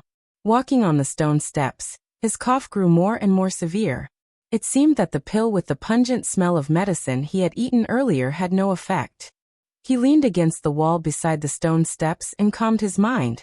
He took out another pill from his clothes and stuffed it into his mouth. He chewed hard a few times and swallowed it. The pungent smell was the smell of ephedra leaves. Ever since Fan Xian and the brothers of the Third Bureau had developed this kind of pill, it was the second time someone had taken it. The medicinal power of this pill was too tyrannical. The ephedra leaves were similar to stimulants. It could easily make one's mind become absent-minded and mess up one's jinqi. The first time he had taken this kind of medicine was also Fan Xian. It had been a few years ago beside the precipice of Shi Mountain in northern Qi, when he had faced the combined attack of Lang Tiao and Friar He. Fan Xian panted heavily a few times and calmed his mind. After escaping from Dong Mountain, he had been scratched by Yi Liuyun's sword intent. At the same time, he had been chased for hundreds of li by Yin Xiaoi. In the end, he had been shot in the side of his heart. His injuries were serious. Unable to receive good treatment, his entire body was at the end of its flight. Although he had rested in Lady Sun's boudoir for a number of days, his present realm was actually only 80% of his peak. In order to break into the palace, he had no choice but to take this harmful medicine again. Only then could he ensure that his valiant strength could be fully demonstrated. The first time he had taken this medicine was for Xiaoan, and the secret of the temple in the old man's mouth. The second time he had taken this medicine was for breaking into the palace, and for the great land of the Qin kingdom. There were many things in the world that were more important than health. Fan Xian thought to himself as he walked down with a slightly pale face. Jingdo was in chaos. Compared to the Ministry of Justice and the Jingdo government's victory without a fight, the attack on the eldest princess manor had sunk into a bitter battle from the beginning. The clumps of fire that Fan Xian and the great prince had seen on the palace walls were a vicious plan the Overwatch Council had been forced to use when they attacked. Fortunately, the eldest princess was not in the manor. The chief strategist of Xinyang, Yuan Hongdao, who was supposed to be in charge of the defense, seemed to have been scared out of his wits by the attack. Thus, after the Overwatch Council paid the price of dozens of bodies, the aces and serving girls in the manor were finally turned into porcupines by crossbow bolts and zombies by poison. The Overwatch Council officials charged in. The leading head of the First Bureau, Mu Feng, had a deep gash on his left arm. Fresh blood flowed freely, but his face was indifferent. He viciously placed the short sword across Yuan Hongdao's neck. He was Mu Tai's nephew and Fan Xian's direct subordinate in the First Bureau. For this kind of life and death struggle, he could not show any mercy. What he found strange was that the eldest princess's strategist, who was under his control, did not show much fear. On the contrary, he was filled with panic. Yuan Hongdao gazed at Mu Feng, and anxiously said, "I have something important to report to the Duke of Danbua."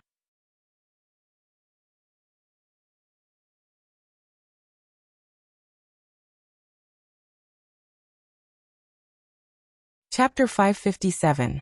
He then said an important question.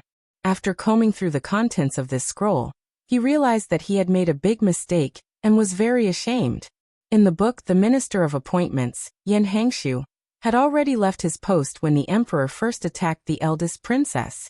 Even if the eldest princess reappointed him after her rebellion, he should not have risen so quickly and appeared in Taiji Palace to speak up for the crown prince. This is a big mistake.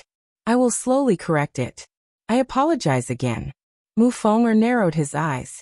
He didn't know why this old man in front of him, who looked like a scholar, dared to make such an absurd request. A captured traitor wanted to see his commissioner. Even if he was the top strategist in Xinjiang, on such a tense night he could only be thrown into prison and temporarily keep his life. In his heart, Yuan Hongdao probably knew that he had no way out, so he wanted to use his silver tongue to see Fan Xian and persuade the commissioner to let him live. However, Mu Feng, an official of the Overwatch Council, loathed from the bottom of his heart these so-called strategists who only knew how to talk and plot. There were no relevant instructions in the orders he had received. He would not give Yuan Hongdao any more time to struggle. Seeing Yuan Hongdao open his mouth in panic to speak, Mu Feng was increasingly sure of his judgment. It looked like this old man was extremely afraid of death. He furrowed his brows and did not give Yuan Hongdao another chance to speak. He pulled back his short sword and then smashed out with his fist, directly creating a bruise on Yuan Hongdao's temple and knocking him out. Yuan Hongdao only felt a ringing in his head. His vision blurred, and he fainted to the ground. In the instant before he fainted, his heart was filled with anger and helplessness. As the only remaining member of the Overwatch Council's first batch of spies, he knew very well how strict the Overwatch Council's missions were. Since this Overwatch Council official did not know his identity, he would choose such a crude and simple method to shut him up. In the entire world, only 3 people knew that he, the chief strategist of Xinjiang, was a member of the Overwatch Council. One was the Emperor, who had already died on Dong Mountain. Another was Director Qin, who was rumored to have been poisoned, and was being pursued by the Qin family's army. Another was Yan Ruahai. As for the serving girl who had once met him, she had already died in an accident. Yuan Hongdao was unable to prove his identity. Mu Feng strictly followed the rules of the council and did not give him this opportunity. Perhaps this was the common sorrow of the sleuths in the countless worlds from ancient times until now. The possibility of them falling at the hands of their comrades was often greater than them revealing their identities and being silenced by their enemies. He only felt some regret and a strong sense of worry.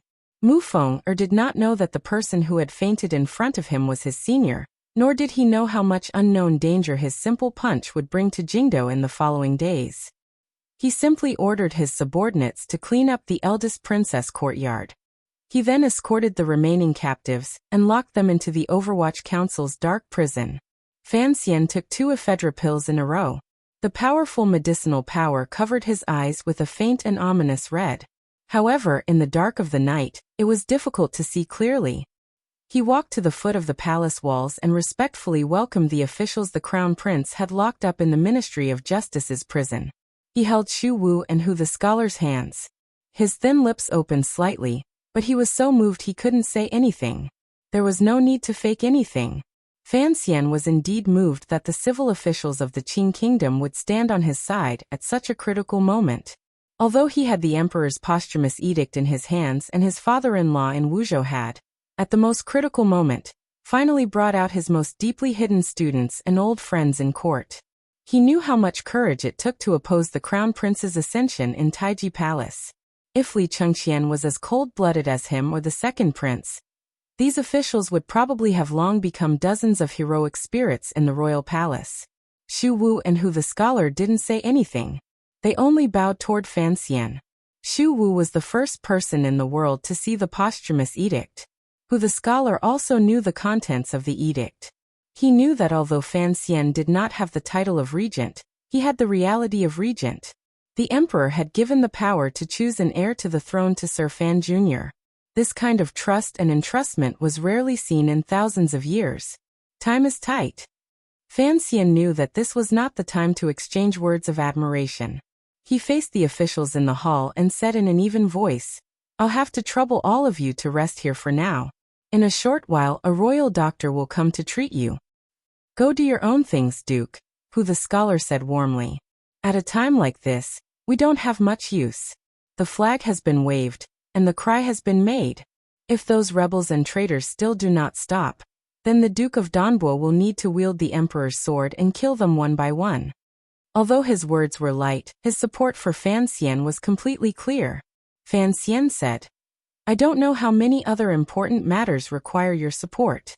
Presently, the Empress Dowager already knows of the Crown Prince and eldest princess's evil actions. In her heartache, she is sick in bed and has entrusted all the affairs of the court to you two. I hope you two can temporarily endure the pain of your skin and stand well for the Qing kingdom. I dare not do as you wish, Xu Wu replied in a raspy voice. The dozens of officials behind him also raised their hands. These civil officials knew that the situation in Jingdo was still complicated. They had to hurry and settle the matter.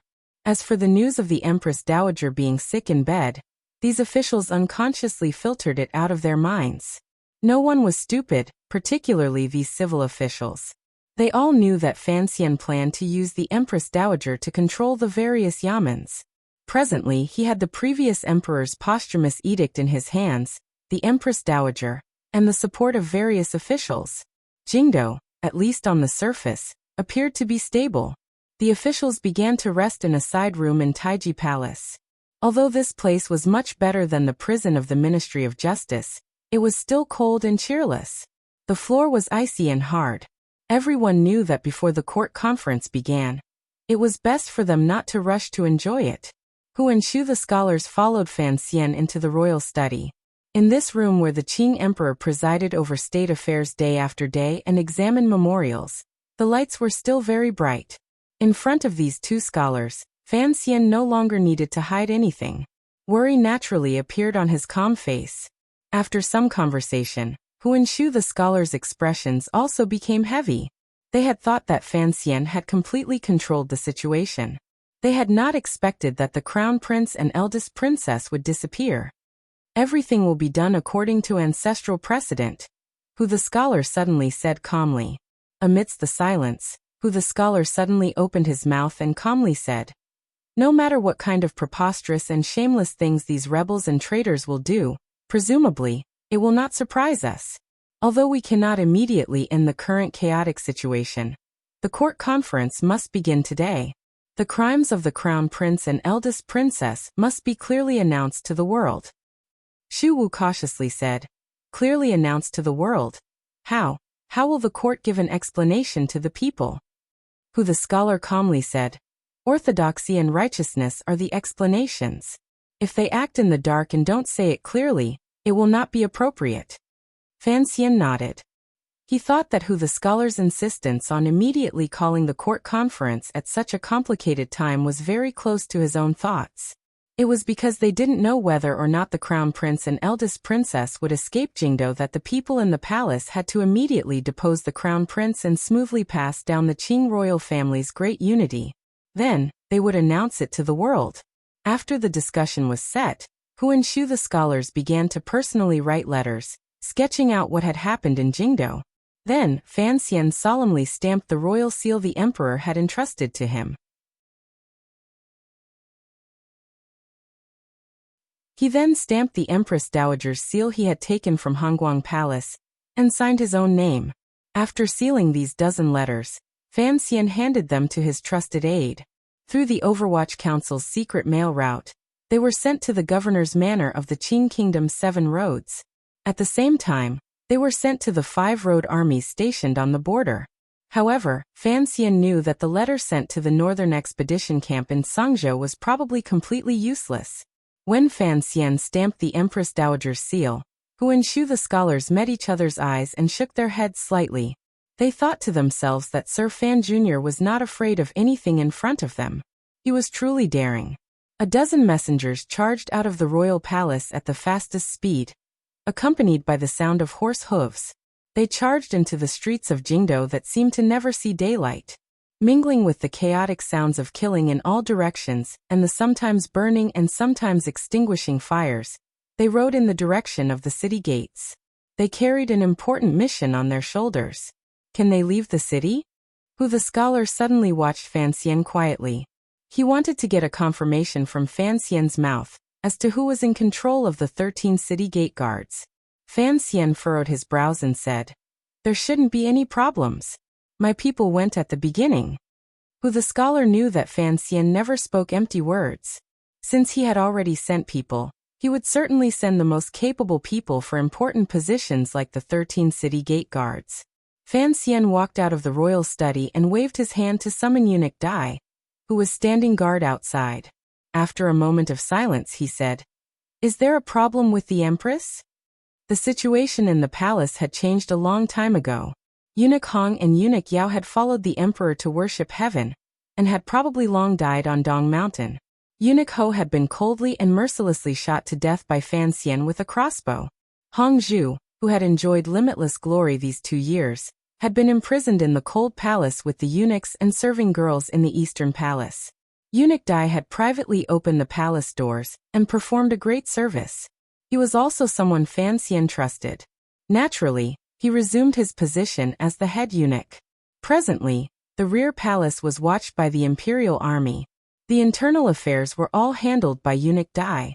He bowed and replied respectfully, "Following your orders, she has already been escorted into the cold palace.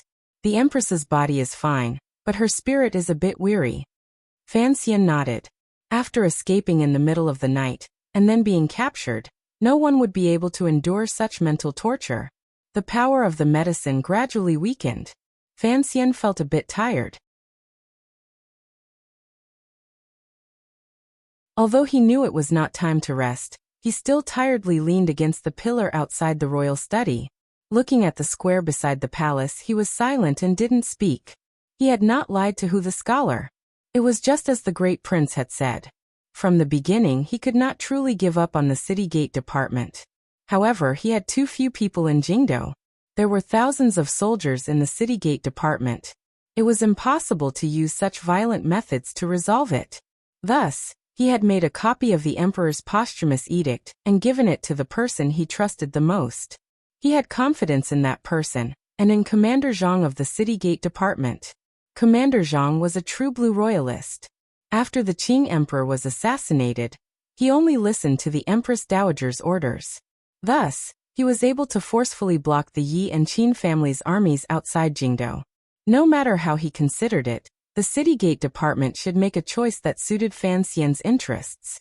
Fan Xian didn't know that the pillar he was leaning against had once been the place where the emperor and Chen Pingping had spoken twice. He also didn't know that a person called Yuan Hongdao had already been knocked unconscious by his loyal subordinate and locked up in the Overwatch Council's prison. He was only worried about Wan De Bao and his father in King Jing's manor. He still hadn't received any news. He didn't know if anyone could rescue his wife and brother-in-law, or how dangerous King Jing's manor was right now. When the white-clothed Sir Yin Jr. came out of the back garden of the Jingdo government, Fan Xian's operation to break into the palace had not yet begun. Mu Tai, who was responsible for subduing the Jingdo government, was still lying in ambush in the dark outside the manor. He tidied his white clothes and walked into an alley. He still had a lingering sense of leisure as he turned his head to glance at the night sky. A firework bloomed in the night sky. It was very beautiful. The usually cold Yen Bingyun looked at the firework that disappeared in a flash in the night sky and smiled. He knew that Fan Xian had already made his move, so he had to hurry. He didn't wear night clothes. Instead, he wore an eye-catching white robe that stood out against the darkness around him. His mission at the city gate department was not to assassinate. It was to subdue.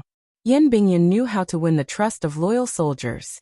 Arriving at the city gate department yamen, Yen Bingyun calmly arrived at the yamen under the escort of dozens of spear-wielding soldiers, and waited for Commander Zhang to receive him.